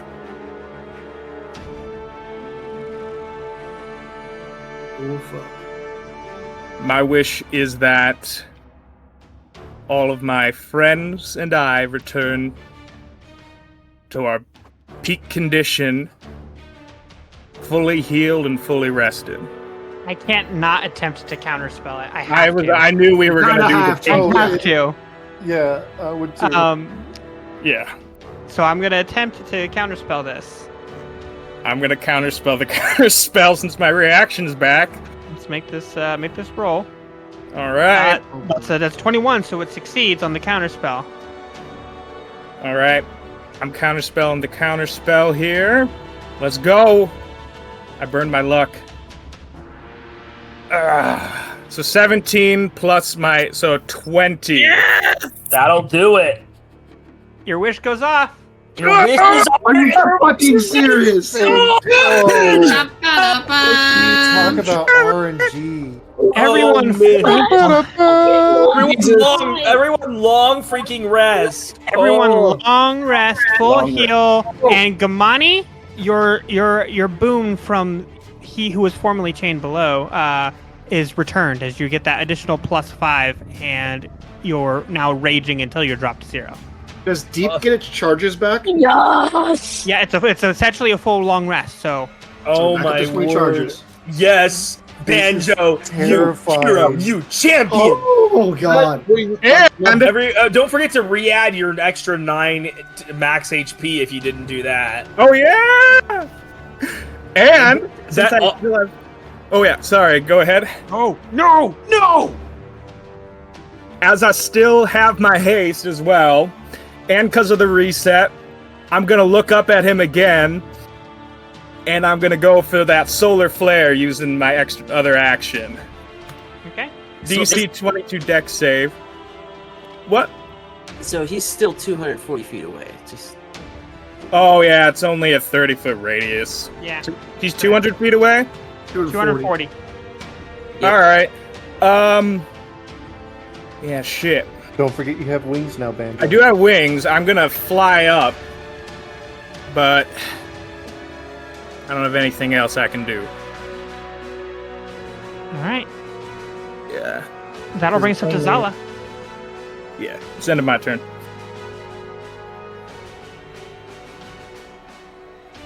Sorry, if I could. Giffin, you're on deck. Sorry, if my unmute button could actually work. I was hitting it twice, it didn't work. Yeah. Okay, so full long rest, that's for all of us. That means I get my ink charges back now. I believe we've always done that for my spell slot, for my tattoo slots. That's just a return of everything I said previously, I think. Yep. Okay. Okay. So, and the other tattoo is still active, so my speed is still doubled from everything twice. So I'm gonna use my 160 feet of flying movement. How close am I to the tower where the well is at? So it was 600 feet away. You moved that way, so you got about 450-ish feet. How close am I to Ziggy and Co? You could backtrack and use your full movement and action and everything to get back up to the top, about 160 feet. Pretty good. Everyone's back at full health, so I'm just gonna alright, for my haste action, for my haste will be the dash, so that'll be 320 feet towards the tower. Yeah. Haste. So now I am. Oh, so I'm only 100 feet away from it now, right? Yeah. Yeah. Okay. Okay, great. Then I can get to the tower then, because I have So I'll use 100 feet of my movement to get to the tower. Can I fly? Can I land on the top of it? Oh wait, no. Or do I just do I wind up like 60 feet up at that point? Yeah, you can get all the way up there. Yeah. Can I fly on like a diagonal so I land? Okay, so I'm at the top of the tower. I still have I still have 60 feet of movement and an attack option. What's on the top of the tower? Nothing. Darnzor is still 240 feet up. So he's at the top of the. Okay. He's flying above. Okay. Everyone's looking okay, right? Yes. You all just got full healed. Yeah. Okay. All right, so I'm gonna. How close am I to Ziggy and Gamani? So Ziggy and Gamani, they're each about 30 feet away from you in different directions. So, actually, no, Gamani went up. So just Ziggy, 30 feet. Oh, how close is? Oh, so Gamani's how far up? Gamani's flying up towards Darnzor. Yeah, but how high up is she? Like, I think you got all the way up in the face, right, Gamani? Yeah, Gamani was all up in his grill. Yeah, it's like 240 feet up. Yeah, it's the husband and wife tag team cage matchup here. Pretty good. It's great. I am going to go the remaining 60 feet of my movement straight up. Okay. I'm still 180 feet away from him, I believe. Mm-hmm. You know what? Yeah, I'm actually going to hold the rest of them. Can I hold my attack action until after Ghost's turn? Actually, in this case? Yeah. I'll do that, yeah. Alright, Scarlet Plague, you're up. I'm not entirely sure about how much to do here because I'm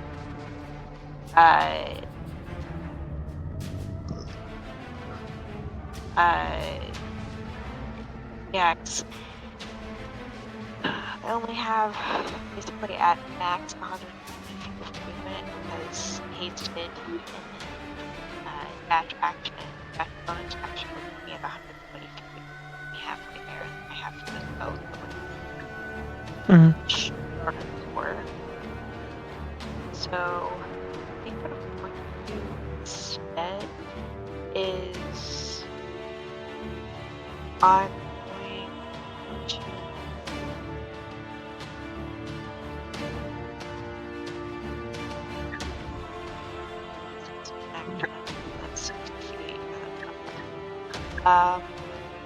I'm going to hold my action until those two listens. Okay.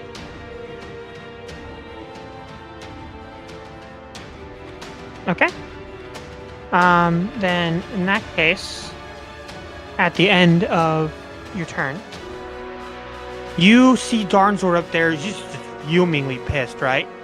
And you see the ichor kind of just bubbling on him as you see something pull away from Darnzor's back and push off of Darnzor into a backward somersault. As you see a Vinay that most of you aren't familiar with at all and have never seen before in your life. But some of you have.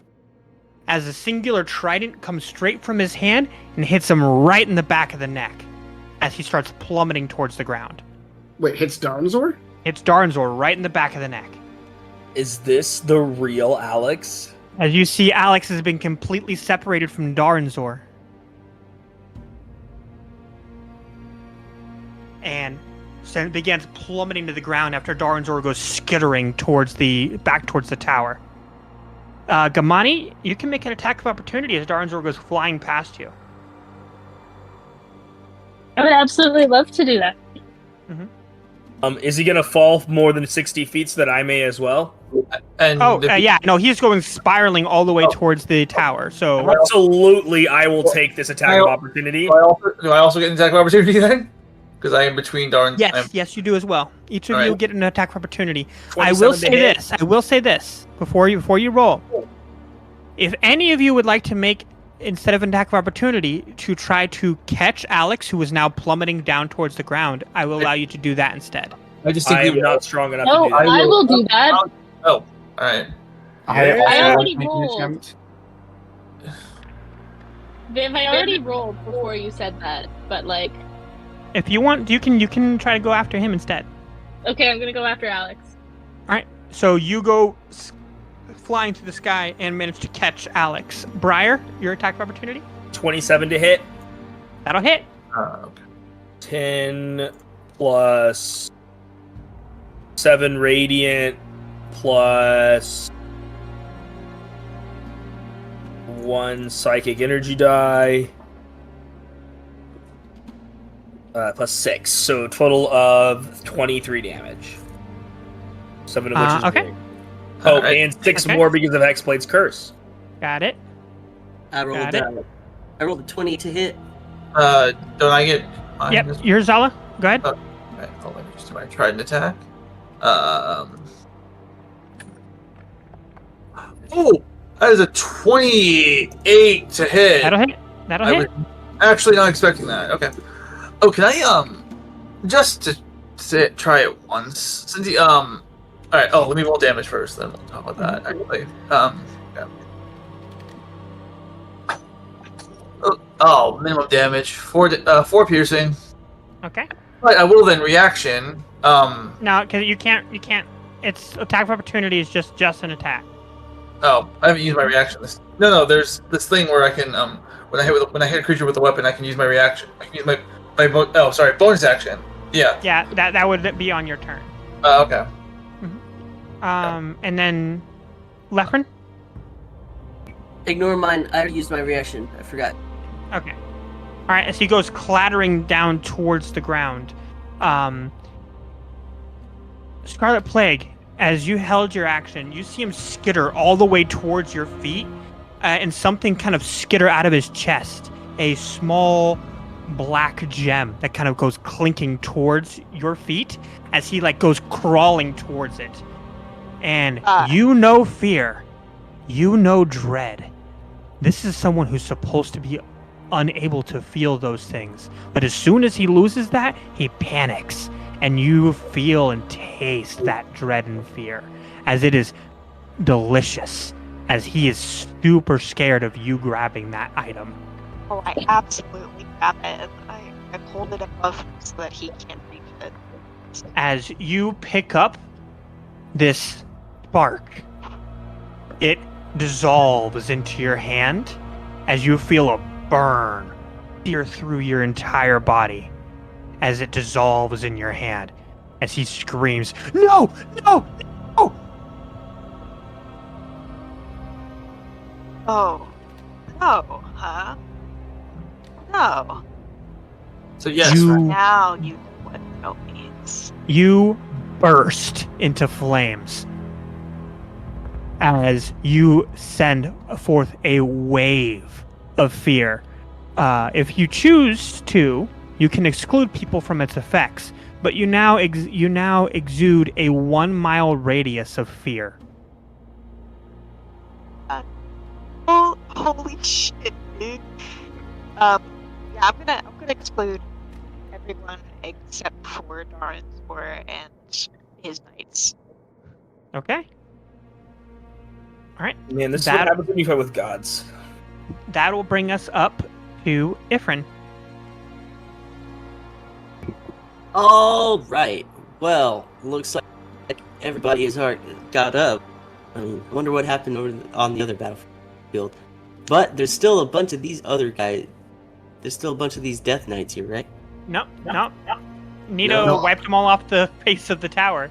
Y'all are supposed to just stop Aurora from being attacked, but the only things that you can see is that there is a group of undead dragons that are flying in towards you all, but they are still about 300 feet out. But we can see them. 300 feet out, you say? Mm-hmm. That's well within range. And they are grouped pretty tightly together, flying in a nice V formation. Flying V! Yeah, hold on. Where... Is this the one I'm looking for? 1,000 feet? 20, it's only 20 feet. Well, there's just gonna be, this Ifrin's gonna go ahead and just take... No, because he doesn't have the staff. Does this Ifrin have Meteor Swarm? Can't do that.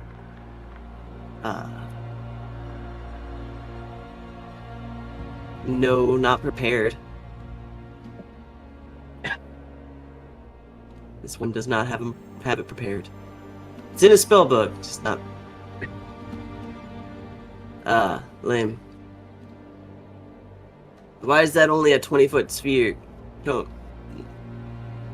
You do anything, Giffin?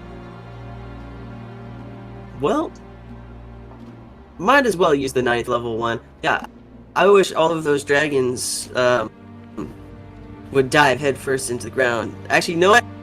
I just wish giant columns of light would evaporate these dragons. So literal just columns of bright blue and green brilliant light erupt through the dragons as you see these holes just pierce through them, and they all plummet towards the ground.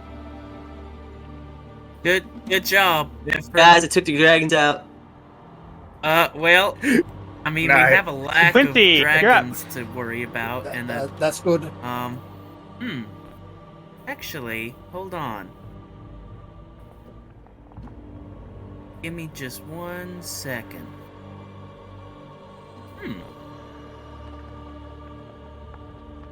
I think you're on deck. I'm gonna pull out the sniper rifle known as the Voice of Reason.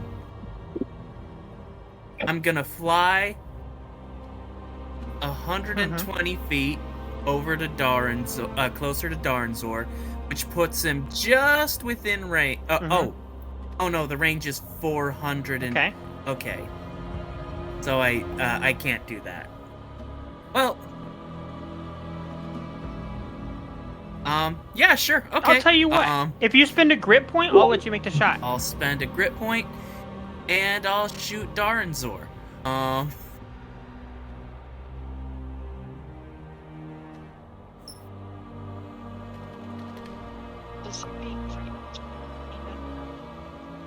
Oh, yes, wonderful. Yeah, I mean, you do have advantage on this shot. That's a 28 to hit. And let's see, does this do... Oh, that'll hit? No, different thing. Okay, so that'll be... 14 plus... 14 piercing and 15 radiant. And then I'll take my second shot.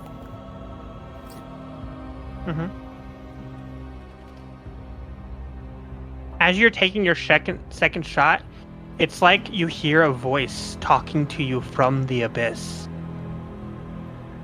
Yeah.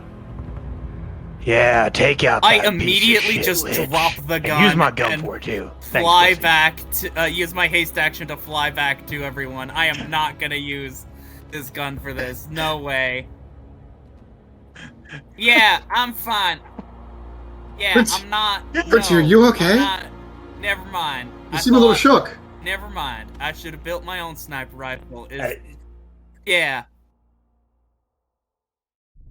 See that was your problem. You Wow, thought something, coming and then from you, Nito, that's it's really much easier if you insulting. just don't. Hey, you're up. It explains a lot, though, don't it? I'm holding my action to shoot anything that starts coming to menace. Okay. Ghost, that brings us up to you. Oh, I'm gonna fucking clean that distance up nice and neatly. Bonus action dash, and then I'm gonna walk the rest of the way down. You splash into the water below.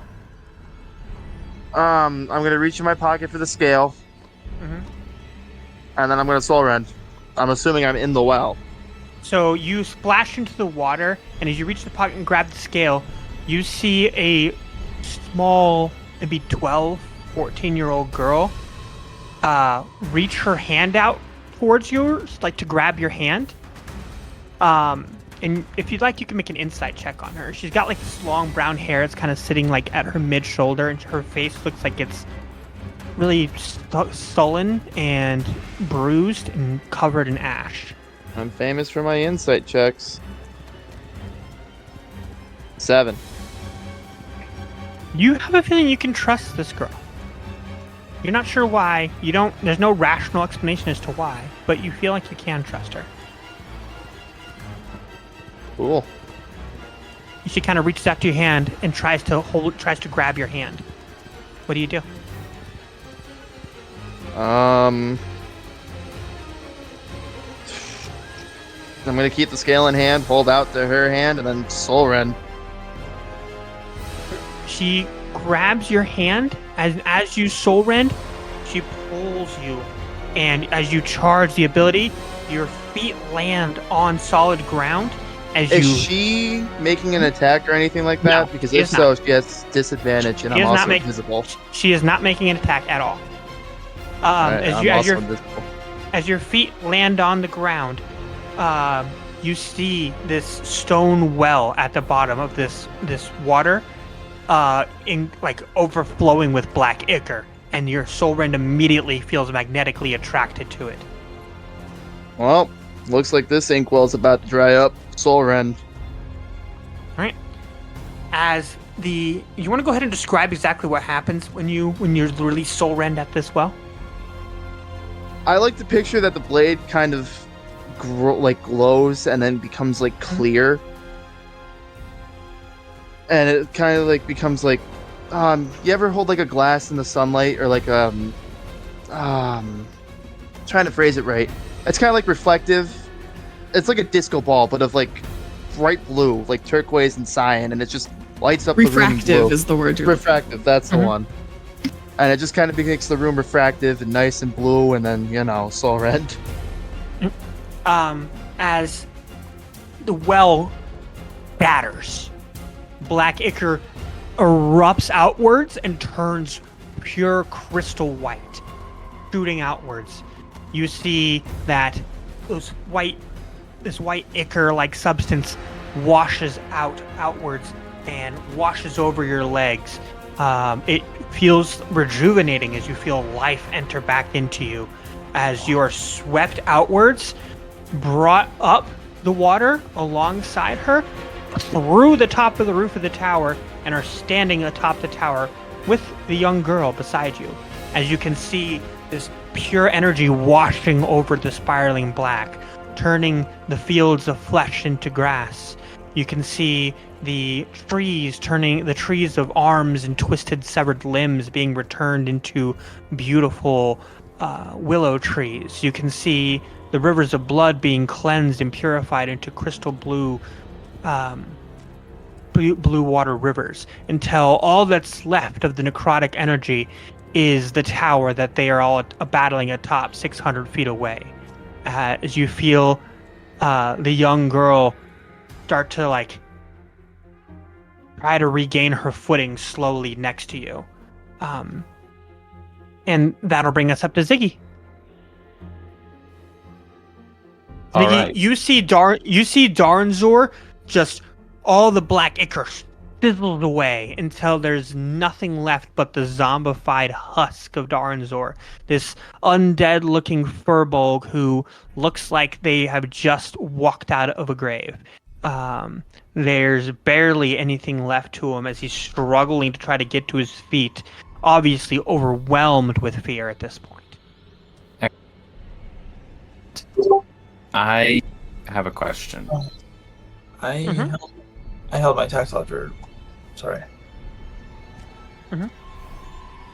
Hey, what's your question? you could take a. The Witch Restore my once a day tattoo.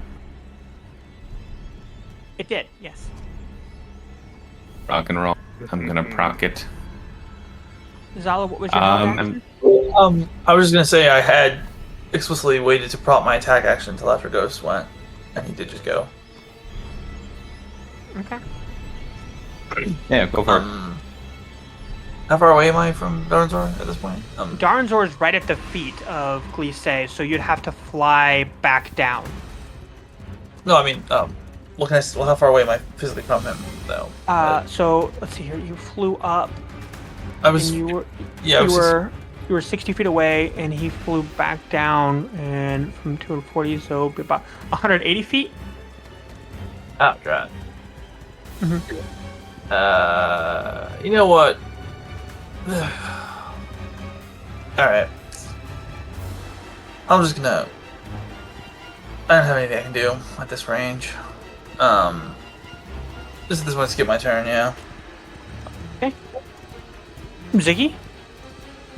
Rock and roll. I'm gonna attack recklessly. Alright. Alright. Procking Tamper Tattoo.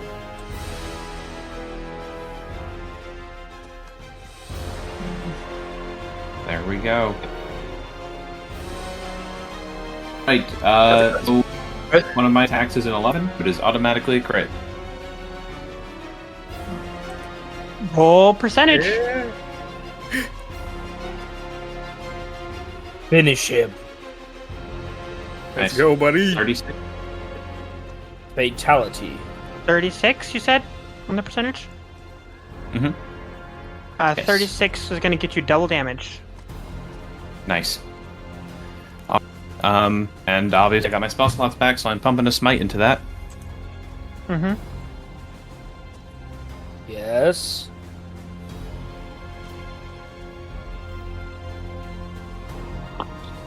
So for just normal weapon damage, let's see, it's 13 piercing, 3, and now here comes the smite.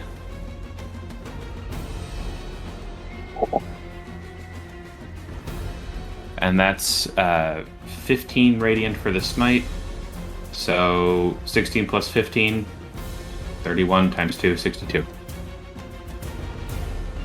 Okay. Ziggy, as you land in front of Darnzor, you recklessly attack. You notice 3 things simultaneously. The first thing is you hear the sound of the tower that you're standing on chime loud like a Dolores bell ringing out as it is now midnight.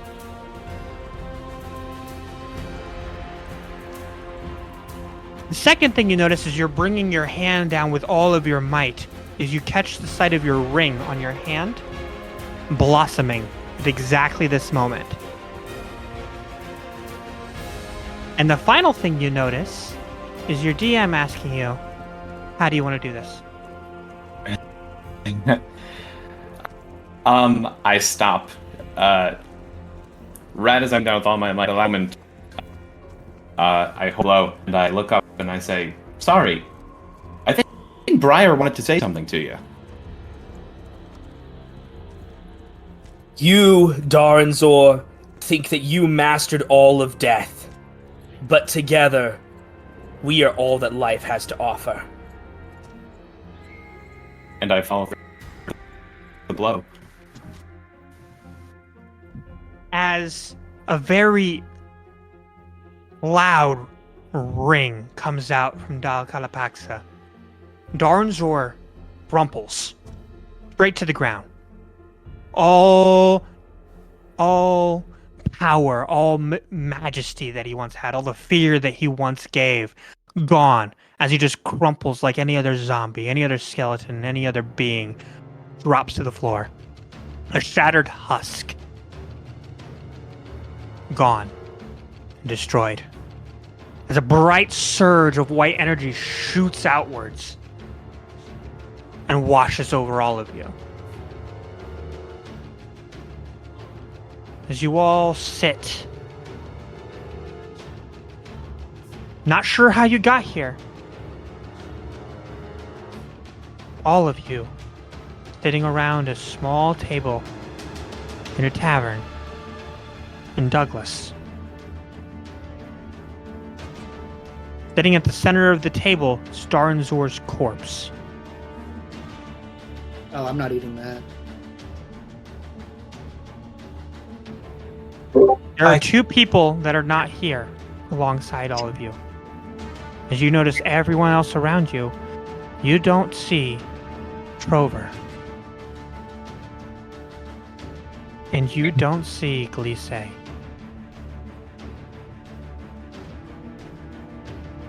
What do y'all do?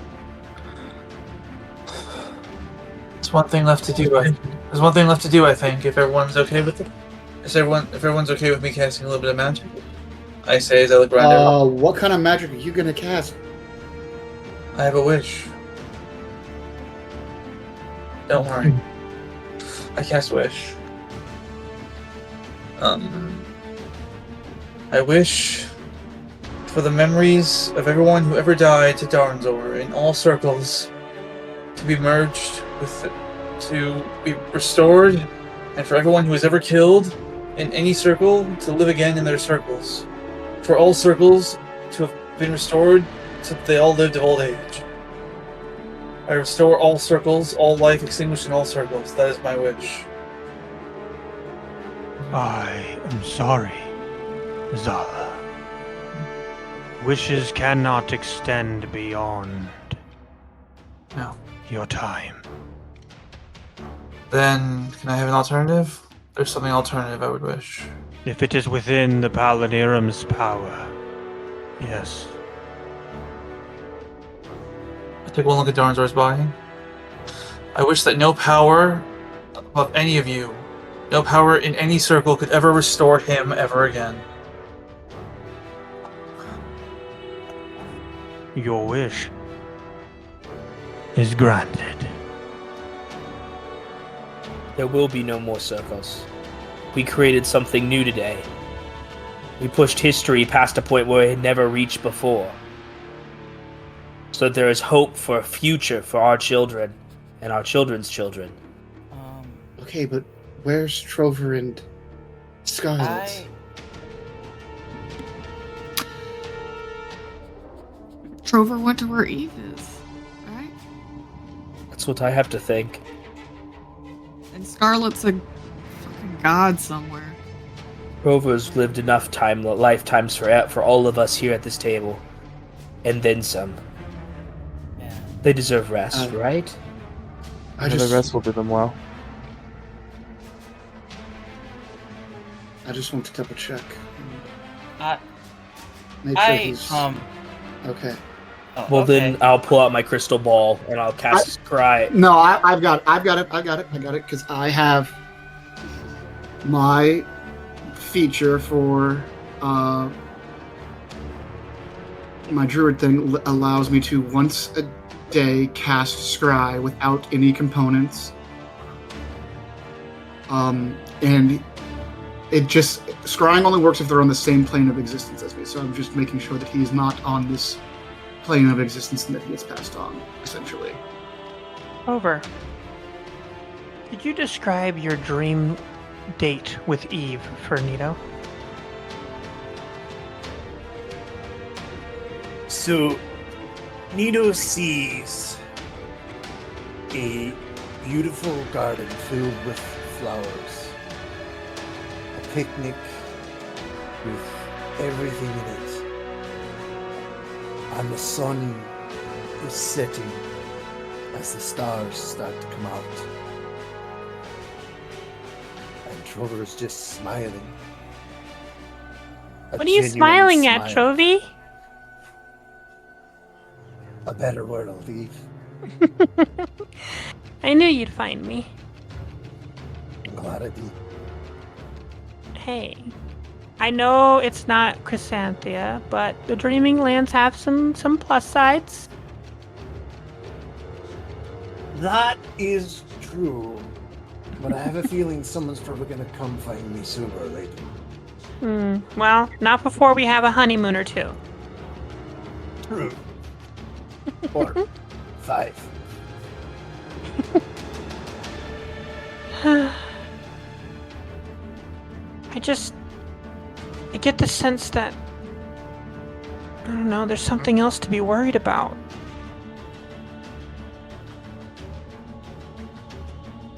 You know, with the number of times I've been around in the circles, there may be, but there's not much else I can do anymore. It's all up to them. And Trover's gonna look directly. Yeah, you where see him. He, Yeah, you see him. Nito is, and just wink. You see kind of Nito's. You just kind of see his face. You don't see his whole body. You just kind of see his face for a minute.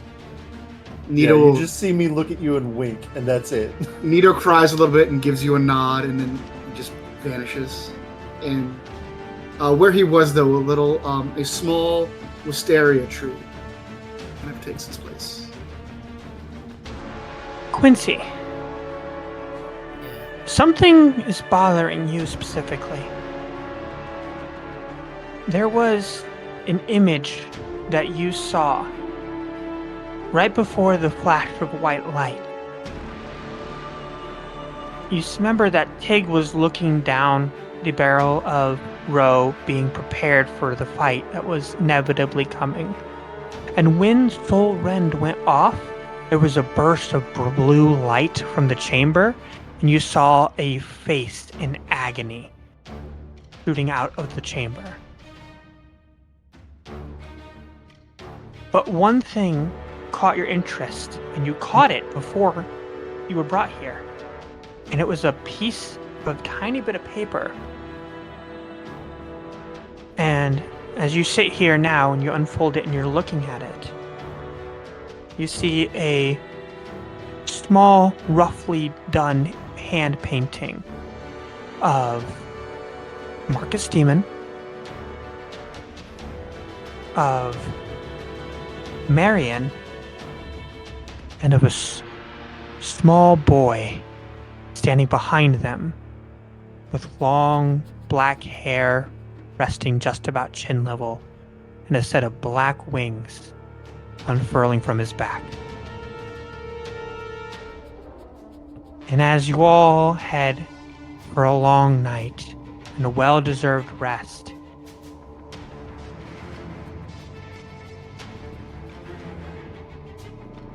you all head to your individual homes.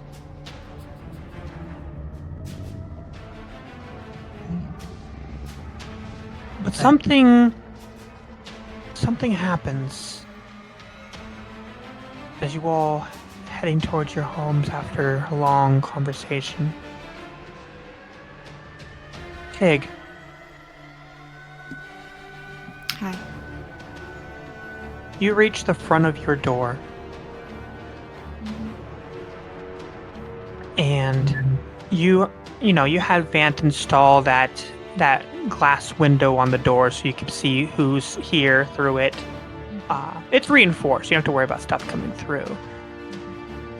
However, what throws you through a loop and really catches you off guard is the fact that looking through the window, you see You see your triplets, Deontay and Dahlia and Icky, all sitting in their high chairs eating food. He's 2 months old. Yes, I know they're a little older now. They're a little older now. No, they're about 3 months. They're a little. Dahlia is throwing her Definitely an food. age where that's appropriate. Hey, you know what? It's Minotaurs. It's magic. It's Who knows? Minotaurs. It's who knows. It's Their dad's demon a blood. demon. Who gives a shit? Yeah, we're half Minotaur, half demon. Like. As the thing that throws you through a loop, though, is you see Petronella there feeding them, and you see the matron of ravens sitting on the couch drinking a glass of wine, but at the kitchen counter, finishing cutting the crusts off the sandwiches, you see your dad.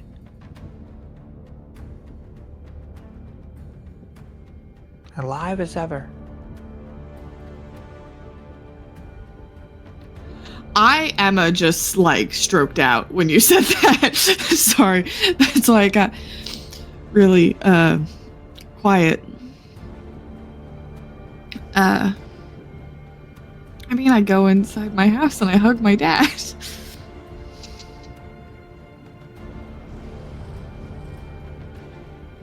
You run inside and hug your dad, and it's like, oh, hey, you all right, sweet? Hey, Sugar, you all right? You seem. You died. I know, but I got better, right? I mean, how many times have you died, right? I haven't died like you died, Dad. Sweetheart, I can't explain it. There was a bright white light that burst all over, and I just felt this warmth. And, after spitting out some soil, and climbing out of a box, I, got myself a shower first, but I had to find your mom. See, all I remember about is hearing a voice that said, I wish for all my friends and allies to come back.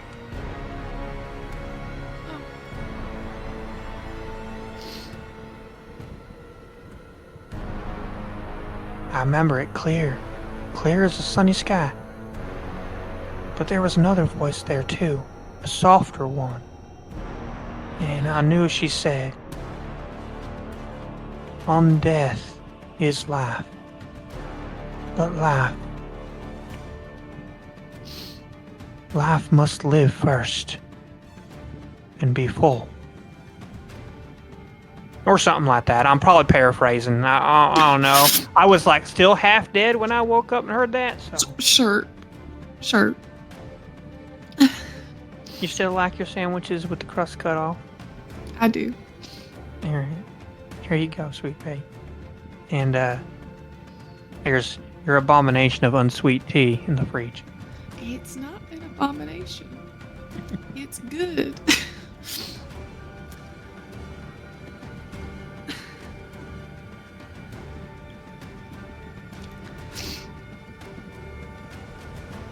You said the matron of ravens was on my sofa? Yeah, she's sitting there drinking a cup of wine, just sitting on your sofa. Just has a glass of wine. Why is my mother-in-law on your sofa? The wine. Why is my mother-in-law on your sofa? I don't. Hey, matron, why are you here? Your kid's somewhere else. Well, you see, Antigone, that's for one very good reason. You have an excellent taste in wine. Fair.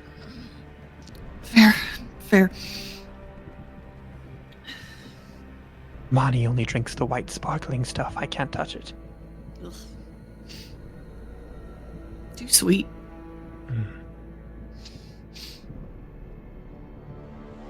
With that, we cut over to one final scene.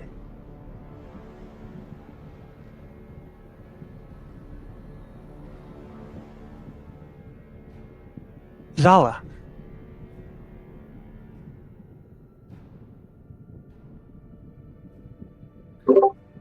You are walking along, unsure where to go after everything. You happen across the temple to the artisan. And you see Skelligo sitting there on the bench just sketching in a sketchbook. No. If it isn't Zala, how are you? I thought we were past these faces. No, you're the one that wanted to call me Skelligo, so here I am in the Skelligo face. If you want, I can take another form. At this point, we should all be what we want to be. You are right. And this is why I'm here, after all.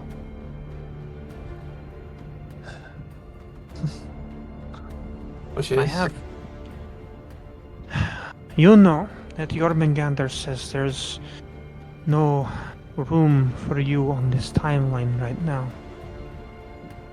I could send you back, but I cannot undo what has been done. Or, if you'd like, I could take you on. I need a new angel, an angel of tattoos. You could be an artist for eternity. I would immediately break down crying. Why would you want me? I've always misunderstood they think I've never really felt like I've belonged anywhere. Zala.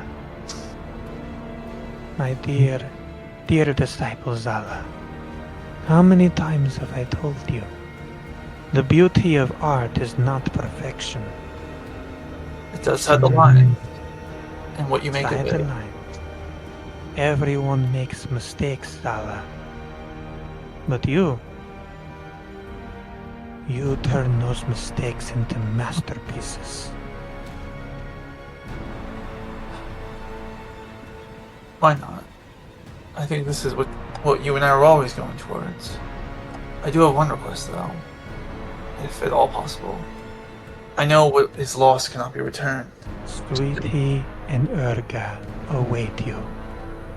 Not... Zelda, what? No, I was...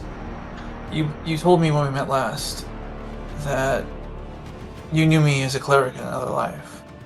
I did. Is there any chance you could give me the memories of my past 3 lives? It may take some time, but I think with Jormungandr's help, we could accomplish this. If I was only meant to exist in the 4 circles and nothing more, then why not, if you want your ultimate disciple, and I'll do it? Always. Then why not go, and what's more outside the lines than having 4 versions of me merged together?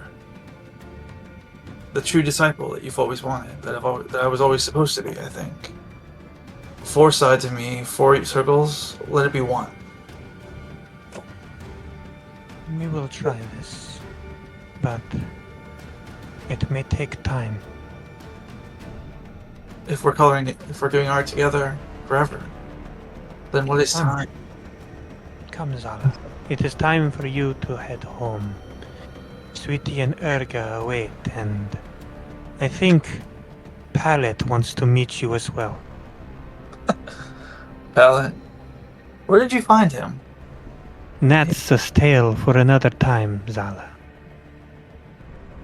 As we pan away from Zala and Skelligo, aka the the artisan, heading up towards the Celestial Mountains, we look at Douglas, spread out, the rebuilding well underway.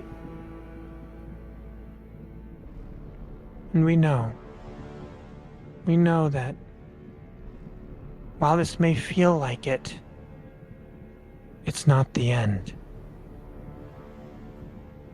It's not.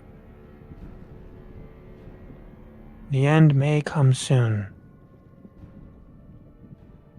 But today, it's not the end. And that is where we will end our finale session of Tales of Ettore by Flavored Enemy. Yay.